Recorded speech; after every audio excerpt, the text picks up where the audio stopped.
iconic Bharat Mandapam, take a moment and look around this room. We are a collective of researchers, doctors, spiritual masters and practitioners of many decades. Yesterday was extraordinary. We explored the science and the why behind our practice. We saw brain scans showing the tangible impact of meditation and heard how it is the most advanced technology we have for human transformation. If day one gave us the why, today gives us the what now. We will spend this morning asking how the stillness we find here can travel back to our offices, our schools, our villages.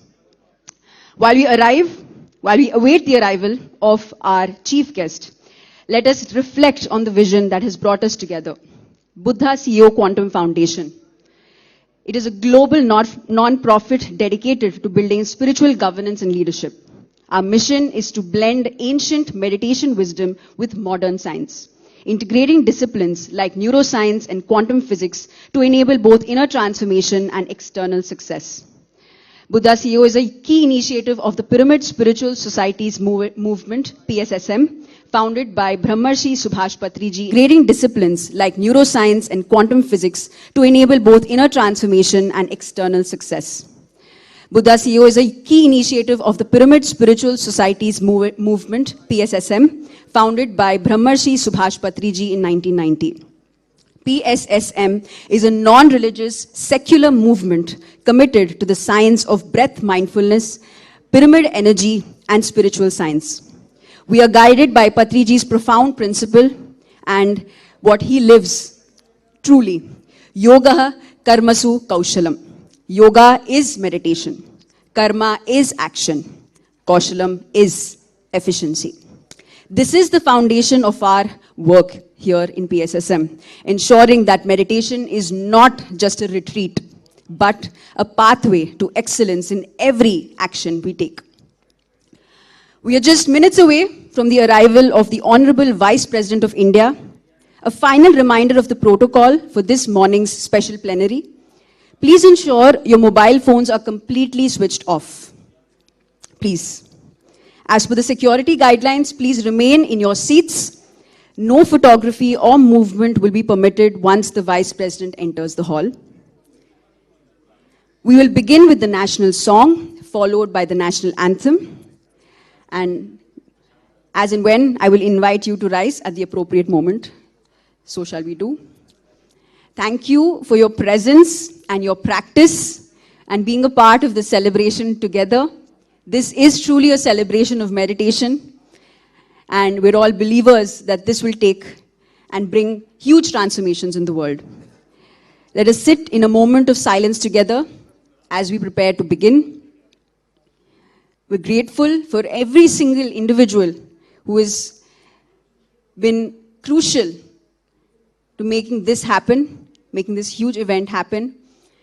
And we all want to together work with each one of you to make this dream a reality. Let us wait. And as we wait for a few minutes,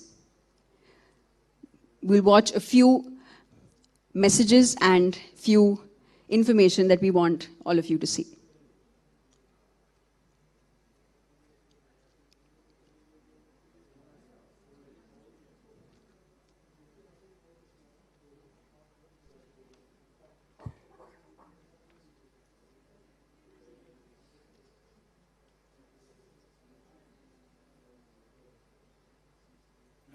The universe holds abundance for all.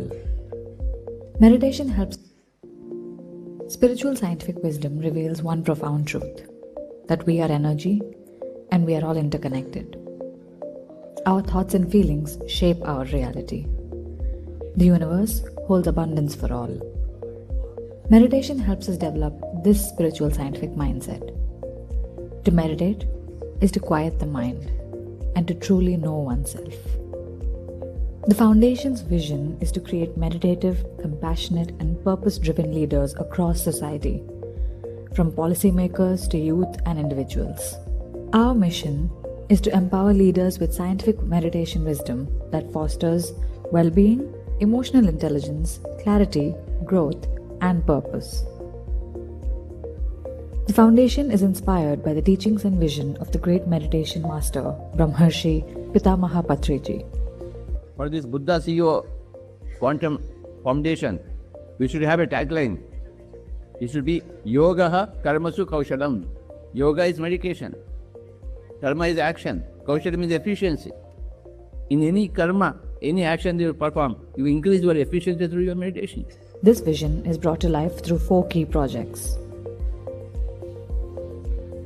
Project Excellence for Leaders offers structured meditation programs that help individuals and professionals transform from within. Project Inner Edge for Youth introduces meditation to youth and aspiring leaders, nurturing clarity, confidence, and purpose early in life. These projects are executed through a strong ecosystem of activities. We conduct a wide range of public programs, from short introductory sessions to multi-week transformational journeys. We also offer on-demand programs for institutions, organizations, the government, and NGOs, both in person and online. To expand awareness and assist in policy, we host regional and global conferences, bringing together policymakers and leaders. This wisdom continues to reach seekers across the world through books, magazines, YouTube channels, and digital learning platforms. Across regions, local chapters are growing, supported by hundreds of committed volunteers. Technology plays a key role in expanding access. Through the Buddha CEO app and other digital platforms, meditation becomes accessible anytime, everywhere. To scale this mission further, certified scientific meditation coach programs are offered, training teachers who multiply this impact within their communities and organizations. Case studies, frameworks, and research initiatives are being developed so that meditation can be integrated systematically into institutions and leadership ecosystems. All our partnerships help amplify this vision. We collaborate with institutions such as S. Vyasa, colleges like KMS Manipal, meditation-focused media like PMC Telugu and PMC Hindi, and organizations including Pyramid Valley International, Quantum Life University, and Spiritual Tablets. Looking ahead, we envision holistic living communities. In collaboration with our partners, Buddha CEO is embarking on the creation of meditation institutes of excellence and research, and holistic living communities. Through several public sessions, the practice of simple breath meditation is transforming hundreds of thousands of lives. The foundation scaled up its work through the insight and wisdom of its mentors, trustees, steering council members, and core team. Our heartfelt gratitude goes to hundreds of volunteers and coaches across many cities who are carrying this work forward with dedication and love. Together, we are building a world of meditative minds and compassionate hearts. This is the future we are building. Join us. So to truly experience this science of energy, I encourage you to visit the stalls outside during our breaks. A huge round of applause. To truly experience this science of energy, I encourage you to visit the stalls outside during our breaks. We have a special room dedicated just for you to experience meditation for a few minutes, which is in the lower ground, using scientific energy tools like pyramids and crystals. You'll also find a stall where you can take these tools back, which is pyramid energy, take back home, to energize or urjafy your personal space and daily life.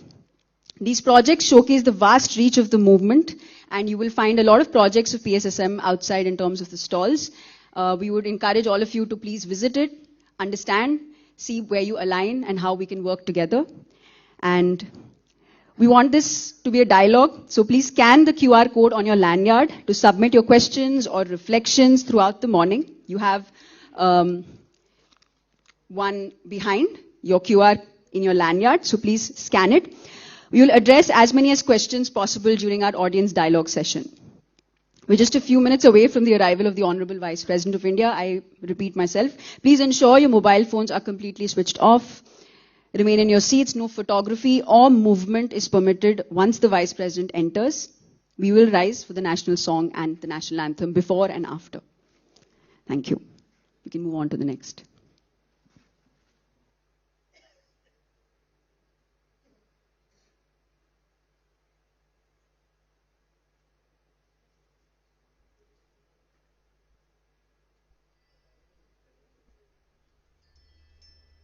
Welcome to the realm of immense possibilities with Life Foundation, where great visions are crystallized for the benefit of every individual seeking to comprehend and live the universal truths. Life Foundation was started as Life Research Academy in the year 2000 and had birthed Quantum Life University QLU in the year 2007 in 150 acres land along the lines of ancient Takshashila and Nalanda universities. Dr. Newton is the founder and chairman of Life Foundation. Dr. Lakshmi is the co-founder, and Rajshekhar and Sridevi are the founding trustees.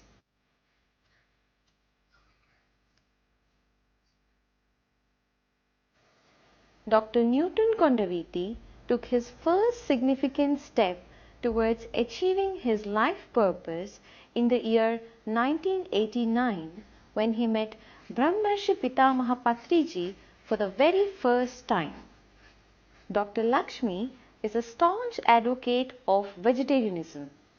Together, they traveled to more than 120 countries and touched the lives of hundreds of thousands of people by teaching meditation, conducting self-empowerment workshops, training facilitators in comprehensive holistic therapeutic processes, and promoting vegetarianism. The first phase work of QLU has been completed and now holds a meditation pyramid with a capacity of 400 people. Bodhistan, Maitri Conference Hall, Kaivalya dormitories, dining facilities, a labyrinth, and a Goshala. Extensive plantation is being taken up to spread greenery all over. And spiritual agriculture has begun on 5 acres of land. To aid inner speculation, the beautiful Saraswati Lake lies nestled in the midst of lush greenery.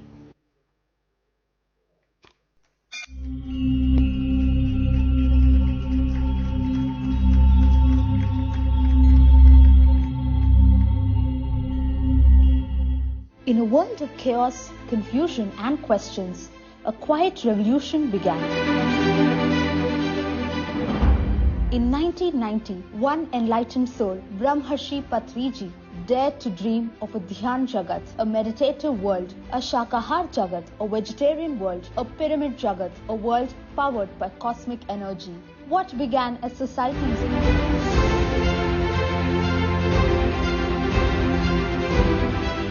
group of people in Kurnool, India has become a global movement of millions with thousands of autonomous societies all devoted to one mission: empower the world through meditation, spiritual science, pyramid energy and compassionate living. PSSM is not a religion, not a cult, not a profit machine. It's a spiritual scientific revolution awakening humanity to the truth that you are not just a body, you are consciousness, a divine creator, a master of your own reality.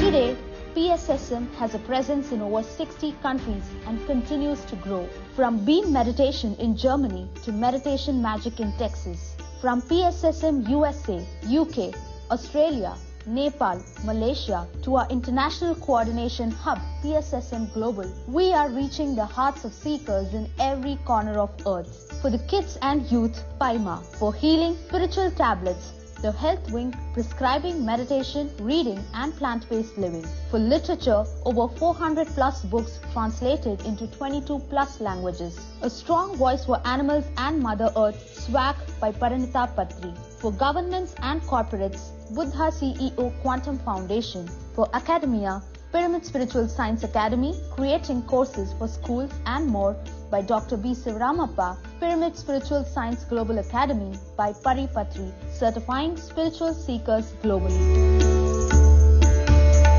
Every day, We hold thousands of free meditation workshops. We build pyramids on rooftops, in backyards and city centers. We host giant gatherings like Mahadhyan Kumbh in Rishikesh, Patriji Dhyana Mahayagam in Kadtal, Hyderabad, and Mega Meditation Summit in the USA, uniting tens of...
Let us all rise.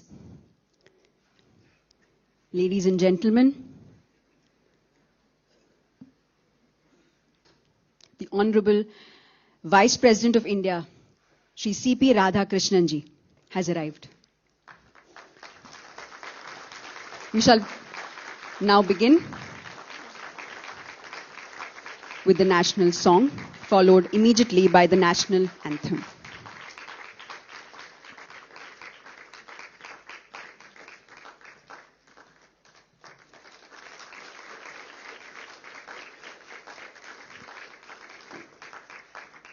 We shall now begin with the national song, followed immediately by the national anthem.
अधिनायक जय हे भारत भाग्य विधाता, पंजाब सिंधु गुजरात मराठा द्राविड़ उत्कल गंगा, विंध्य हिमाचल यमुना गंगा उत्कल जलधि तरंगा, तब शुभ नामे जागे, तब शुभ आशीष मांगे, गाहे तब जय गाथा, जन गण मंगल दायक जय हे भारत भाग्य विधाता, जय हे जय हे जय हे जय जय जय जय हे।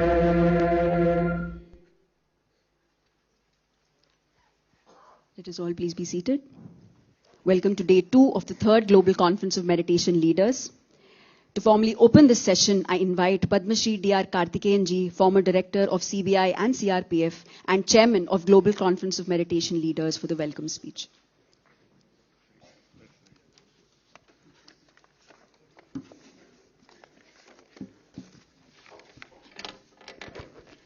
Namaste, Namaskar, Vanakkam. Welcome to all of you. On behalf of the Private Spiritual Society movement, founded by Brahmarshi Pitamaha and Buddha CEO Quantum Foundation, founded by Chandra Brahmarshi, and all the spiritual organizations whose representatives are here, I cordially and most respectfully welcome our chief guest, Honorable Sri C.P. Radhakrishnan, the Vice President of India.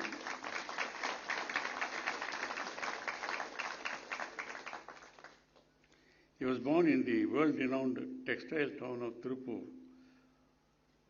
in Coimbatore district in a traditional farming family on 4th May 1957. Hailing from rural farming family, always interested in promoting welfare of farmers and rural development. He was elected twice to the Lok Sabha from Coimbatore constituency, served with distinction as the governor of various states including Jharkhand, Telangana, Puducherry and Maharashtra.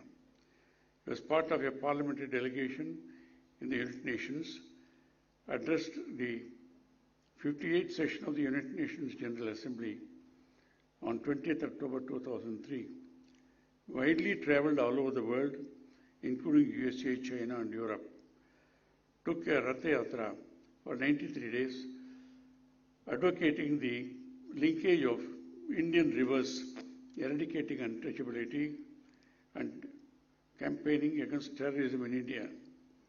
He covered all the parliamentary constituencies in Tamil Nadu during that journey. An avid spokesperson, Sri Radhakrishnan was a college champion in table tennis and a long-distance runner. Also enjoyed cricket and volleyball. A pious person devoted to spirituality, yoga and meditation. Known for his simplicity, humility and courtesies, a rare personality in public life of today with no controversies or enemies in his long, active political life. When I invited him for this global conference promoting meditation, he graciously and readily agreed. Sir, on behalf of myself, PSSM, Buddha CEO Quantum Foundation, and also on behalf of all spiritual-minded persons seeking peace and harmony in individuals, families, and all over the world, I once again extend my hearty welcome to your good self to graciously bless this conference for the good of the world by promoting meditation by everyone, everywhere.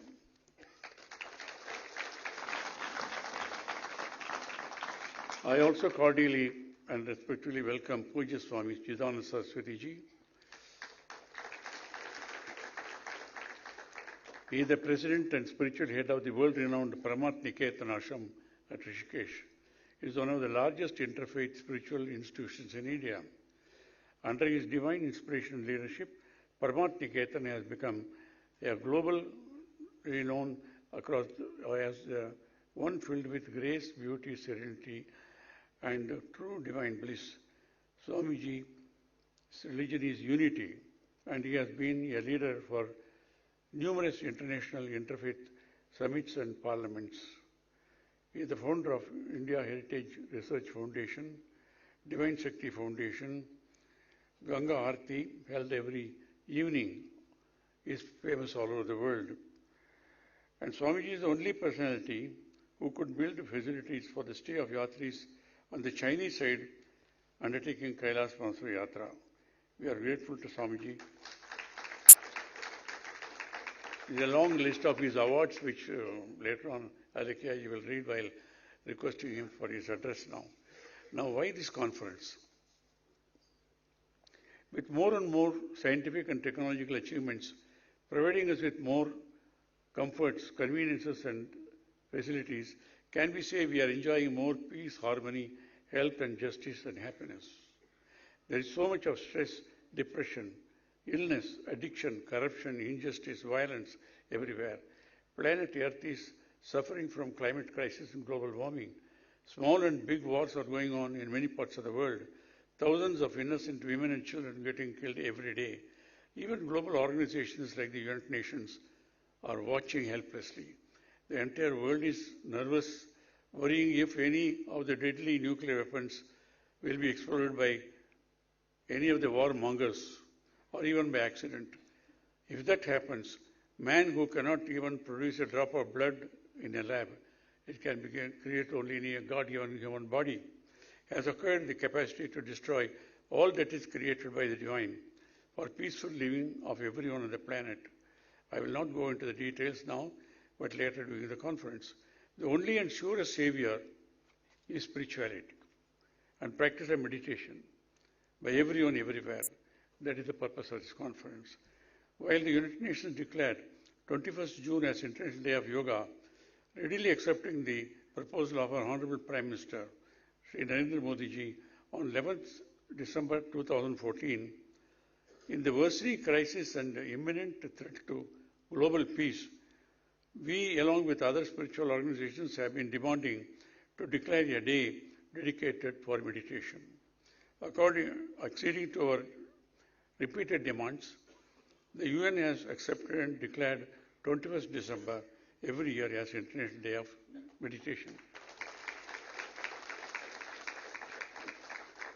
For paucity of time, I will not go into the details. We'll have experts talking about it during the various sessions. But what is more important now is to ensure meditation is practiced by everyone, everywhere, every day. Hence this global conference again. The proceedings of this important conference are being watched live all over the world through many channels.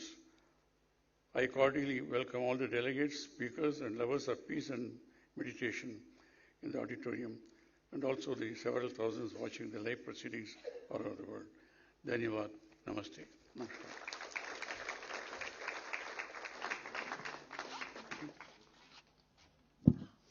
Thank you, sir. We now proceed with the felicitation of our chief guest, the Honorable Vice President.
Thank you, sir.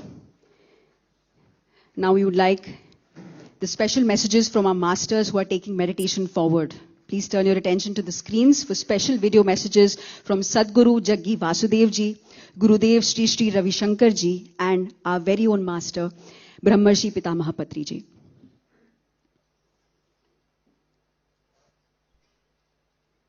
Great service is going on for several decades by Sri Gurudev, promoting spirituality, yoga, pranayama, meditation, and also spreading peace and harmony all over the planet.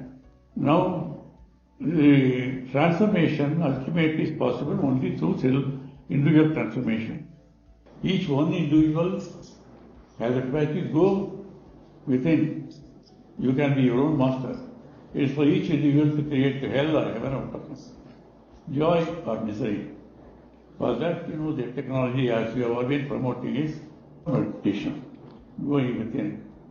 Now, we want to please see how to promote this global conference on meditation, which we are planning to have it on 4th and 5th of April at Bharat Mandapam, New Delhi. We want your message or blessing. Meditation is food for the soul. We have food for the body, and we have food for mind, the entertainment, and food for our spirit, our soul, is meditation. 45 years back, if we had spoken about meditation, just eyebrows would go up. They would think it's not for the mainstream people. But today the narrative has changed. If 193 countries in the world came together on 2024, December 6th, to declare World Meditation Day, that itself shows the importance of meditation in maintaining robust mental health of our society. 1 in every 4 person is suffering from mental illness. And every 42nd, one person is taking his or her life away. Yeah. So the answer is here, meditation. Whatever form it is, we have many, many different type of meditations in this country, and especially India is the heart of this wisdom, this knowledge. And the government of India is very much for it. They have started Har Ghar Dhyan, let meditation go to every home to make people healthy and happy. There are more than 100 benefits of meditation which are documented today. So having said all this, I would say we need more and more people teaching meditation, and more awareness of meditation is essential in the world today. And I'm glad that the Quantum Foundation has taken up this mission and is putting up the conference in New Delhi at Bharat Mandapam. I congratulate the organizers and all the participants. Yes, you all have that wonderful intention, a beautiful heart to bring health and happiness to individuals, societies and nations. So I wish you all the best. Congratulate the organizers, and of course Mr. Karthikeyan and his wife Kala was a very big advocate of meditation. She has taught so many people, and now he is taking up her machine forward and helping out in this. I congratulate you also, and my love and blessings to everyone attending the conference. Om Shanti Shanti. Namaskaram. One thing that everybody needs to understand is meditation is not an act that we perform, it is a quality that we have to bring through within us.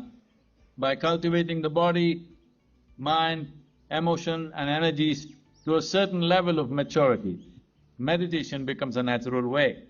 When the quality of meditation blossoms within you, it is like the fragrance of a flower. You naturally exude that quality wherever you are. This needs to happen to the world. Right now, there is enough technology like never before in the world. There's enough wealth in the world.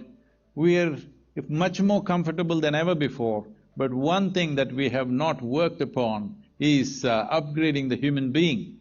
Upgrading the human being essentially means the life that we are, not the body that we are, not the mind that we are, not the social structures that we are. The life that we are can be upgraded. This is what meditation means. This is a quality that we need to nurture within us.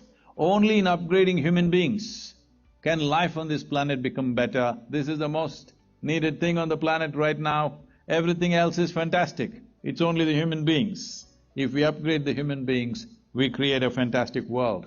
Let's make it happen. This peace has got two sides. One is ahimsa and there is meditation. So, one must be a candidate for both the sides of the coin. Then he will have the coin. The coin is called as peace. What is meditation? Meditation is making the mind empty. sans any thoughts about the worldly things. You should have an empty mind. When you cease to talk, it is called mauna. When you cease to think, it is called a dhyana. Out of 24 hours a day, everybody must practice meditation for 1 or 2 hours. When you do meditation, automatically you will become a candidate for ahimsa. From himsa, you will come to ahimsa because of your meditation, because of your changed mind structure. Meditation modifies your mind. If you are given to himsa, killing, violence and interference, the mind will easily turn towards ahimsa, that is non-killing, non-violence and non-interference. Meditation is the base. The first thing and the offshoot of meditation is ahimsa. And coupled with these two, that is what gives us peace. We had independence of India because of ahimsa of Mahatma Gandhiji. Mahatma Gandhiji always held the book of Bhagavad Gita in his hand. And the message of Bhagavad Gita is, do meditation. The Bhagavad Gita says, tapasvibhyodiko yogi, jnanibhyobi matvodikaha, karmyabhyashad yogi, tasmad yogi bhavati. Become a yogi, my dear. Become a meditator. That is the essential message of Bhagavad Gita. And we are all the children of the father of the nation, Mahatma Gandhiji. We have to follow similar principles. And we are very, very happy to have a great Prime Minister among us, Sri Narendra Modi ji, who comes from the same Gujarat and follows the same principles of ahimsa and dhyana, and is showing the great part to the whole of India and the whole of the world. Under his great leadership, India will again regain its ancient glory and will be the leader among all the nations, showing the way to all the nations. We hope in another 10 years, the whole 7.5 billion people of this earth planet will become peaceful warriors. My pranams to everybody who is working for peace. Thank you so much for this powerful message. To share the vision behind this gathering, I first invite Sri Vijay Bhaskar Reddy ji, Chairman of Pyramid Spiritual Trust, Hyderabad.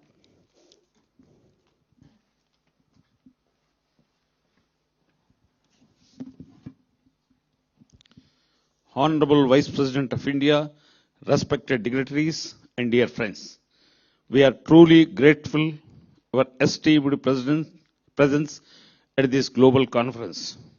Your being here is not just support for an event, it is support for a deeper human transformation.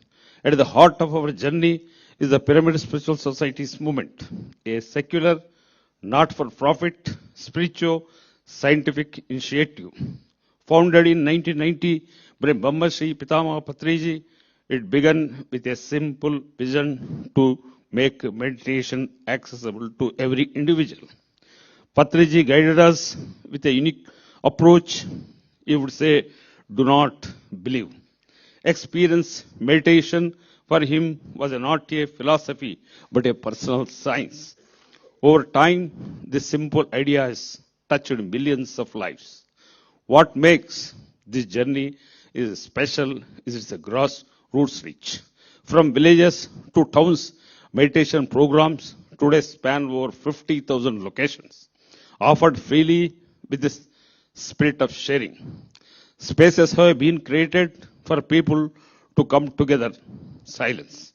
From Maitreya Buddha Pyramid near Bangalore, hosting 4,000 meditators. Maheshwara Maha Mega Pyramid near Hyderabad International Airport, hosting 6,000 people. Vasishtha Gautami Maha Mega Pyramid constructed on the banks of Godavari River, hosting nearly 7,000 people. Across the country, 30,000 small pyramids reflect people's personal commitment to this path.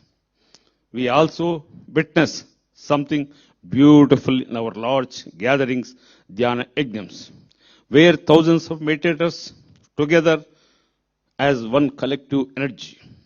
Every December in Hyderabad, nearly 30,000 people come together for this shared experience on the day of meditation day from December 21st to 31st, 11 days, this program is happening.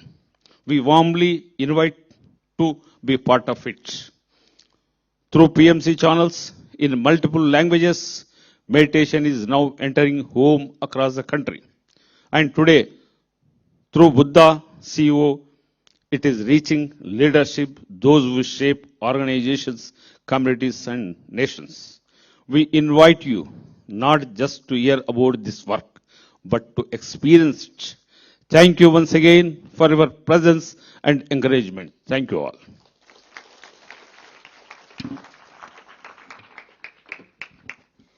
Thank you, sir.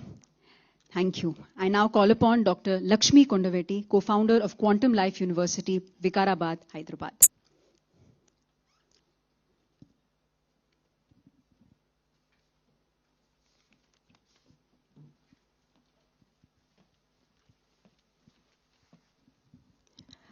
My pranams to Honorable Vice President Sri Radha Krishnanji, Sri D.R. Karthikeyanji, and Pujya Swamiji, Chidanand Saraswati ji, and all the other dignitaries.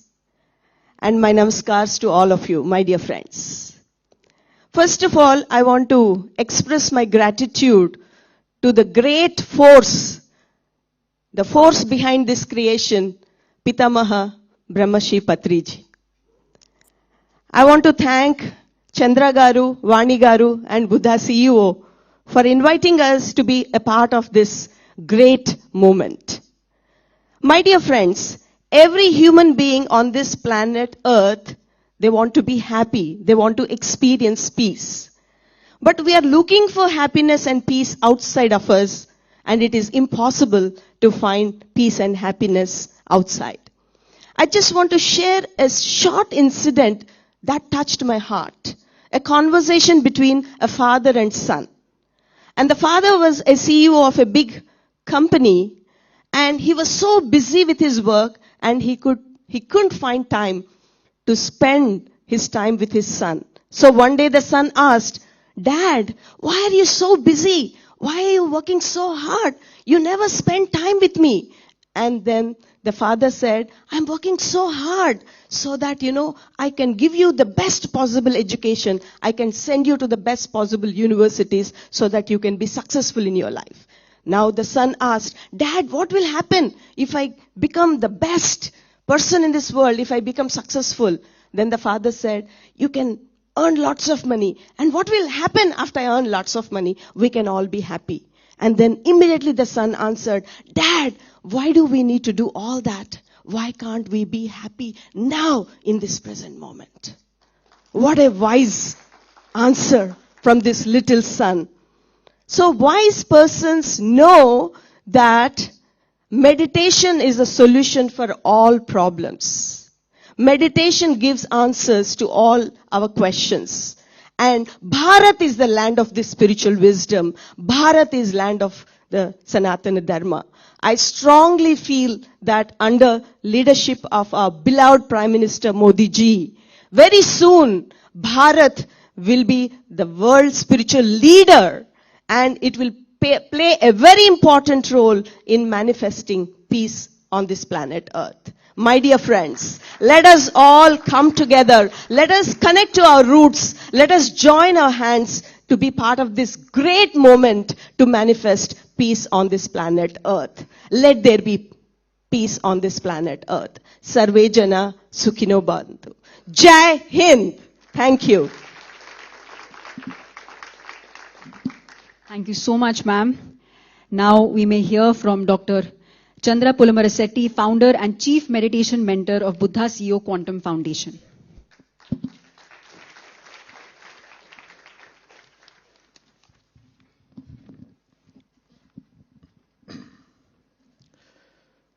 Honorable Vice President of India, Sri Radha Krishnanji, respected Pujya Swamiji, Chidanand Saraswati ji, Padma Shri dear Karthikeyan sir, and dear friends and masters, and all our dignitaries on the stage. Our deepest gratitude to our master Brahmarshi Patriji, who has inspired us greatly it's a great moment and honor for us to be celebrating and then talking about the cause of meditation here in Bharat Mandapam. Leadership today comes with immense resources, people, technology, influence, and capital.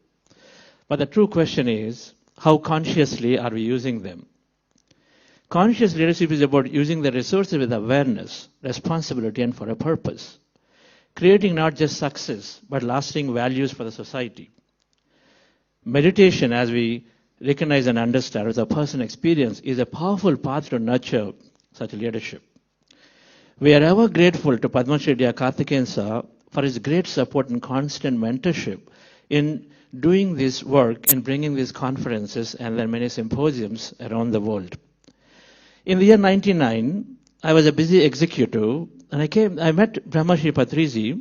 At that time, I believed meditation was only for elderly, for those facing difficulties in life. By the gentle encouragement from my family and from Patriji, I began a simple 40-day practice and just 1 hour a day. What followed was transformative. A chronic health condition healed. My workplace relationship improved. The stress I carried disappeared and replaced by clarity and calm, even during long working hours. More importantly, my outlook changed. I began to see that suffering often comes from within, that the body can heal, that our thoughts shape our reality. The inner shift helped me to achieve professional goals and inspired me to bring meditation into the organizations.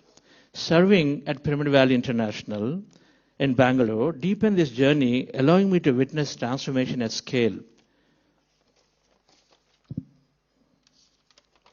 Today, even science echoes what our ancient wisdom has always said, that we are interconnected, that we are energetic beings, and we have immense infinite potential. This understanding led to the Buddha's initiative, bringing inner awareness to the leadership that Patriji dearly wished in the 2015. We envision a world where leaders across sectors come together, not only for progress, but for inner growth. Because when a leader transforms, the impact multiplies. Not just trickle-down economies, but trickle-down consciousnesses. A leader's clarity and compassion can uplift entire ecosystem. This is the vision we share today, and your presence here today strengthens this vision and gives a thrust to this cause. As Swami Vivekananda ji said, arise, awake, and stop not till the goal is reached. Let's all arise to this awareness, dear friends, and awaken to our infinite potential and lead with consciousness. Thank you very much.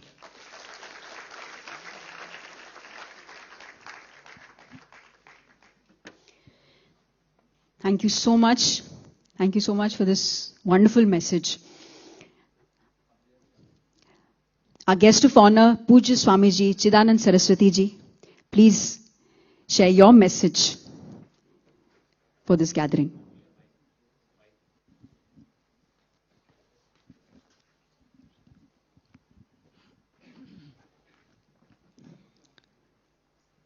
Mangalam Bhagavan Vishnu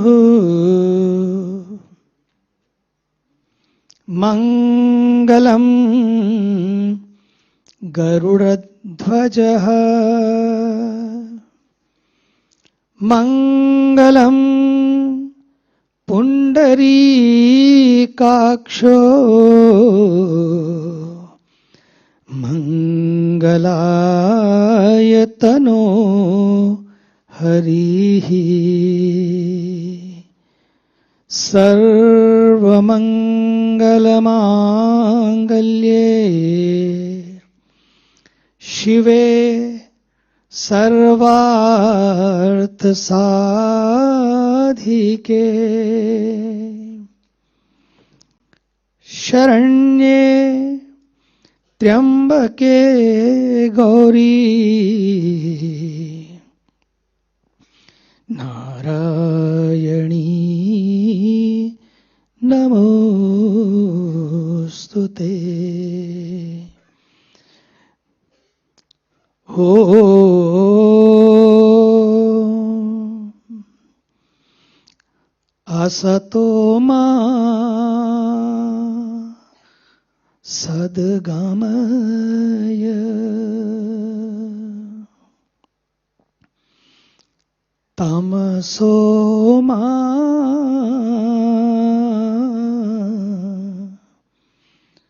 Jyotir Gamaya Mrityorma Amritam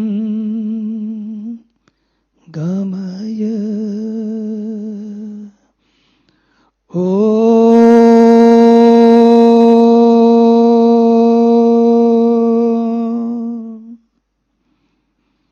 Shanti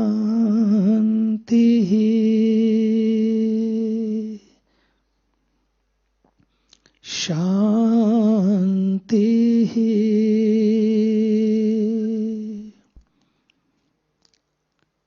Shanti.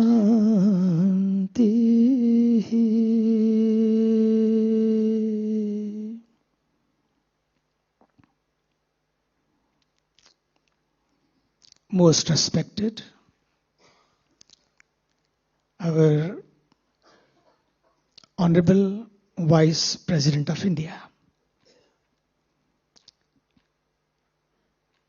our very dedicated and beautiful soul, Shri Kartikeyanji,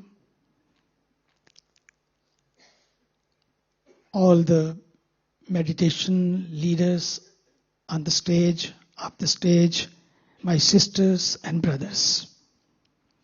It's so beautiful to be here today. That's what the world needs. We don't need Yuddha CEOs. That's what is happening. Everybody is being expert how to fight the war. We need the Buddha CEOs.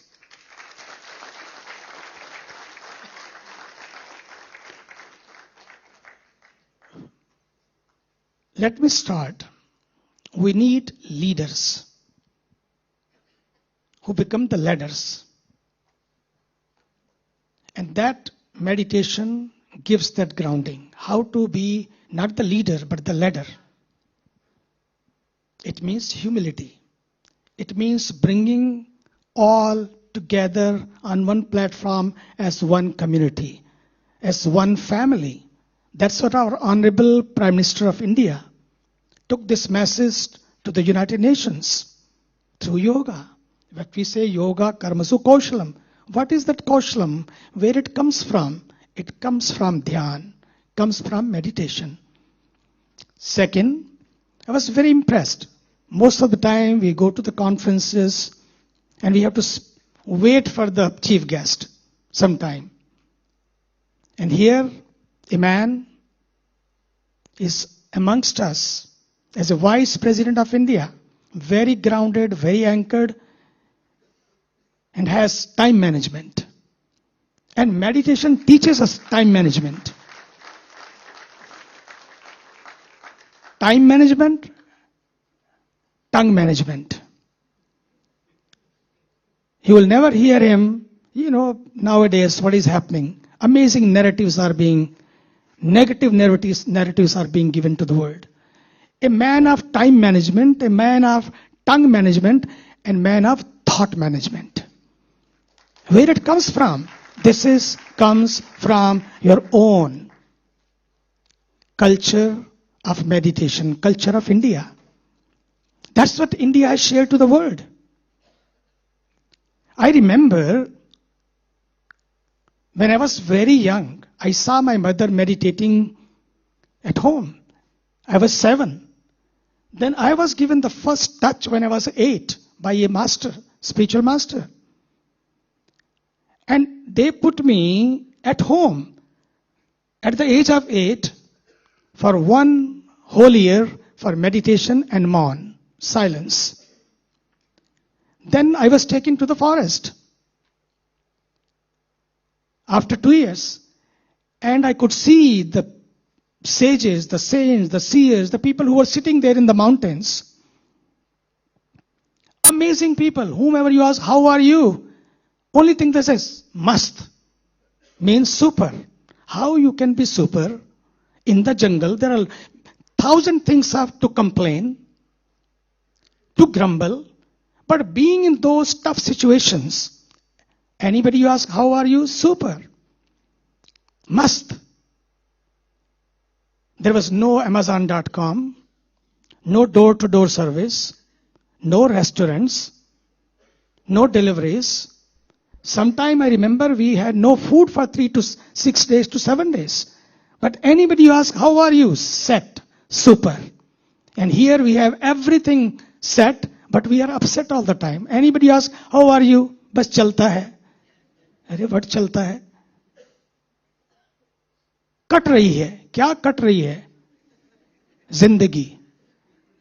जिंदगी केवल न सांसों का खजाना, जिंदगी केवल न जीने का बहाना, जिंदगी सिंदूर है पूर्व दिशा का, जिंदगी का काम है सूरज उगाना. यही पत्री जी सिखा रहे हैं. एक नया सूरज, एक नई रोशनी. That's what our honourable prime minister is doing. एक नया सूरज, एक नई रोशनी.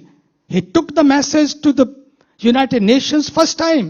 I remember we went even before that he became chief minister, our prime minister. We went to the United Nations 27 years ago together. We were in Guyana, Suriname, and many other countries. I could see the man, how he performs, how he thinks. What a man of time management. I will not share the story maybe in the second session. I'll share it to you after this session. But I could see when he was in Rishikesh, when he became, before the chief minister or prime minister, even the Sangathan Karyakarta, he was there with us 14 days in Rishikesh in Paramarth Niketan, before he went to the Himalayas. And let me tell you, I could see that man that day, that he will lead one day. Not only to the India, our nation, but to the world. He went to the forest to become a yogi. But our Himalayas sent him back to become a yogi Prime Minister of India. Meditation is not a technique, it's a transformation. Meditation is not a teaching, it's a touch. Don't take this teaching and technologies or technique to the world. You become the touch. The moment you become the touch, transformation is right there. Meditation is like a magic wand. Now everybody is looking for a magic wand. Even God becomes like an ATM. You push the button and you want something and it's there. But meditation is not ATM. Meditation is like a magic wand. During the ups and downs, it provides you anchoring and grounding. When you are grounded, when you are anchored, then you become Vice President of India like him. Because you are grounded, you are anchored, you know how to live and how to lead. Meditation, our Shri was, respected Shri was saying, meditation is the food for the soul. It's great. You need food for the soul, food for the mind. But meditation, to me, is a food.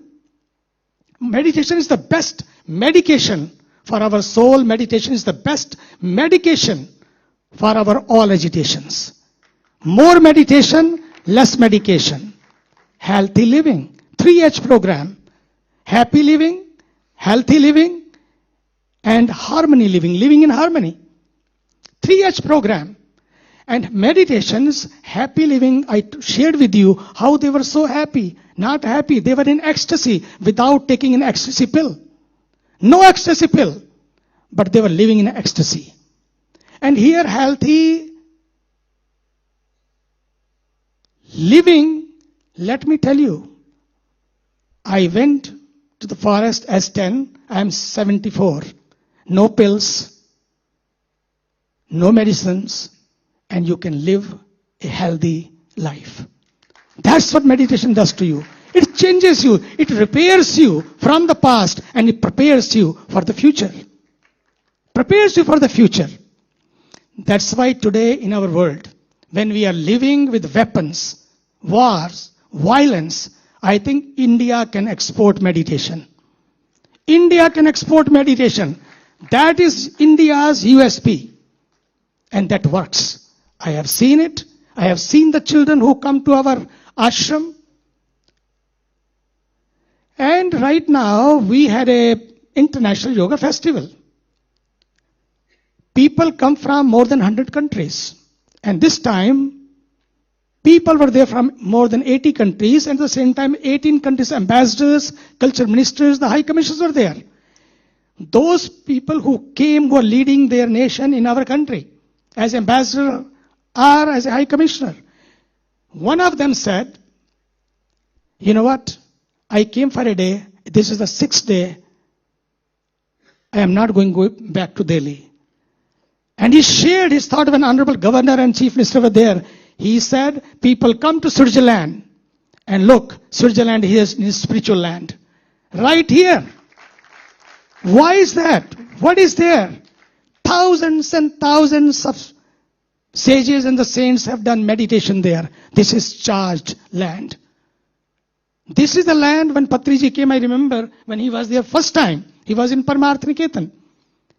And what a man. What a rishi. Very calm, very grounded, very anchored. So, last but not the least, 3 things. Number 1, meditation every day, no matter what. Start your day with meditation. And meditation is not doing. Meditation is not a verb. Meditation is a noun. How, I don't know, human being became human doing.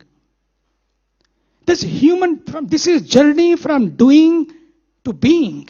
This is a journey from noise to nectar. This is a journey from this hustle and bustle, how to be happy and healthy. And it can happen right here. It's not that you have to go to the mountains. Wherever you are, you can create your own mountain right there. This is your choice. You want to be in peace or in pieces. Look at what is happening around the world. You want to peace or in pieces. This is your choice. And if you are not in peace, you cannot share peace.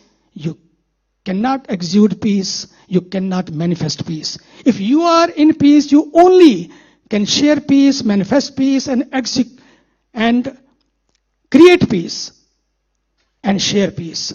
And if you are in pieces, what you will share. And that's what is happening in the world. In the war also, people are looking for benefits and profits. In the war also, people are looking for their own sakes. And life is not only for me. Life is what through me. That's our Honorable Prime Minister. Through this practice of meditation, through the practice of yoga, he is teaching to the world. Life is not what for me. If not for me, then why me? Who bothers? Who cares? That's what is happening. The message to the youth and the people of the world is, life is what through me. It means life is not only to have more, life is to be more. And being more is sharing more, giving more, caring more. And that's what meditation teaches us.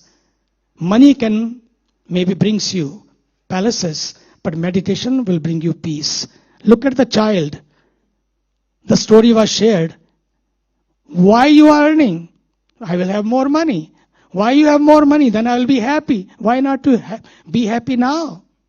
That I will share in the next session, because I know the time constraint is there, but I'm very happy that you all have committed your life to share the peace to the world. World needs that. Otherwise, if we don't do meditation, believe me, for our own personal life also, small thing triggers and we become tiger. Even the meditator sometimes, small thing trigger and we become tiger. Meditation makes you a better person. And unfortunately, we are becoming bitter and bitter and bitter every day. That's why I need more meditation to become better and better. If we are better, our family will be in peace. Our world will be in peace. Thank you. Thank you. Thank you so much, Swamiji. You had visited Mahayog Dhyan Kumbh PSSM's annual event, Mahayog Dhyan Kumbh, and it's a true honor. And now, it is now our distinct honor to invite our chief guest, the Honorable Vice President of India, Shri C.P. Radhakrishnan ji, to address this global gathering.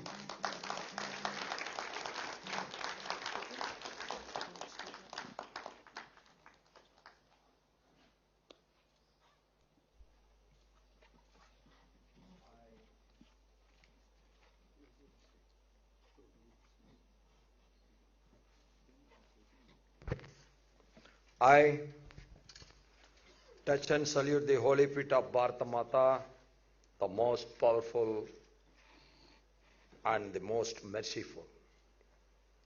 When you are most powerful, you have to be more merciful. That is where the world and the humanity can live in peace. On the inauguration of the third global conference of meditation leaders at Bharat Mandapam, New Delhi, the dignitaries who are sharing the dais with me, our former director of CBI and CRPF, the man of consciousness, a man of duty conscious throughout his career. Whatever the assignment he has taken, he has done his best, and he is being prized for that. Sriman D.R. Kartikeyanji, the President and Spiritual Head, Parmarth Niketan Ashram Rishikesh, Bhujiya Swami Chidanand Saraswati ji, was given a very wonderful speech today. Chairman, Quantum Life University, Dr. Newton ji, Founder, Chief Meditation Mentor, Buddha CEO, Quantum Foundation, Sriman Chandra Plamar Seti ji, Co-Founder, Quantum Life University, Dr. Lakshmi Newton ji, Chairman of Pyramid Spiritual Trust, Hyderabad, Sriman Vijay Bhaskar Reddy Garu, meditation leaders, policy makers, scholars, and my dear sisters and brothers, Sabko Namaskar. I congratulate the Buddha CEO Quantum Foundation, Pyramid Spiritual Societies Movement, PMC Hindi, S. Vyasa University, and all others for organizing this third global conference on the theme Meditation for Holistic Living and Peaceful World. As it was mentioned by our Swamiji, the war is there everywhere. The war is not only between Ukraine and Russia. It is not between Israel, America and Iran. It's not between Israel and Hamas. The war is there within our own houses also. That is where we are losing our mental peace. For what we are fighting, after 10 minutes, 15 minutes, 20 minutes, 30 minutes, if you think, we are fighting for nothing. Because our ego goes up. What I say is right. That is the feeling, that is the root cause for most of the fights within the houses. We have to start listening to others.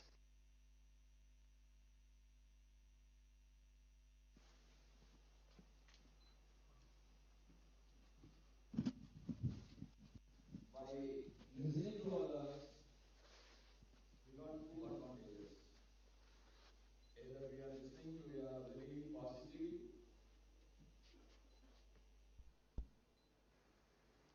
opinions or fruitful speeches of others, or you are coming to another conclusion. It is not worth to listen it.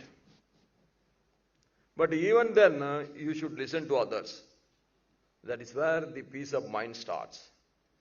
But whatever may be, every coin got its own two sides. Even the worst speaker also can give you one very special message.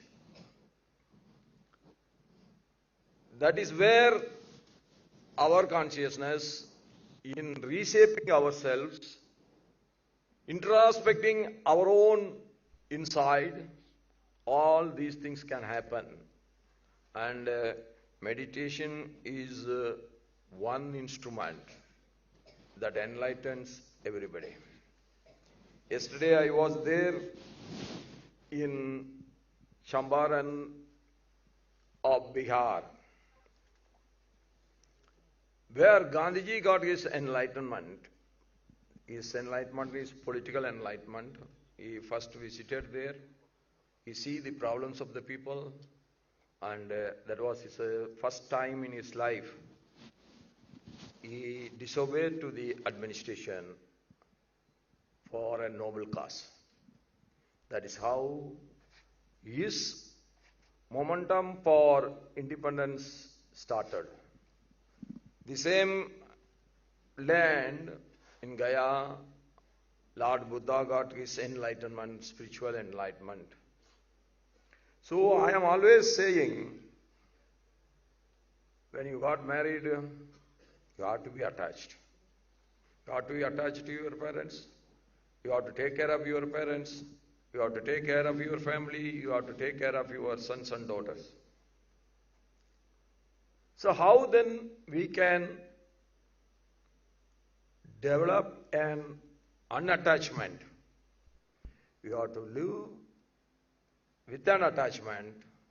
At the same time, you have to develop an unattachment attachment. That is where your mind will be always in the floating status.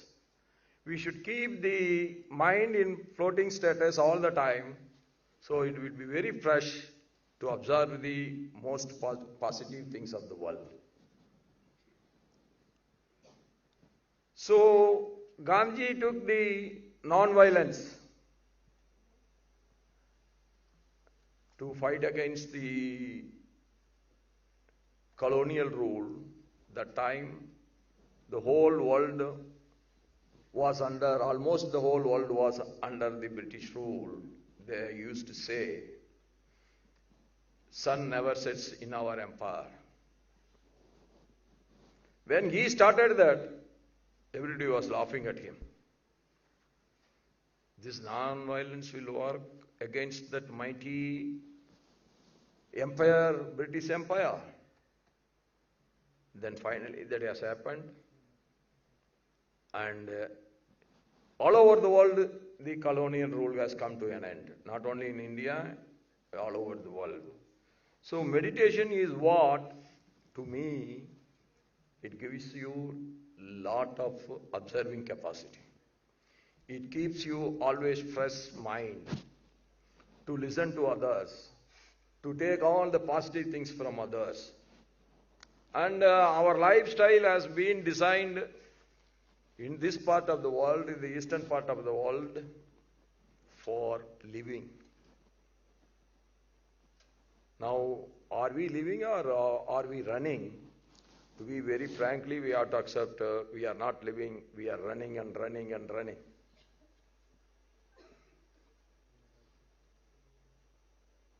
So if you don't have the attachment, then you will not work.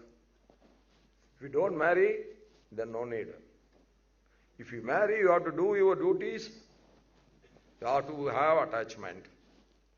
But that attachment should be always with a detachment. Sometimes it may be confusing, but it is not confusing. It is the way that every individual can develop their own soul to a next stage level. And this will give you a lot of peace. What for we are yearning? Many of us have no end. What for we are yearning? So, one of the biggest leader has said in one of his interview, what is the money means to you was the question. I think that is the wonderful definition given for money in the whole world. that Ramakrishna Yagdeji said, money means a comfortable living. I need a good house. I need medical facilities. I should have a comfortable living. More than that, money is not any meaning to me. So that is what is required. That is, he has developed an attachment towards money, but at the same time, he got a lot of disattachment towards money after a level.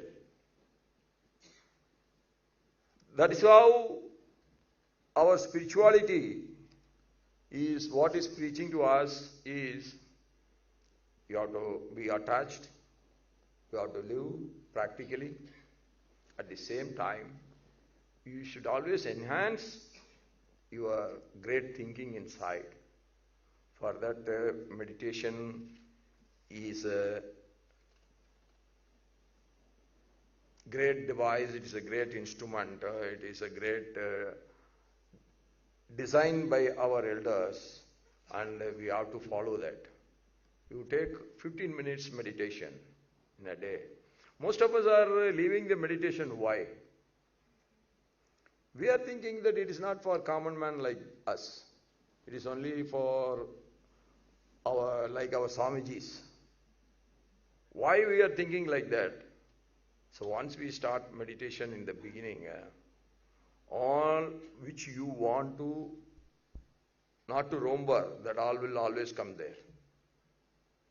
So all of a sudden we are losing our patience and we are thinking we are a very common man, we cannot practice all these things. It can be practiced only by a holy souls like Swamiji can do it, but ordinary person we cannot do it. That's why we are not continuing the meditation. We have to continue the meditation. After a month, lot of clarity will come. So for that we need patience. For everyone it will be like that only. Never God has created a holistic man just like that, sir. There are holistic men, I am not denying it. But ordinary common man also become holistic, provided he has to practice the holistic attitude. Meditation is one such attitude that will give a lot of internal peace. When you got internal peace, all your external activity will have totally different positive approach. On this day, I recall the words of the great sage Tirumular, who wrote in his Tirumandram, மனத்து விளக்கினை மாண்பட ஏற்றி சினத்து விளக்கினை செல்ல நெருக்கி அனைத்து விளக்கும் திரியொக்க தூண்ட மனத்து விளக்கது Maya vilake. Tirumala teaches us that meditation is like lighting a lamp within. When we control anger, focus our thoughts, and purify our mind, the inner light shines and removes illusion, leading us to truth and peace. Tirumala has said this many thousands of years before. Tirumular in his works explains that meditation is the path of realizing the divine within ourselves. He says that the human body itself is a temple and meditation is a way to experience the presence of God within it. This is what I said in my own words. When we start practicing, we should not leave it.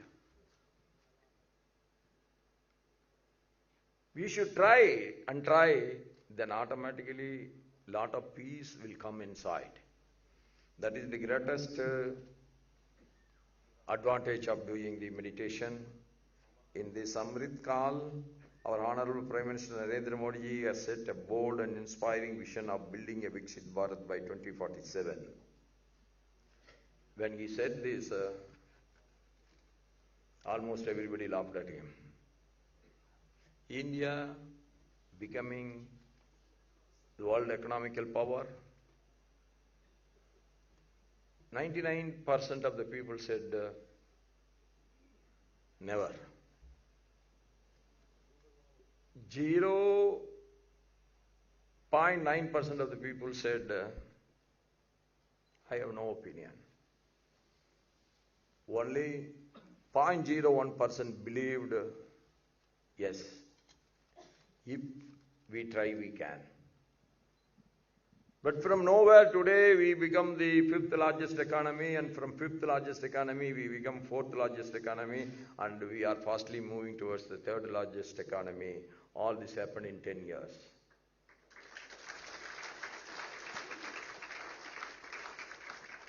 So it is the belief what we have inside that has to get strengthened. That belief should be accompanied by the full confidence that is possible when we are concentrating our mind. The body and the soul must work together. The correlation of working together should be very high. They are the most successful people. When Swamiji was telling that we have to wait for the VIP, but this VIP has come in time. I always go in time for the first function. The rest is not in my hands sometimes.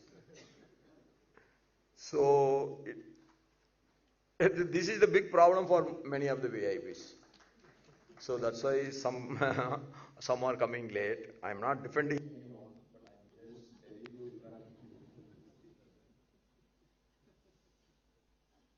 This shows that the meditation can reduce stress. Why we are getting stress? Either we are overworking or overthinking. We want to achieve everything overnight. Everything got its own time frame. I will tell you one thing. Most of us are always thinking that I am controlling everything. Whatever the good deeds is coming, it is because of my effort, my sincerity, my hard work. Your hard work is required. Your sincerity is required. Your thinking and planning is required. But never think that all the things happen in your life is all because of you. Never. You have to do something. The good results may come on that day or may not be. But one thing is sure, that's what I understand in my life. If you do your work sincerely all the time, if not you are getting the reward on that day or on that year or on that decade, it will come to you one day. Even God wants to prevent it. God cannot prevent it. This is my day.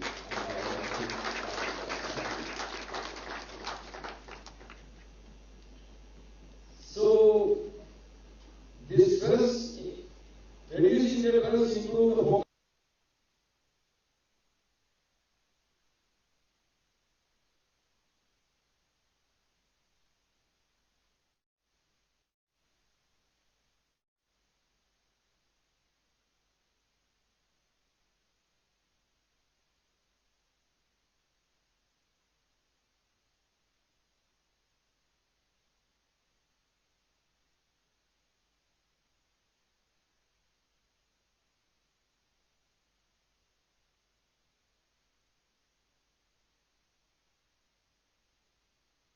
Yes, 90.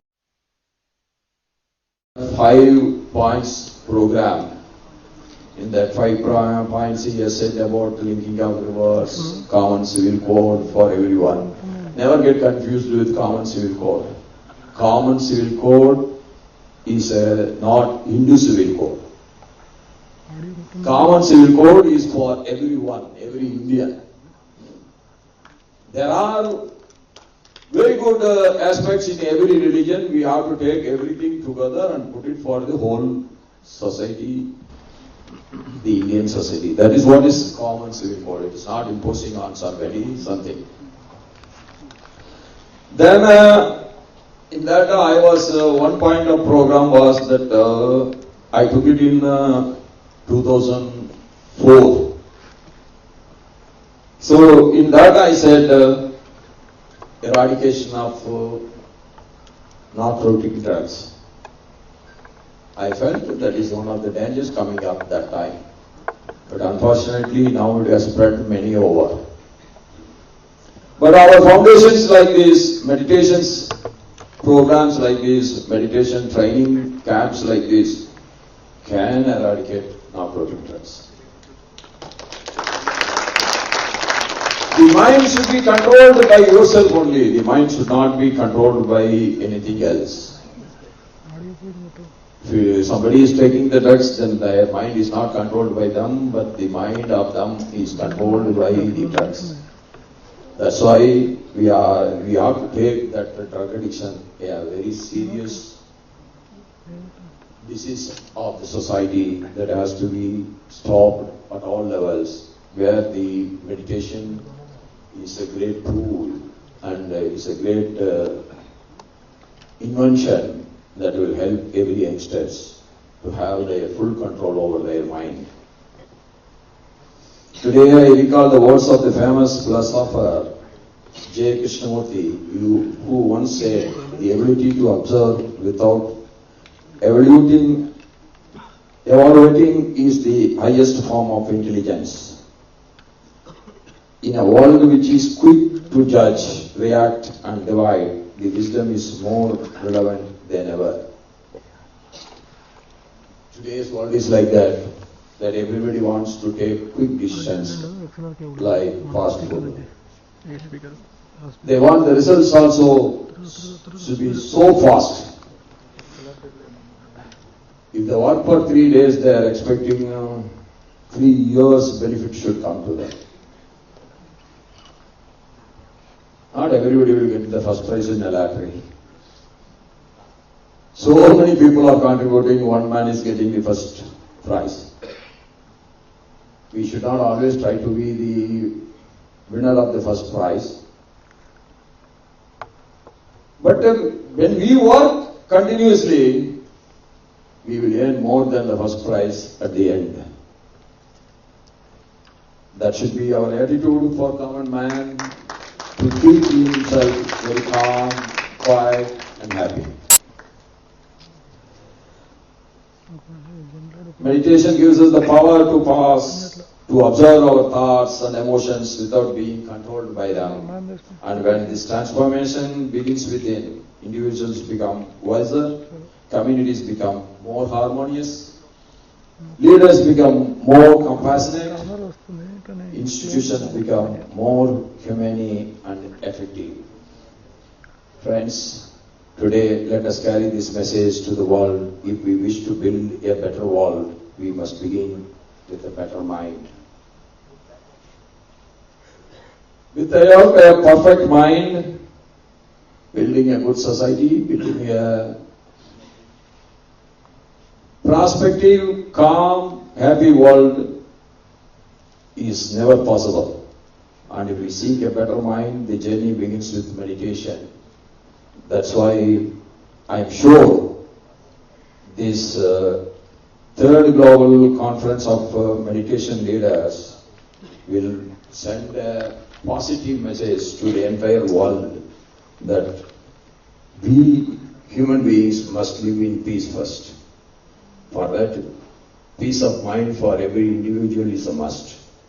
With these words, I wish this conference to achieve a great glory in its efforts. Om Shanti, Jai Hind, long live Mother Goddess. Thank you everyone.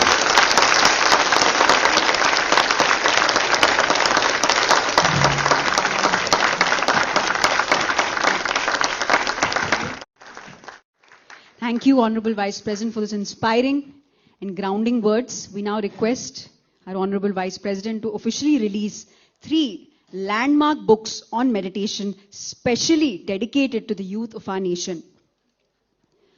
These works represent a bridge between ancient wisdom and the modern classroom. First, we have Mastering the Mind and Mastering Energy and Emotions, the first 2 volumes in a transformative series that explores how we can attain mastery over various dimensions of our lives through meditation and wisdom. These books directly mirror the concepts one learned during Buddha CEO programs, amalgamating modern science and spirituality. The next book that we have is a power-packed textbook by PMC Hindi called The Understanding the Self from the Jagath Yuva initiative of PMC Hindi.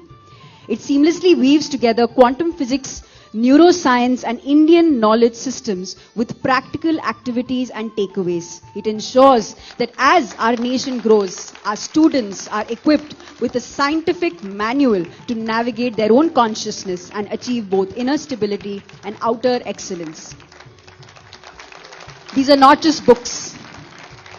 They are user manuals for the next generation, designed to ensure that as India grows technologically and economically, our youth remain anchored in the most advanced technology of all, their own inner consciousness.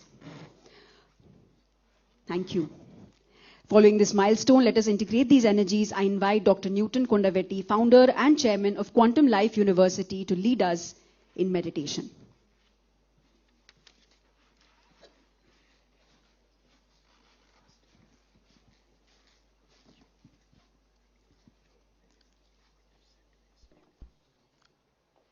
Wonderful, my dear friends. So thank you, Honorable Vice President Shri Radhakrishnan for a great message that you have given us. Meditation is not only for those who are pious and holy and Swamijis. It's for common people, for everyone. And thank you, Puja Sri Swamiji, for your message. Meditation is not a technique, not technology. It's touching. Brahmarshi Pitamaha Patriji, founder of Pyramid Spiritual Societies movement, touched millions around the globe. Meditation touched them. So today let's all practice. Let's begin with smile, because that smile makes us very relaxed, very peaceful right now. We don't need to be really stiff in our body. Just stay comfortable. Wherever you are seated, make yourselves very comfortable. Sitting in a most comfortable posture, and then joining your two hands together, even crossing our feet. We are making a circuit in our body. Right now, we allow ourselves to close our eyes, and we can remove spectacles. For the next 7 minutes, we are going to observe our normal, natural breathing rhythm. We do nothing. We cannot do meditation. Meditation is a happening. Meditation happens. We only observe. We pay attention to our normal, natural, simple, tender breath. Nothing to think about.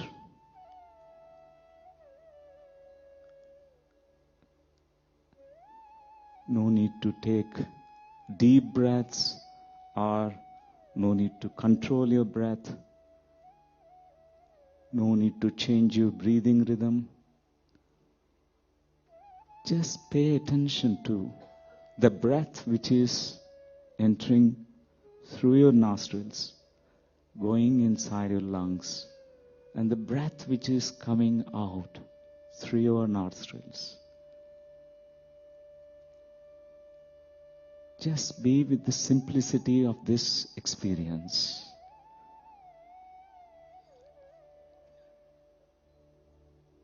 Nirvishaya manaha dhyanaha. Meditation is a no mind, no thought state. We don't need to think anything. Even if thoughts arising in the mind, let them come and go like clouds in the sky. Return to your breath.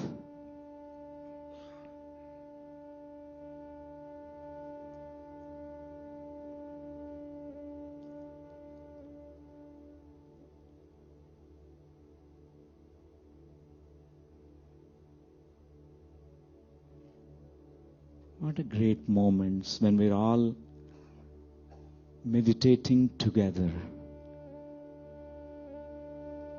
In this group meditation, all of us together,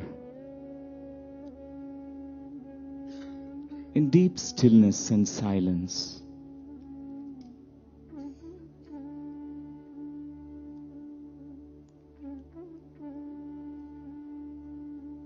we're transcending all the limitations, all the barriers in our mind.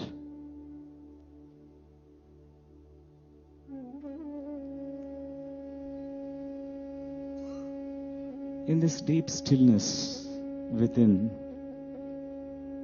going to a place deep within ourselves, where there's pure emptiness, pure awareness.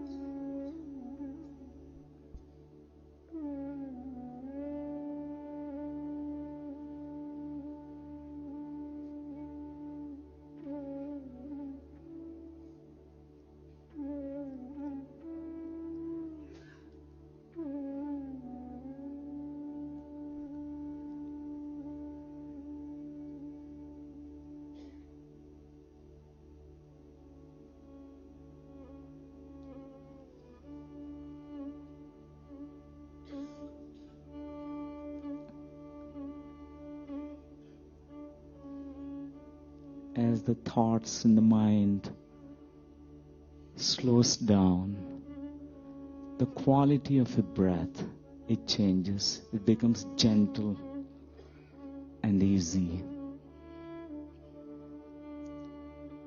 Notice what you're noticing when you continue to observe your breathing.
Just be still.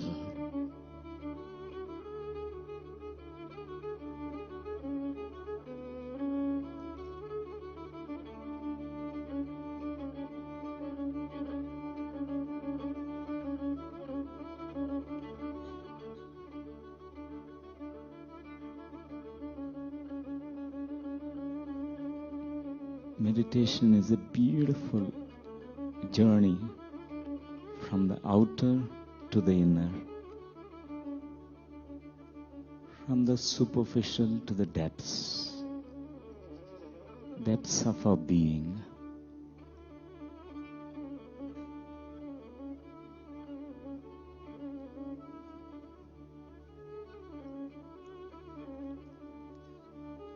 Last 30 seconds, my dear friends.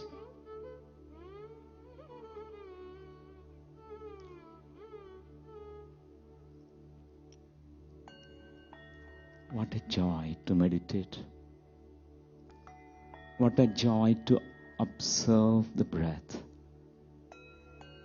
What a joy to be in the silence and stillness.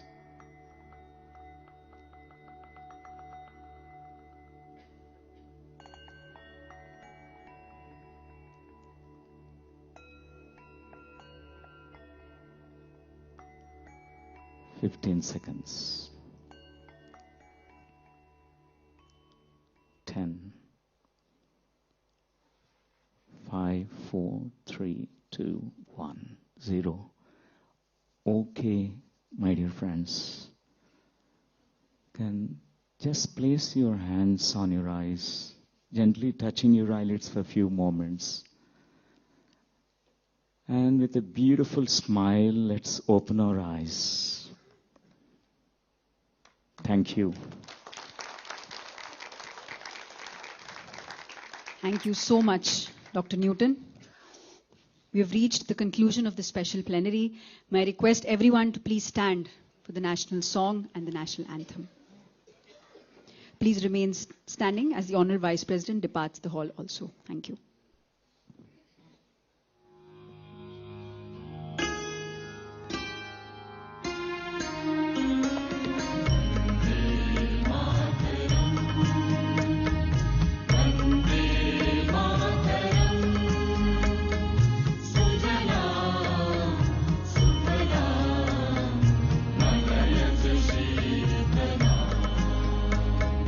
Shastra Shamana Mataram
मन अधिनायक जय हे भारत भाग्य विधाता पंजाब सिंधु गुजरात मराठा द्राविड़ उत्कल गंगा विंध्य हिमाचल यमुना गंगा उत्कल जलधि तरंगा तब शुभ नामे जागे तब शुभ आशीष मांगे गाहे तब जय गाथा जन गण मंगल दायक जय हे भारत भाग्य विधाता जय हे जय हे जय हे जय जय जय जय हे.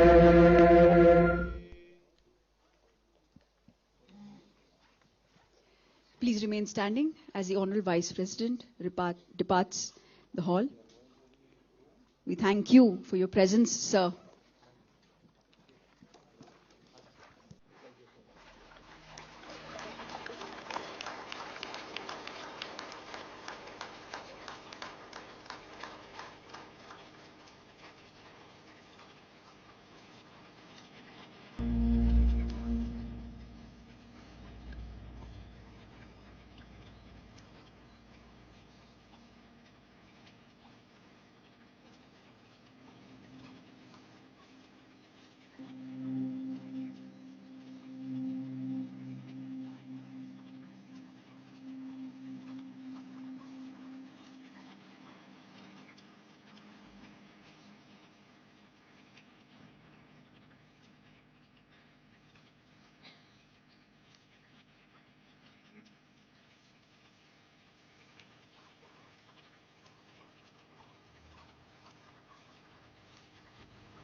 Thank you, thank you, thank you. A huge round of applause.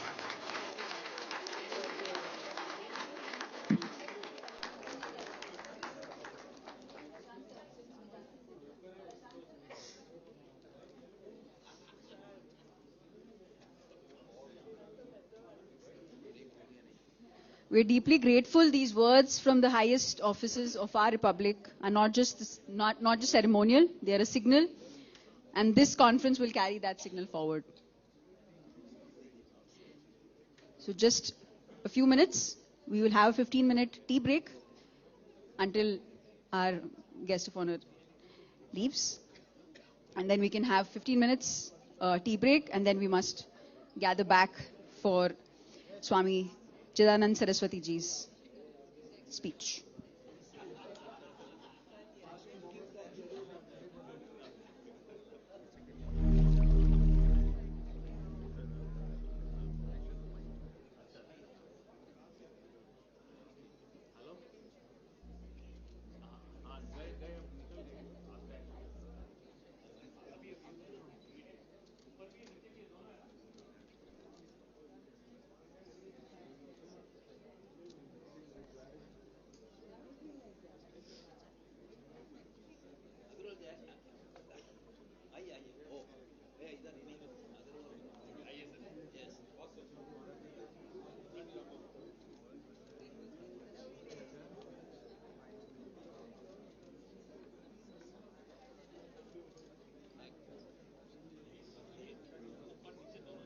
Sentence or dialogue. If you have any emergency talk, please finish in 20 seconds and then I can be with you.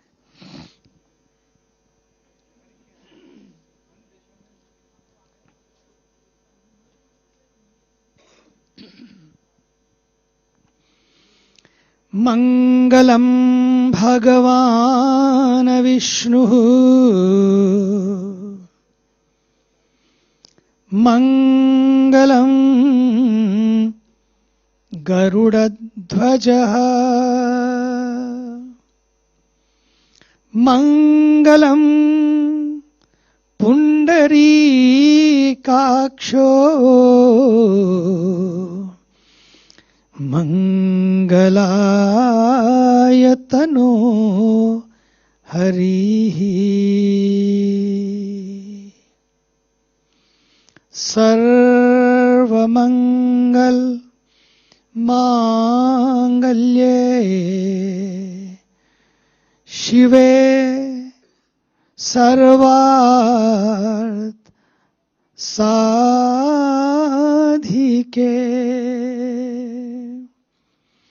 Sharanye Triambake Gauri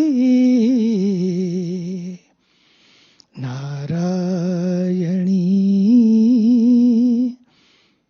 Namostute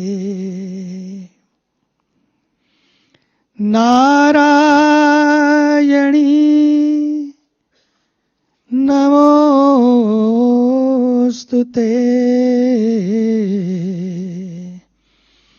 Narayani Namostute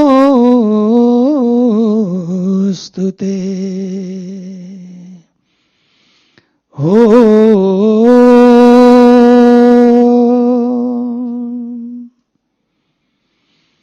Asatoma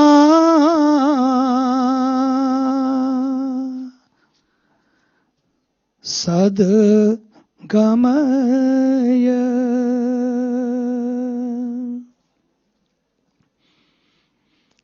Tamasoma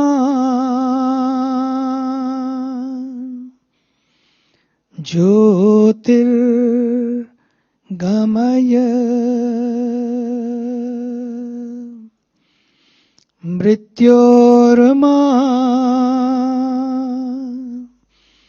Amritam Gamaya Om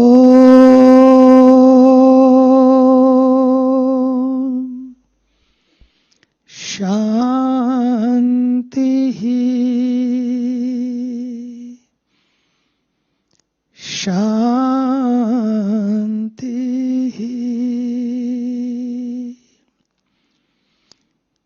Shanti.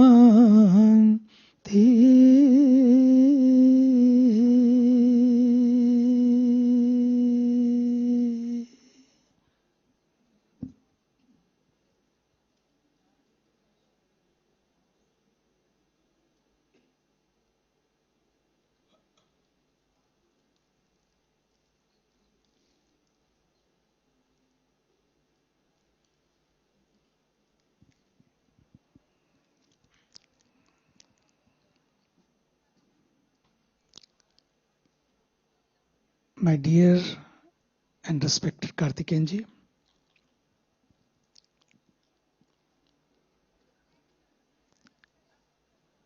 and all the Buddha CEOs,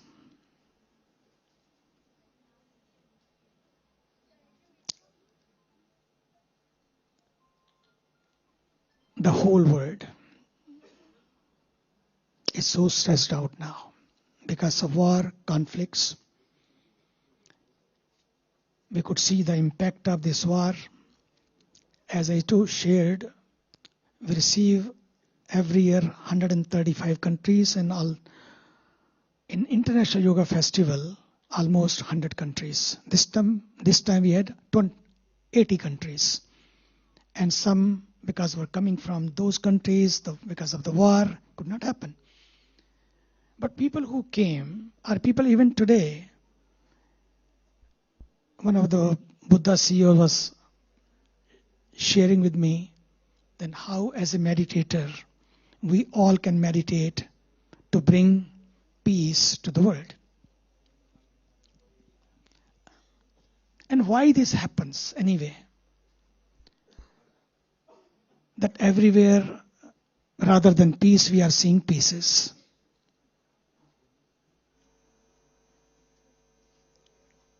I remember when I went to America 46 years ago, it happened that I was taken to Hollywood.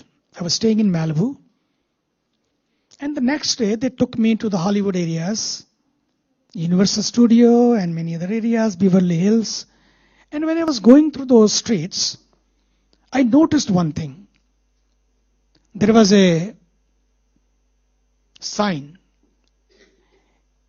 Many places, there was a beautiful sign, stress management course. I was very unaware of that term, stress. I was very young when I went to the forest, coming all the way from holy woods of India and was taken to Hollywood. From holy woods to Hollywood. And I was really not aware of this term. तो मैंने उनसे पूछा ये stress क्या है? ये stress management course क्या होता है? What is this? They said यहाँ तो सबको स्ट्रेस है और थोड़ा भी नहीं, $500, $300 कोर्स के हैं. तो बोलो क्यों? वहां स्ट्रेस नहीं होता है क्या? मैंने कहा होता होगा, लेकिन I am not aware of it. हम तो we were taught when we were in the jungle, then we came back from the jungle, that there is a self-management course. Self-management. How to manage the self. When you manage the self, then there is no stress. Stress only people can do when they are working with share market. They don't know what will happen. But why people are in stress? They are not. Everybody is not in share market. If you start sharing your life with others, believe me, you will never be stressed. Honorable Vice President was telling me, when he was leaving, we were just talking briefly. He said people have forgotten the way to be together. That's why our rishis, being in the caves in California, in the caves, कंदराओं में बैठकर, message क्या है? करुणा का, compassion का, being in the caves,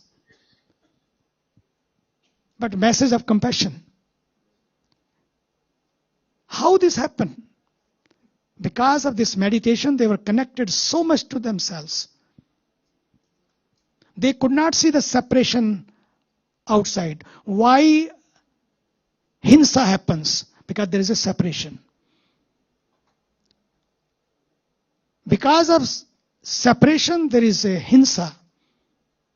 The moment we start realizing mantras are given by our rishis, Vasudhaiva Kutumbakam. They had nothing to eat even for days. Eating leaves sometime.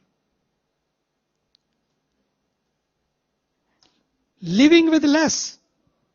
They learned how to be more. And here we are having more, but living in less. Living less and less every day. Why this happened? What was that chemia and the gift they had it? To me, what I learned from them in that young age, the technique of meditation, the touch of meditation. If you also want to be juicy, in your everybody, किसी को पूछो कैसे हैं, बस जी रहे, मैं भी बोला था. लाइफ में मजा ही नहीं है लोगों को, मस्ती नहीं है, जबरदस्ती है. नहीं, बड़ी बड़ी हस्ती भी हंस नहीं सकती हैं. सच्ची है ये बात. बड़ी बड़ी हस्ती भी, पैसा है, पैसा can change your lifestyle. Money can change your lifestyle, but meditation can change your life. Style can be changed. अच्छे कपड़े, अच्छी कार. ऑनरेबल वाइस प्रेसिडेंट कह रहे थे, क्यों पैसा चाहिए, क्यों मनी चाहिए? इसलिए चाहिए क्योंकि लोगों के जीवन में कंफर्ट चाहिए, कार चाहिए, पैलेस चाहिए. Yes, money can provide you this. Can provide you palace, provide you mansion, give you the style. But if you want the life, that can be given only by meditation. If you see in people's life, why there is domestic life, especially in Corona, we had so many complaints. First time people were living together at one home. They were living together. But morning you are out, she is out, everybody is out. In evening you come, you are tired, cook and sleep. Just watch TV and go to sleep. First time there was a chance people were living 24/7 together. And the cases were reported. The report are out. Doctors know. More violence, more domestic violence. Why this happen? छोटी छोटी बात पे लोग लड़ने लगते. So much reaction. Even sentence is not complete and you are ready to react. मुझे क्या कहना है? What I have to respond. What I have to say. Rather than reacting, meditation teaches us don't react but reflect. That anchoring grounding has given to you that on that platform you sit and reflect. Then rather than fighting, the small thing trigger and you start becoming tiger, rather than fighting, you stay calm, you stay connected. And that calm only happens when you are connected. You are composed. Otherwise, you will see fight all the time in your relationship with your spouses, with your children, with your neighbors and workplace, everywhere. All the time, you are agitated, irritated. Small things make you upset. For that reason, everybody, is my experience, an experience of thousands of years of our rishis. They found out this magic, this mantra. How to start? Start with meditation. Otherwise, being in the mansions, having so much money, air-conditioned cars, air-conditioned house, what our Honorable Vice President was saying, what money can provide this? Beautiful house, beautiful car, few comforts. But being in that air-conditioned house and cars, if you look at people, inside of them, what is happening? Heater is on. If heater was on, you can turn it off and on. But if tandoor is on, मजे की बात है, उसको of भी नहीं कर सकते. एक बार ऑन हो गए और यही हाल अपना है. यही हाल अपना है. अपने घरों में आप सोचिए तो सही कितने इरिटेटेड फील करते हैं हम लोग. तो meditation is not for somebody else. First is for you. Because whatever you are, you carry.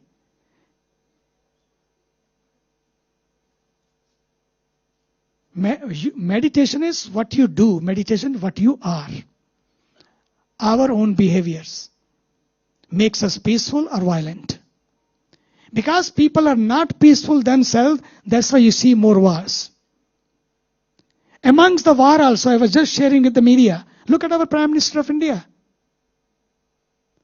How he is trying. Challenges are there, even from home. Our own people also, with negative narratives also. But he never becomes negative. Always stay peaceful. Why? He knows that this is the way you can keep yourself together, you can keep the country together. And for us who are living individual life, for themselves, for people who are living the family life, we are also, when we are living a composed, a calm and connected life, then you will not see the fault of others. You will look within yourself. You will not feel irritated or agitated. You will not create negative narratives because you are not connected and calm. In India, there is a tablet. I came to know, I was in Chicago, I think. I was in Chicago. Some lady were visiting her sister. And we were sitting there having a beautiful discussion. And she said, can I ask one question? I said, sure, go ahead. She said, I know what happened to me. I have sleepless nights.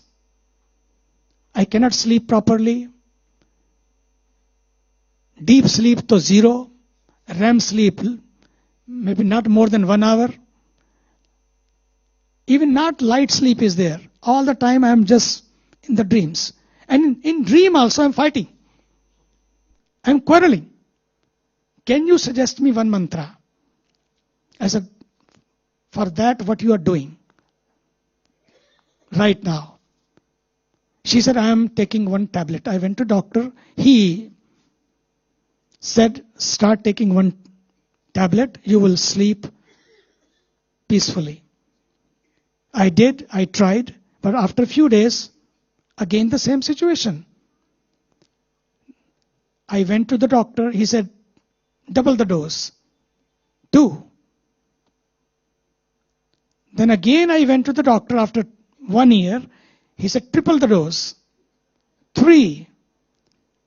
मैंने कहा, which medicine you are taking? She said, compose. Compose ही होती है ना doctor साहब? Compose. I said, I don't want to tell you to stop the medicine completely. Just come from 3 to 1 in the beginning. And I will give you another mantra because you have asked.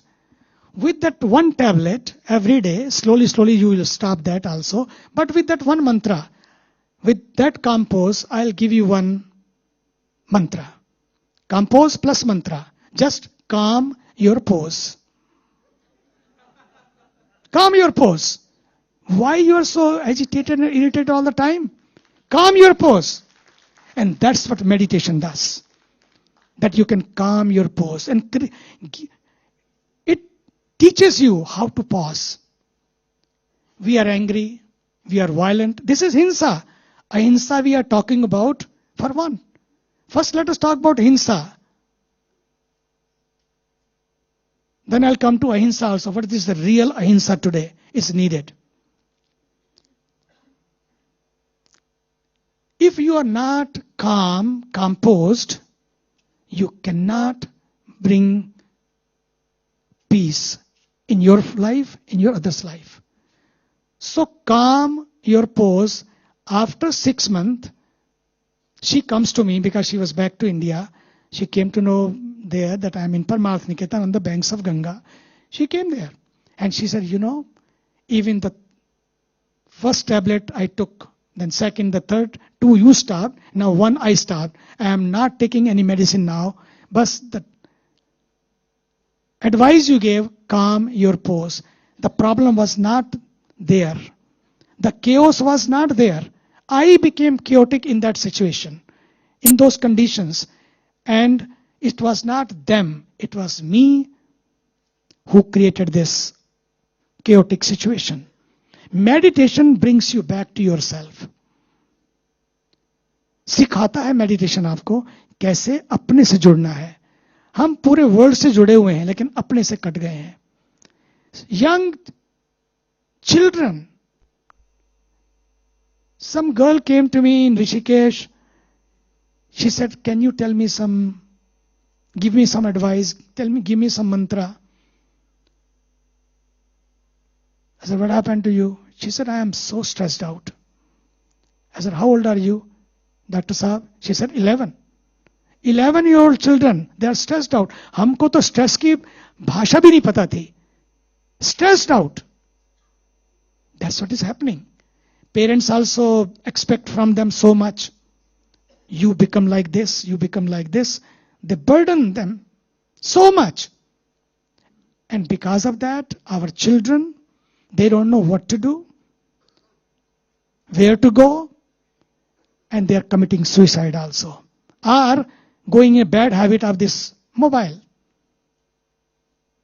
मुझे तो लगता है कि और कोई उपवास करें कि ना करें,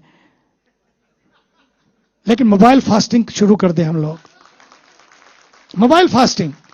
We should start teaching with meditation. Start with music. Go on with meditation. At the end, mobile fasting. ये 3 संकल्प होने चाहिए. 3M program. Mobile fasting. Our children, average time nowadays is 5 to 7 hours. In the bathroom, the first thing they happen, First thing, the moment they are awake, what do? Mobile. Arey, what is there? मुझे लगता है सोने से पहले meditate, not go on mobile. I am not telling you don't go online. Go online, but there should be a time.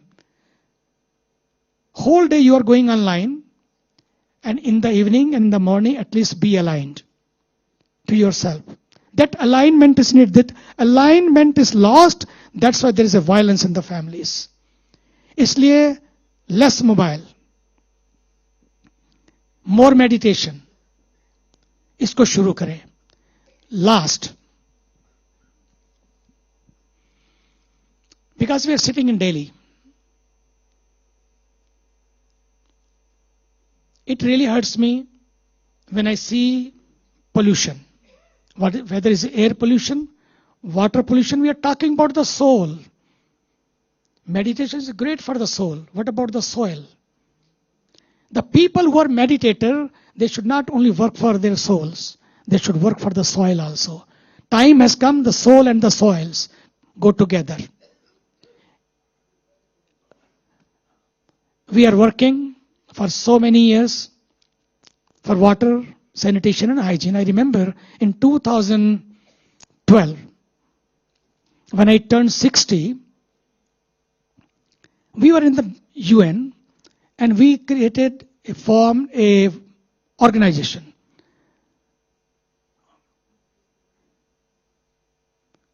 Global Interfaith Wash Alliance. Issues pertaining to water, sanitation, and hygiene. How we can bring interfaith leaders together and solve this issue. Because leaders come and go, but our spiritual leaders, when there is a problem, they are the first one to reach and they are the last one to leave. They stay there and keep solving, whether it's a tsunami, flood, or anything happens, because they have a reach to their congregations. I talked to His Holiness the Pope, then talked to His Holiness Dalai Lama, and all the top Muslim leaders, other leaders, and everybody, because to Shankaracharyaji's, we talk here every time whenever we meet. And the result is, they also started sharing their thought to their congregation. And so many communities became aware, become water, sanitation and hygiene now. When we were talking about menstrual hygienes, we were in the Kumbh Mela. We did a very big program for menstrual hygiene. So somebody came to me, they said, you are a Swami. What are you talking? Menstrual hygiene? I said, half of the world is our Shaktis. If Shakti is swasth, Devi is swasth, to Desh swasth. Shakti is swasth, to Srishti is swasth. We forget these issues. To me, these are the real issues. Talking about water. No water, no conference, no coffee. Water is the next gold. Water is the next oil. Fighting for the oil is one side. But if there's no water, when they were told that we will attack on the oil stations, Iran immediately said we will attack the water stations. Immediately, they started thinking कि अगर water के ऊपर water lines के ऊपर हुआ सब pollute हो जाएगा. मुझे लगता है Yamuna ji, right here in Delhi, all these Buddha CEOs, time has come, all these Buddhas to fight one more yuddha. And the yuddha is taking care of our Mother Yamuna in Delhi. Taking care of the air pollution in Delhi. We are planning. I will invite you all. Making a plan for the entire Yamuna for within 3 to 4 hours. Whole Delhi is together. Whole Buddhas are together. And planting all the trees all along the river. This is a green crime. This is a green violence. This is a green violence. Green violence. This is a green crime. We talk about meditation, we become the meditator, wonderful things, but we should use our energy from this meditation. अपना ध्यान करो, लेकिन ध्यान के साथ यमुना का भी ध्यान करो, नदियों का ध्यान करो, पानी का ध्यान करो, पेड़ों का ध्यान रखो, पहाड़ों का ध्यान रखो. आज इस ध्यान की जरूरत है. Every day, maybe you are aware or not, doctors know. These are the statistics. Every day, 16 to 2,000 children, because of bad water, under the age of 5, die every day. Every day. This year we lost 25 lakhs people. Just imagine, 25 lakhs, 250 million people. आप सोचिए तो सही, 2.5 million people we lost every year. मुझे लगता है all the yogis, all the meditators, all the saints, all the scholars think about that violence also. This is hinsa. If the Shastra we go, Shastra says param dharma shruti vidit ahinsa. Param dharma shruti vidit ahinsa. And that hinsa start with separation and ahinsa start with only one thing, that we are one family. Vasudhaiva Kutumbakam. These were the mantras given by those people who are sitting in the mountains. They gave those mantras that we are one family. If we are one family, then who will hurt whom? Who will cheat whom? Who will deceive whom? Maharshi Vyas beautifully said, Ashtadash Puraneshu Vyasasya Vachanadvayam. Ashtadash Puraneshu Vyasasya Vachanadvayam. Paropakaraha Punyaya Papaya Parpidinam. All the 18 scriptures, the essence is, he said, Paropakaraha. Helping all is the merit, is the punya, is the ahimsa. And hurting never, hurting no one. This is the great punya. लेकिन हम क्या करते हैं? परोपकारा पुण्याय पापाय प्रपीड़नम. सबसे बड़ा परोपकार क्या है? बोले कि अहिंसा को मेंटेन करना. और सबसे बड़ा पाप क्या है? हिंसा को स्प्रेड करना. हिंसा कैसे होती है? When we hurt more, when we hate more. True meditators, when they start meditating, pakka mano, hatred disappears from their lives, because they feel connected to everyone. और यही सबसे बड़ा योगदान है ध्यान का. मैं आपसे इतना ही कहना चाहूंगा. आप पूरे देश से आए हैं, पूरे, there are few from many nations also. The one thing we can do together, there is not shortage of water, there's no shortage of land. If there's any shortage, is a shortage of consciousness. Shortage of consciousness. And meditations gives you, prepares you, shows you the way between the conscious mind and unconscious mind. Gives you the way. कैसे deal करें? How to deal with that? Unconsciously we are hurting so much. In our family life, I can see people come to us. Now they have started, because when Adani Modi ji said, wed in India, now people are coming to wed in Uttarakhand, on the banks of Ganga. When they come to me, first advice I give them after the marriage, when they ask for advice, I tell them, keep your home peaceful. No domestic violence. Don't fight for who is right, who is wrong. Anyway, in wedding life or married life, either you can be married or you can be right. You cannot be both. It's true. You cannot be both. If you try to be right, there will be violence. सबसे बढ़िया मंत्र है okay Honey. मैं सच्ची कह रहा हूं, ये ट्रायल है, बिना मतलब झगड़ा करना। पैसे का ठीक है बाबा, जैसे तुमने कहा वही सही है, और ये सच भी यही है। आप शक्तियों को सामान दो कि ना दो, उनका सम्मान करो, उनका सम्मान करो। आपका घर भी पीसफुल होगा, आपका जीवन भी पीसफुल होगा, और हमारा विश्व भी पीसफुल होगा। जीवन को अहिंसक बनाने का ये सबसे बड़ा रास्ता है। पहला मेडिटेशन, दूसरा नो रिएक्शन, तीसरा introspection, making your own balance sheet before you sleep. Don't worry about others, what others are doing, what is happening to your life. End of the day, that will matter, your peace will matter, your happiness will matter. That's why meditate every day. मैं तो कहूंगा ध्यान करो, रोज करो और मौज करो। धन्यवाद। Thank you, thank you, thank you. Ahimsa is not just an idea but practice, as the choice we make before we even open our mouths. Swamiji, thank you. We carry your words, and this is really what Global Conference of Meditation Leaders is for. What we are doing here is to make this message reach the world. Thank you.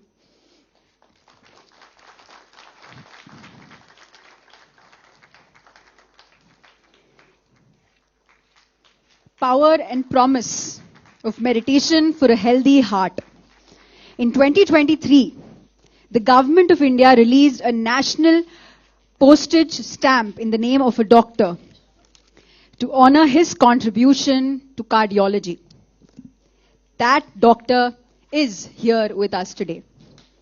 Dr. H.K. Chopra has spent 44 years at the frontier of clinical cardiology and preventive medicine.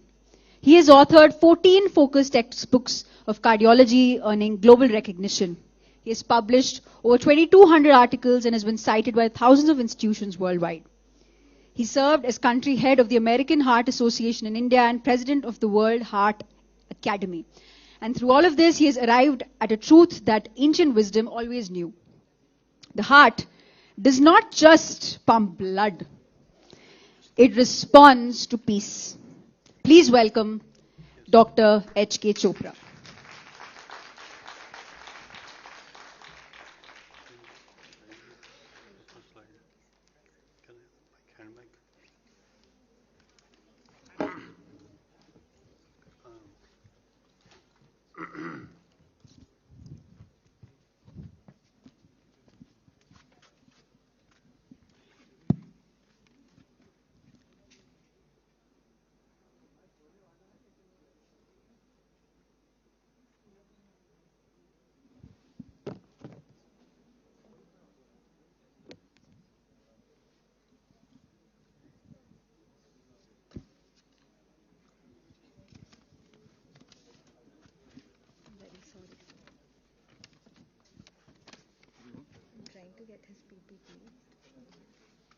Where do you copy? It's on the pen drive only, sir.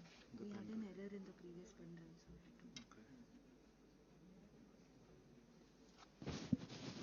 There's a drive. There's a drive. Where did you copy?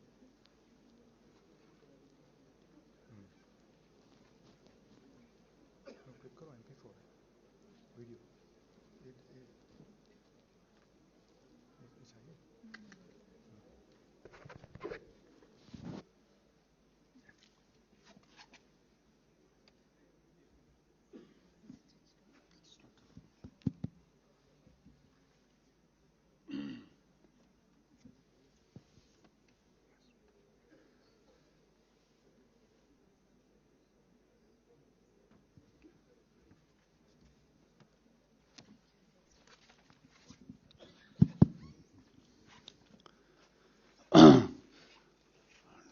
Mr. D.R. Karthikeyan, fellow colleagues, ladies and gentlemen. It's really a great pleasure and honor indeed for me to be here today on a very, very special day, Global Meditation Leaders Conference. I firmly believe that I'm a doctor, a scientist for the last 46 years. But the time has come, every doctor should be a spiritual doctor. Without spirituality, we cannot exist. I had enough experience, not only in India, but all over the world, all over the globe.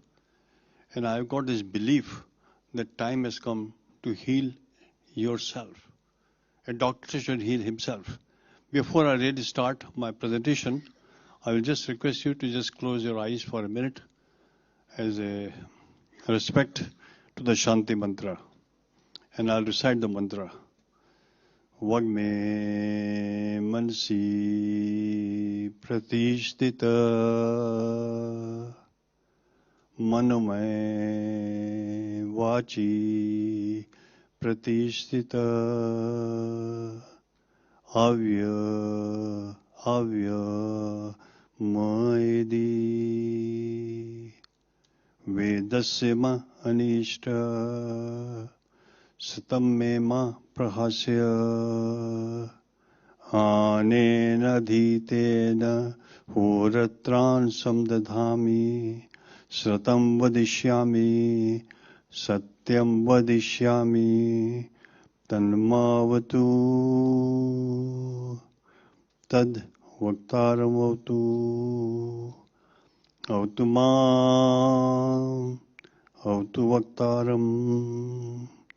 Om Shanti, Shanti, Shanti.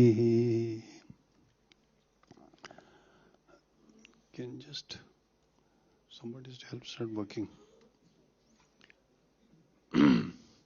I think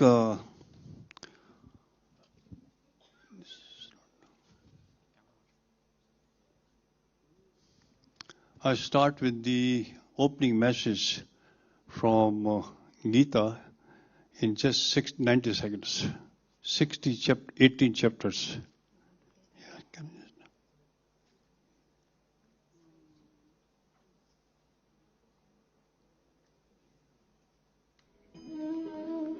The chapters are very simple. The first chapter, you all know it, that we should follow this. Wrong thinking is the only problem in life. Right knowledge is the ultimate solution to all our problems. Selflessness is the only way to progress and prosperity. Every act can be an act of prayer. Renounce the ego of individuality and rejoice in the bliss of divinity. Divinity is supreme. Connect to Supreme every day. As a doctor, I firmly believe it. Live what you learn. Never give up on yourself. Value your blessings inside you and outside you. See divinity all around. Have enough surrender to see the truth as it is. Absorb your mind and heart in the Supreme Lord all the time. Detach from the Maya and attach to divinity. Live a life so that matches your vision. 15th chapter, give priority to divinity and become divine. Being good is reward in itself.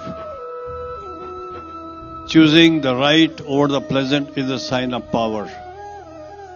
Let's go and let's move to union with the God. Ladies and gentlemen, just to show that the historical perspective of meditation originated from India. We are very fortunate to be here.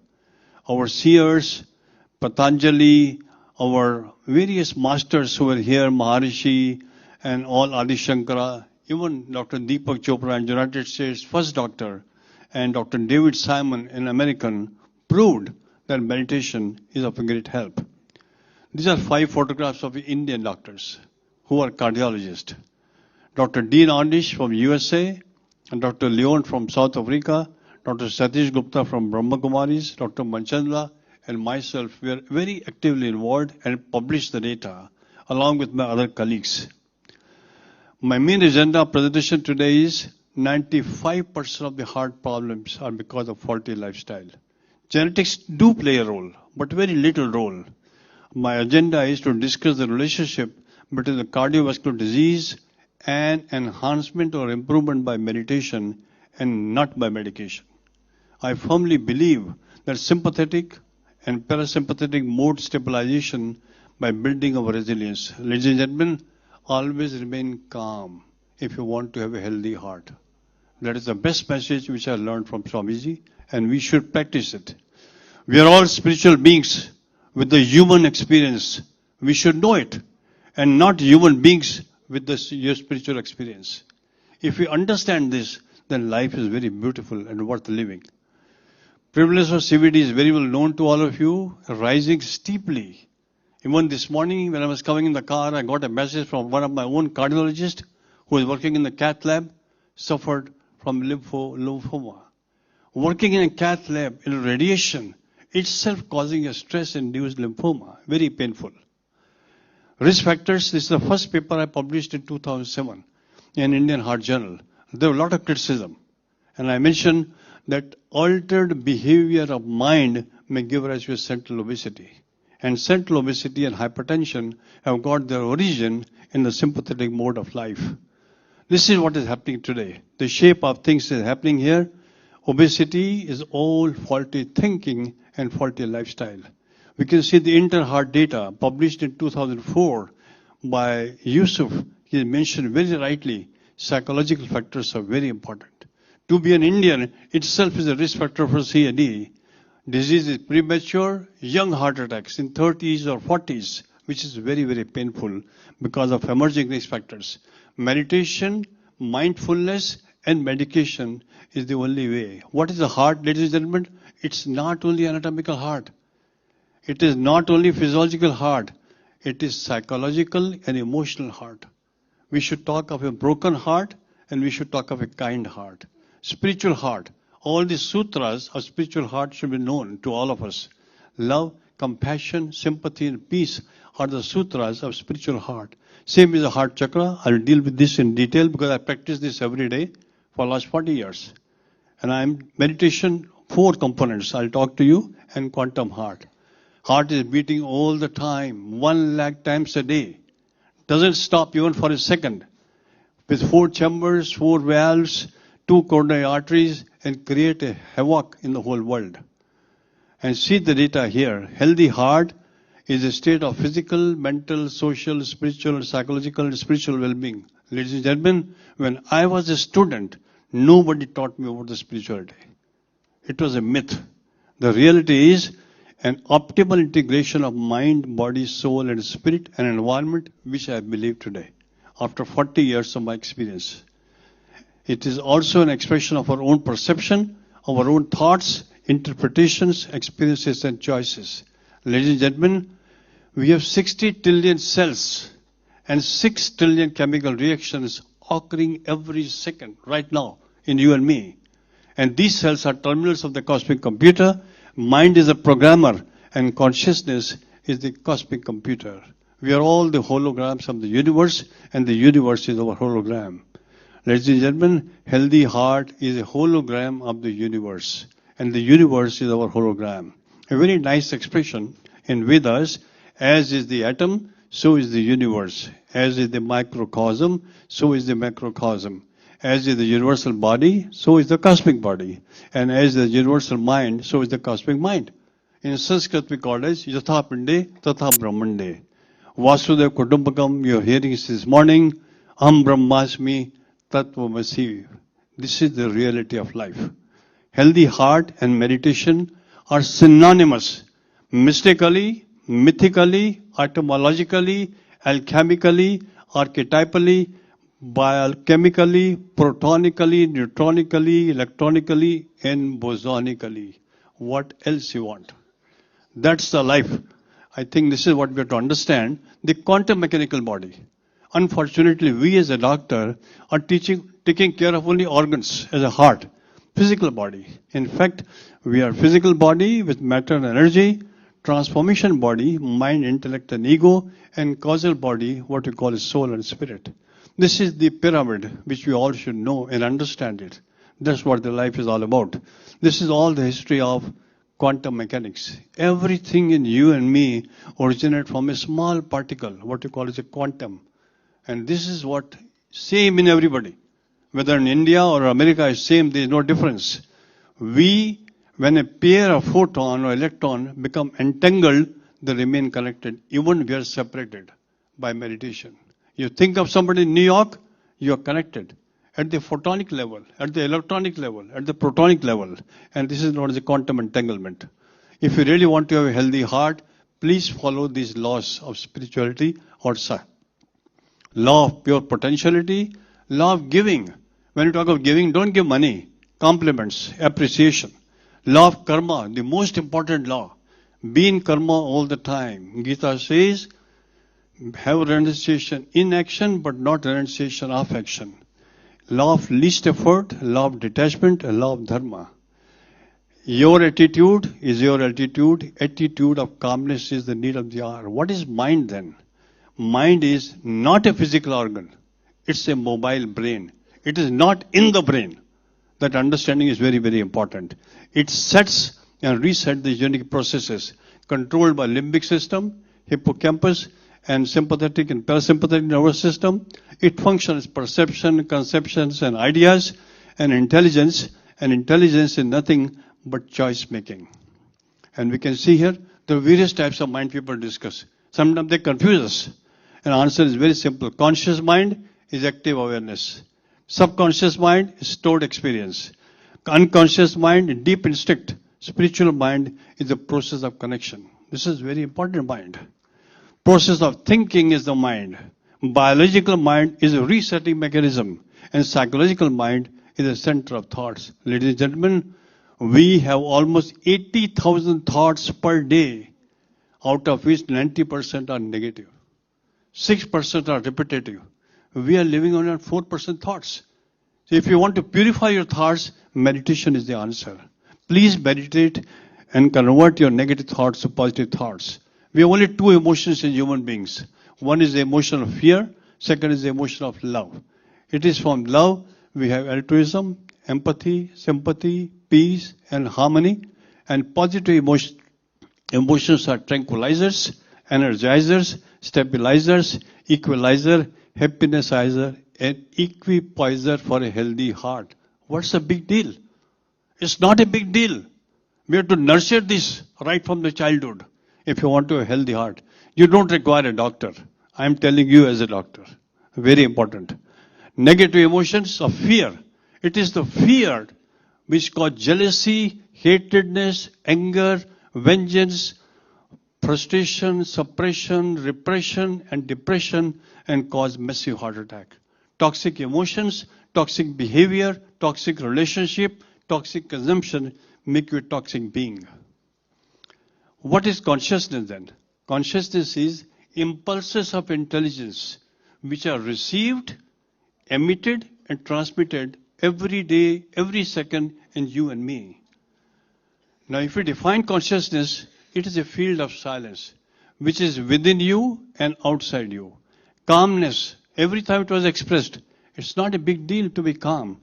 There is a calmness outside you and inside you.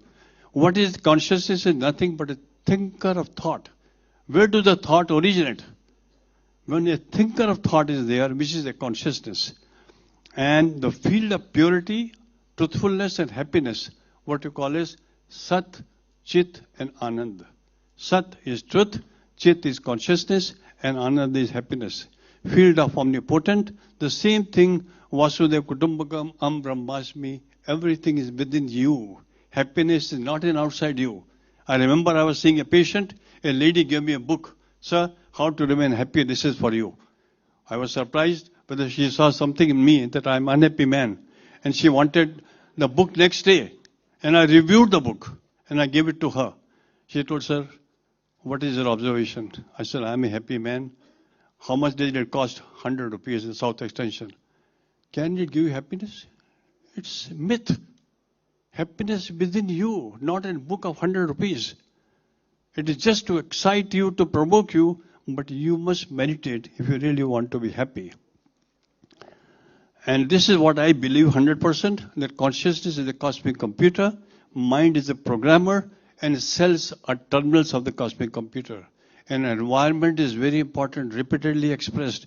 An environment within you, is microcosm, and environment outside you is macrocosm. Consciousness is a state of awareness about oneself and self of the self. Self of the self is the universe, and only self is the soul. Self is Atman and cosmos is Brahman. This is very important, the states of consciousness. This also we have to understand. Waking stage, sleeping stage, dreaming stage, Turiya, cosmic consciousness, divine consciousness, and unified consciousness. I can take 3 hours lecture on this, but time doesn't permit me. So meditation is very important. We can quit smoking, we can quit drinking and laughing and become a very happy man. Ladies and gentlemen, as a doctor, I believed in 3M, mindfulness, meditation, and medication after the age of 50. Below 50, only mindfulness and meditation. A new mantra for a healthy heart. Unfortunately, most of us are busy in earning money and losing health of the heart. And then we are busy in losing that money and trying to earn the health of the heart. It's gone. So I think heart meditation is very, very important. What is meditation? You have to understand. Understand the self and self of the self, which I am repeating. Awareness of the present moment, right now, and quieten your mind. Experience of silence, experience of calmness in meditation. I am speaking, I am in a meditation mode. Self-realization, self-relaxation, effortless, awareness on breath, already spoken by Swamiji. Awareness on mantra and awareness on chakra is also a meditation. What are the types of meditation? It's very complex. I took 15 days to prepare the slides because I don't understand it much and I'm trying to understand myself. I'm in the learning phase. Mindfulness is the present moment awareness. Breathing meditation, chakra meditation, mantra meditation, transcendental, primordial, Raja Yoga meditation. I had been to Brahma Kumaris many times. I'm sure Dr. Gupta is here. He might be looking at me. And loving kindness meditation, Buddhist, visual meditation, auditory meditation, walking meditation, and so much things are there. Chakras is my pet. I love this meditation and do it every day. Chakra meditation enhance the health of small vessels of the heart.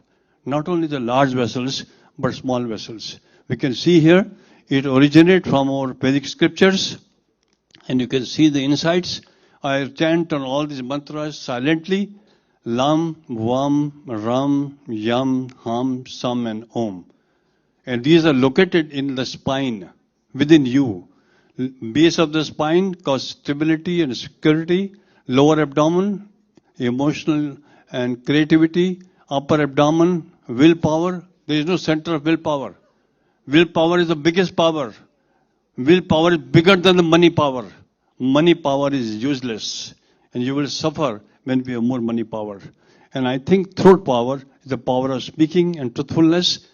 And then, of course, we have faith and intuition. By some, that is the sixth chakra. And the top is spirituality, which is pure consciousness. We can see here, this is very important. There are different colors. You must have awareness of the colors, awareness of the zone and their function. We can see here, first chakra. This is lower back. Activation leads to skill and patience. When you're hyperactivated, selfishness and materialistic world. And they're blocked also. And when they're blocked, you become very egoistic and fear. And how to activate this chakra? By meditating Lam.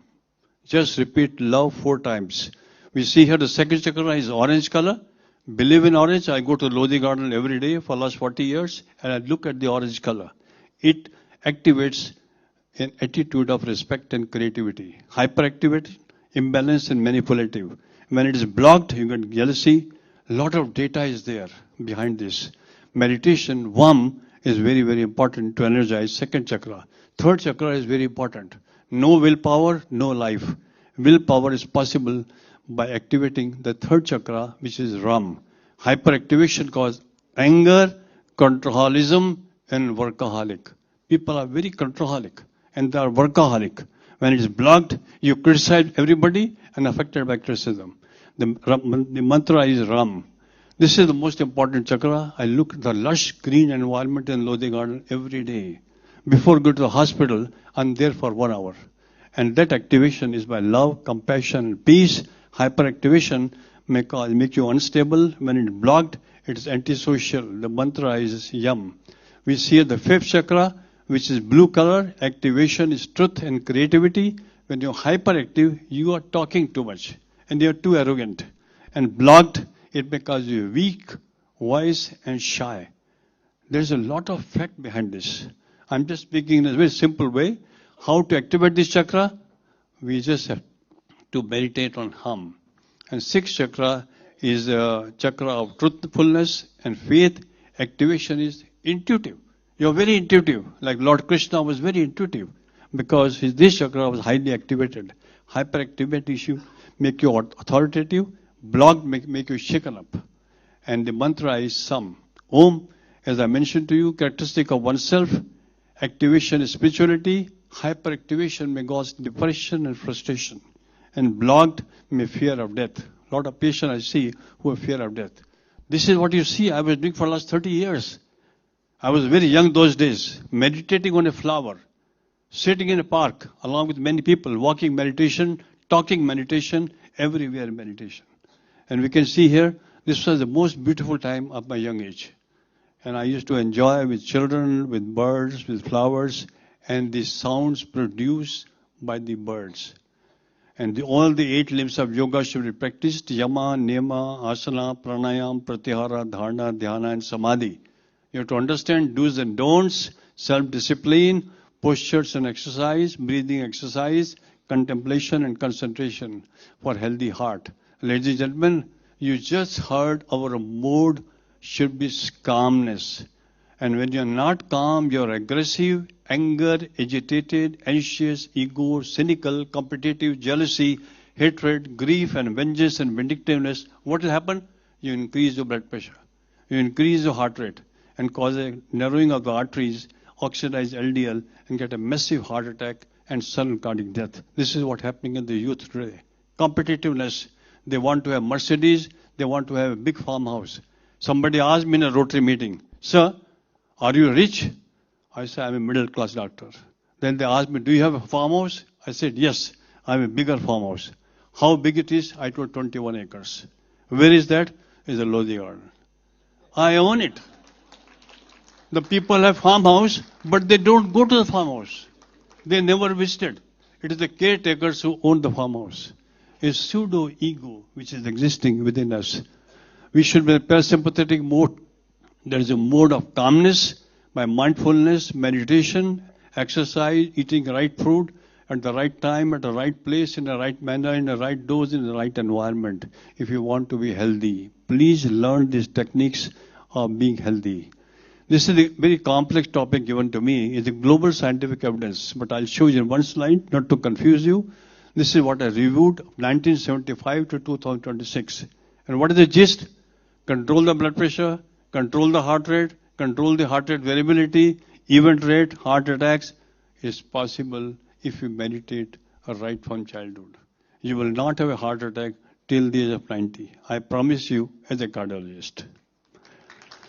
This is the Dean Ornish formula. A lifestyle optimization and meditation, a regression of lesion in 1 year and even over 5 years. This is the autonomic modulation is possible by meditation, expressed very well here. This is by Raj Yoga meditation. This was the study. Myself, Dr. Gupta and Manchanda were involved, and we did it with chief guidance of our former President of India, Dr. Abdul Kalam. And it was shown, and I published this data in Indian Heart Journal. People were not accepting it, but I was the editor of Indian Heart Journal, and I got it published. And I've shown angio lesions are reduced, events are reduced, anxiety score, depression score, and anger score, everything is reduced. And if you see depression may cause a heart attack, acute stress may cause a heart attack, and most of the people who have heart attack, they go into a depression. So what is the message? The message is very simple. Remain calm. Have an attitude of calmness. Love everybody. Hate no one. Judge no one. Criticize no one. And don't be affected by criticism. So this is very simple. If you love meditation, you are having inner calmness, and you love flowers, and you exercise, walking, jogging, swimming, dancing, cycling, and remain in calmer mode, in a parasympathetic mode. This is what I do, and I practice conch blowing. You heard everywhere. Conch blowing is very spiritual. This is music. In the United States, people who are subjected to music therapy in the ICCU, the recovery is very faster. There is a huge data. And spa. I go to a spa almost 3 times a week. I spend a lot of money to remain calm because I'm working in a very stressful environment. So this is a very important slide. And I firmly believe, as a doctor, don't believe too much on tablets. The tablets should be spiritual tablets, which should not be in the bottle or in the strips. These are all the steps which are mentioned here. Meditation, yoga, exercise, and the right food.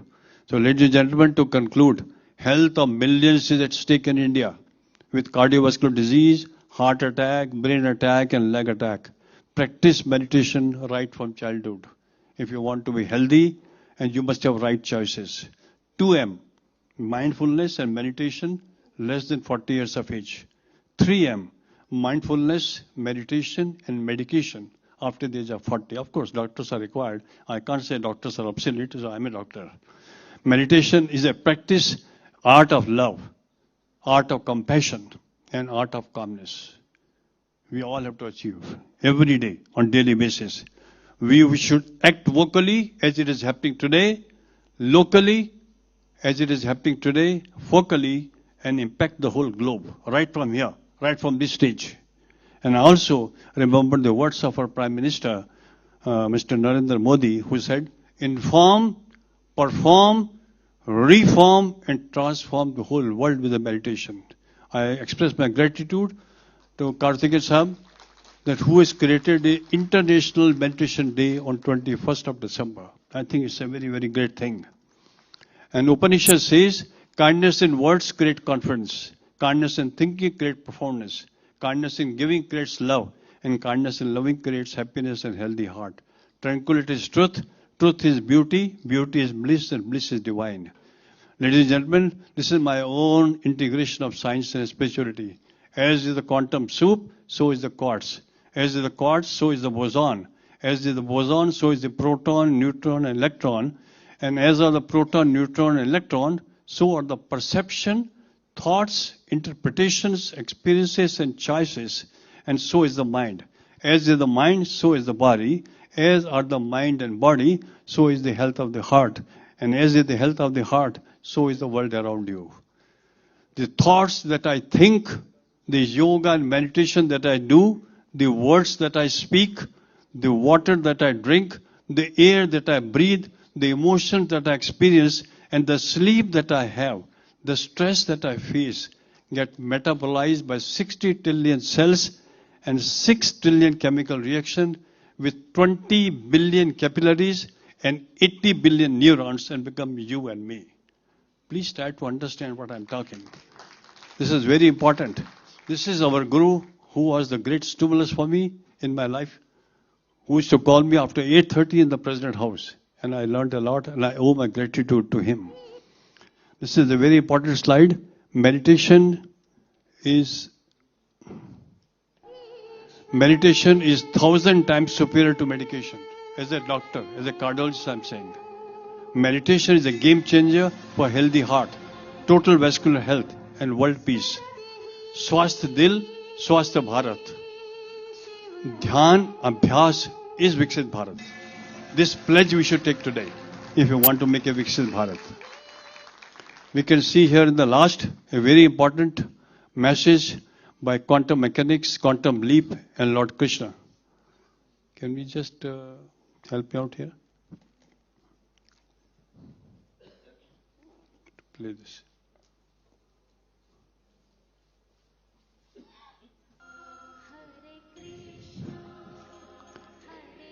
Energize your heart by meditation from today onwards, if you are not practiced. The only solution for a healthy heart is meditation and not medication. Thank you very much for your kindness. Thank you so much, Dr. H.K. Chopra. When a doctor says not medication but meditation, that really shows the kind of impact meditation has brought to his life. I would like to invite Dr. D.R. Karthikeyan ji to please felicitate Dr. H.K. Chopra on stage.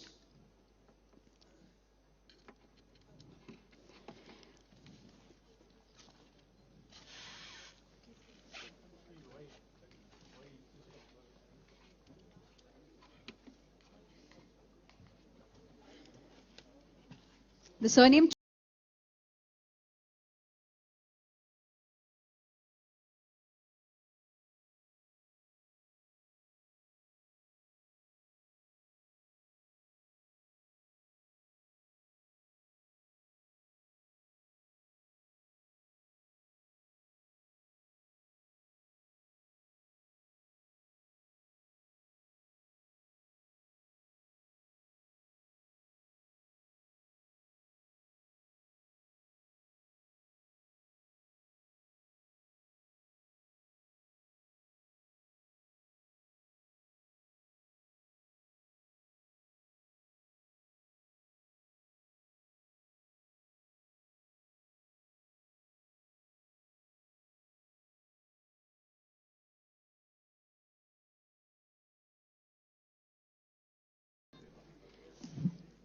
from one cardiologist to one great cardiologist to another great cardiologist. I have one question for all of us. Do you actually believe meditation will change anything? Do you really believe it? Okay. Not as an idea, not intellectually, but in the place inside you where real decisions are made. Do you believe that going inward changes the world outside? It doesn't seem so. It still doesn't seem so. Okay, so we have with us Dr. Mohit Gupta, Professor of Cardiology at G.B. Pant Institute, New Delhi. He has delivered over 1,200 lectures across the world at Oxford, Cambridge, and across multiple continents. He has received national recognition for excellence in cardiology and has been associated with Brahma Kumaris for over 36 years, practicing Raj Yoga meditation daily. He does not just study belief, he lives it. Please welcome Dr. Mohit Gupta.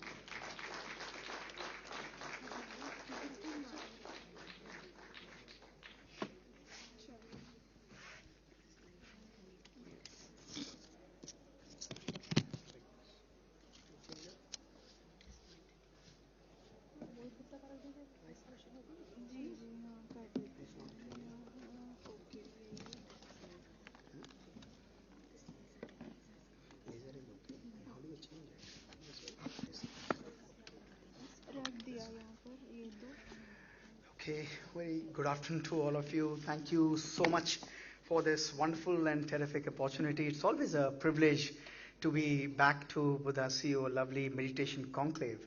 And as always, I am not going to talk to you about something that is in scriptures or something that Shastras are teaching us, because I strongly believed that meditation and spirituality is something that is to be experienced in your life.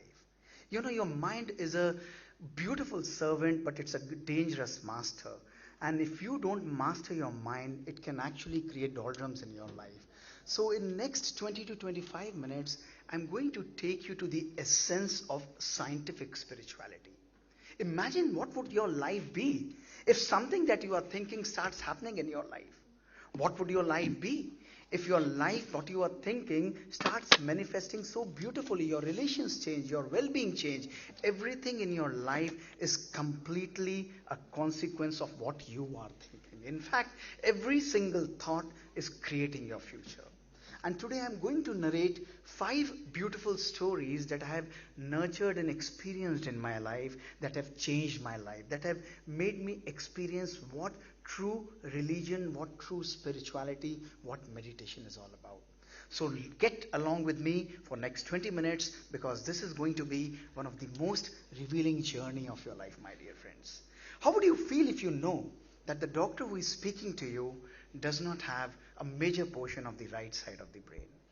How would you feel if you know that the person who is speaking to you has lost his 80% hearing, works with only 25% of the hearing for last 25 years using the devices?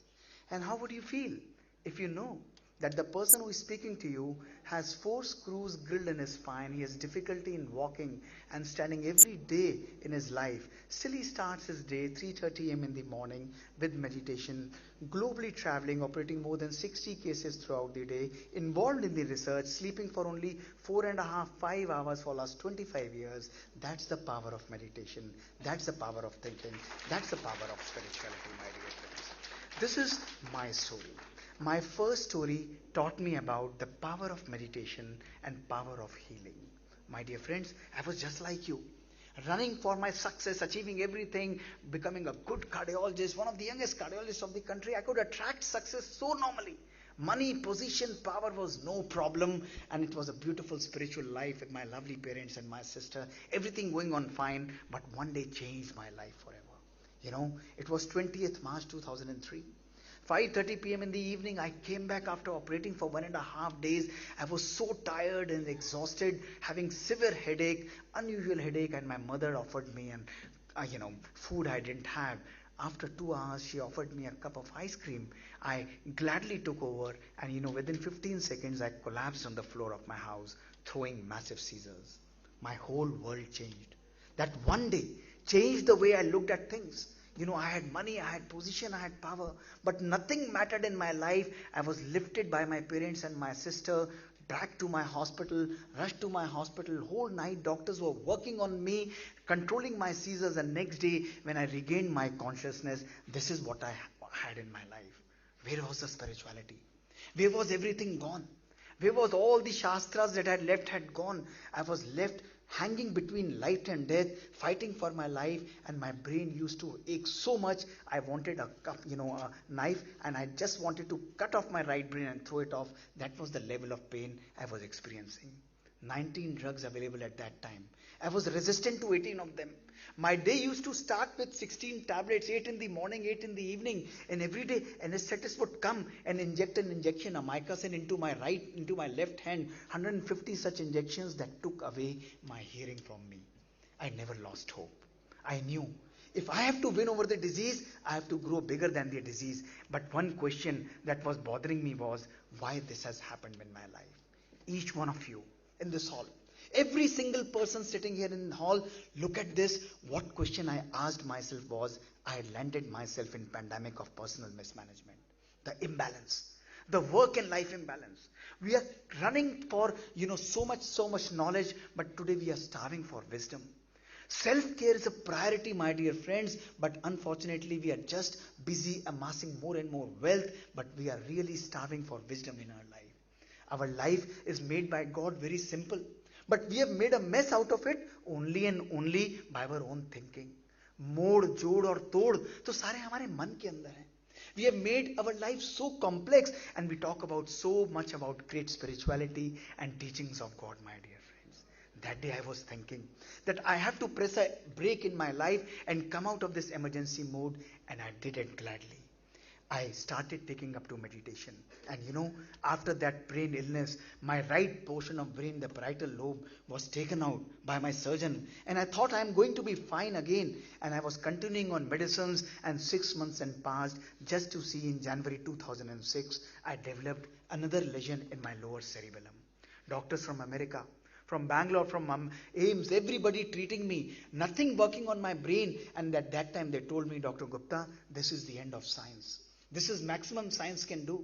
This is not operable. You have to be on medicines. And I knew old ways are not going to open new doors. If I change nothing, nothing is going to change. And that is the time I took up to counterclockwise aging. And I was practicing Raj Yoga meditation of Brahma Kumaris. And I started doing focused meditation every day, 3 a.m. in my morning. I contemplated.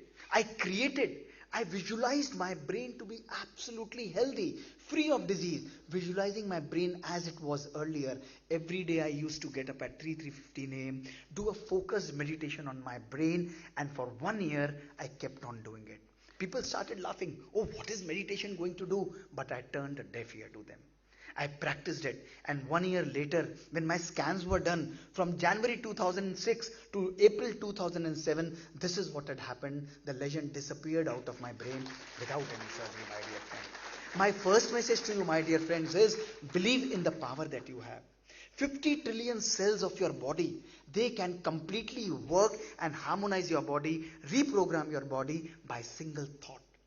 One single thought can completely change the programming of your 50 trillion cells, and you can create magic. This is what science says. Within 17 seconds, a new neuron is formed, and when you do it in 5 repeated cycles, within 21 days to 254 days, you can hardwire your brain by repetition, by consistency, and by belief, and that is what is called as neuroplasticity, my dear friends. Your brains can be rewired.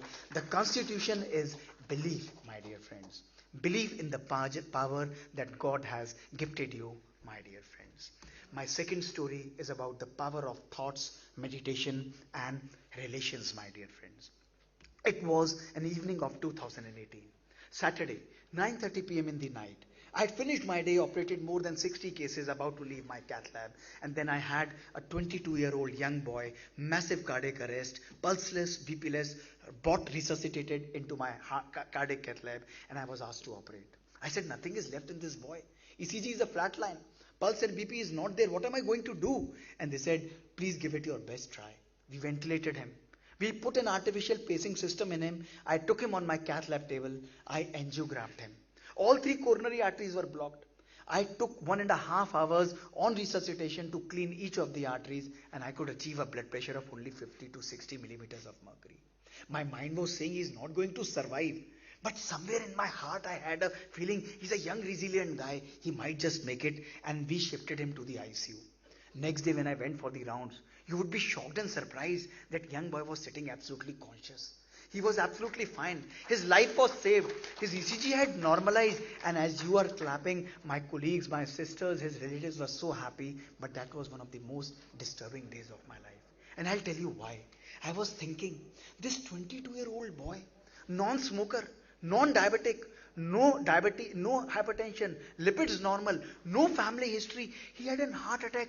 What the hell is going on wrong in his family, in his life? I must ask him.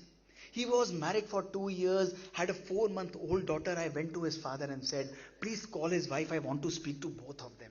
His father took me aside and said quietly, Dr. Gupta, whatever you want to ask me. His wife is not going to come. And I said, why? And he politely and humbly and very somberly said, sir, they are on verge of divorce. 1 month before they have filed for divorce papers, they are going to separate from each other. And I was frozen in that moment, my dear friends. My whole mind went in shutters, and when I folded hands, I requested that old father, please call his wife and tell Dr. Gupta wants to meet to you. Reluctantly, he called. And she came there running 1.5 hours later, and I made them sit in the ICU, extubated the young boy, and you must listen what I talk to them that will blow your minds apart. I said, what is going on wrong in your life? Kya gadbad chal rahi hai tumhari life ke andar? And listen what he said. He said, sir, we earn a 6-digit salary. We drive a Mercedes. We have a 4-bedroom plush apartment. There is no problem of money in our life. But for last 2 years, we have never connected well with each other. We never had time to talk to each other, to understand the emotions of each other. That is why we want to separate from each other. I didn't counsel them. I said, go ahead and separate from each other. But will you do 2 things for me for 1 month? They said, yes, we will do. I said, for 1 month, every day, 30 minutes, start having a dinner together. Have a e-free dinner.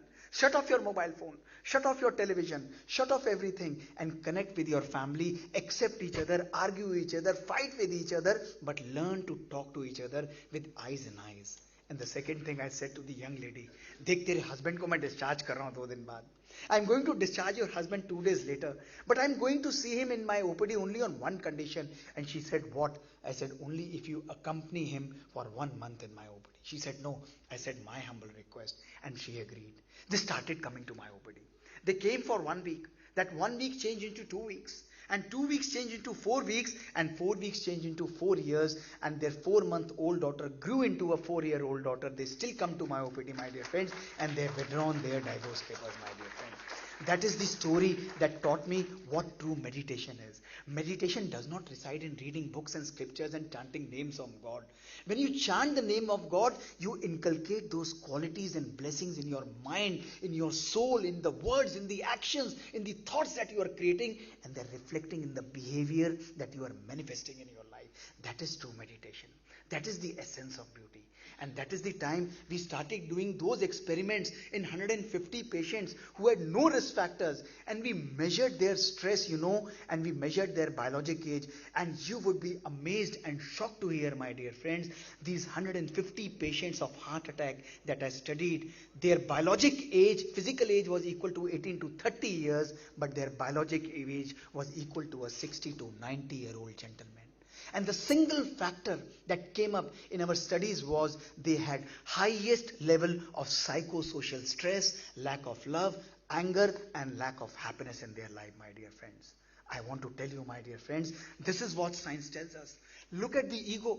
Those people who have no purpose, those people who have anger, those people who have only ego in their life, those people who have domestic violence in their life, they are the people whose telomerase goes down and whose telomere length gradually keeps on decreasing, and they get biologic aged. And my dear friends, the good news is, if we are practicing happiness, if we are practicing gratitude, love in our life, this is what meditation tells us. Our telomerase increases and our biologic age also increases. And the good news is, this is reversible. You are welcome to visit our labs. Today, in people like you, we are using genomics, meditation and artificial intelligence and reversing their aging and their diseases only and only by changing our mindset, my dear friends. It's all about our perspective. This is what Dr. Robert Waldinger in the happiness study and the granting Blue study showed.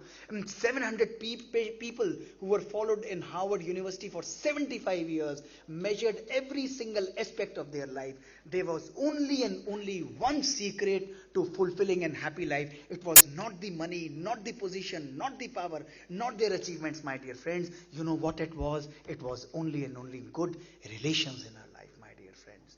My message, second message is, take care of your thoughts and take care of your genes. Your genes can create magic in your life, my dear friends. My third story is on the power of thoughts and the power of resilience that we have. My dear friends, I was always a great and an avid badminton player at state level. It was 21st March 2013 and I was playing badminton. And suddenly I suffered an injury. My pars interventricularis got fractured and I could not move a millimeter on the court. I was dragged to my home. I was asked my surgeons, my orthopedic and neurosurgeon friends to lie down flat. And every day I used to get up and my vision was only one: I want to play badminton. And they would say, no more badminton, you have to be absolutely straight. They kept on forcing me to take rest. My life was absolutely miserable. It was not comfortable. I used to get up, legs used to have a radiating pain, but my vision was, I have to get back on my sports again. I have to get back on my foot again, absolutely normal. Every single day, I tell you, my vision was, I am fine and I am going to be perfect. Ultimately, they didn't listen. They stopped picking up my phones. And after 8 months, I convinced one of my friends, to operate on my spine. And on 17 January 2014, I got operated. 19th, I was operated. And this is my picture on 20th January 2014, the first day after my spinal surgery. My face was spoiled, but look at the smile on my face. Because I knew I'm going to be back on my sports again. And this is my actual picture of spine, where 4 screws were drilled into and my spine was fixed. I took a discharge on the second day. I came back home. I started walking on the third day. Within 5 days, I left support and I was gradually walking. The physiotherapy was going on. Within 1 month, I rejoined my hospital and started operating. Within 1 year, I was able to walk for 4 to 6 kilometers, and today, 12 years down the lane, I'm able to walk for 16 to 20 kilometers every day. I'm back to all my activities, and that's the power of resilience, and that's the power of thinking that we have. My dear friends, my message to you is, meditation and yoga is something that gives you a purpose in life. A life without a purpose is like a body without a soul. If you have a why to live in your life, my dear friends, you can bear with almost anyhow. All of us are made of stories, and let me tell you, this is my story. Don't spiral in the problems that life is giving you.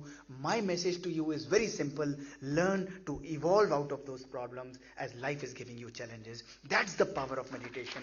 That's the power of yoga. That's the power magic that we can create.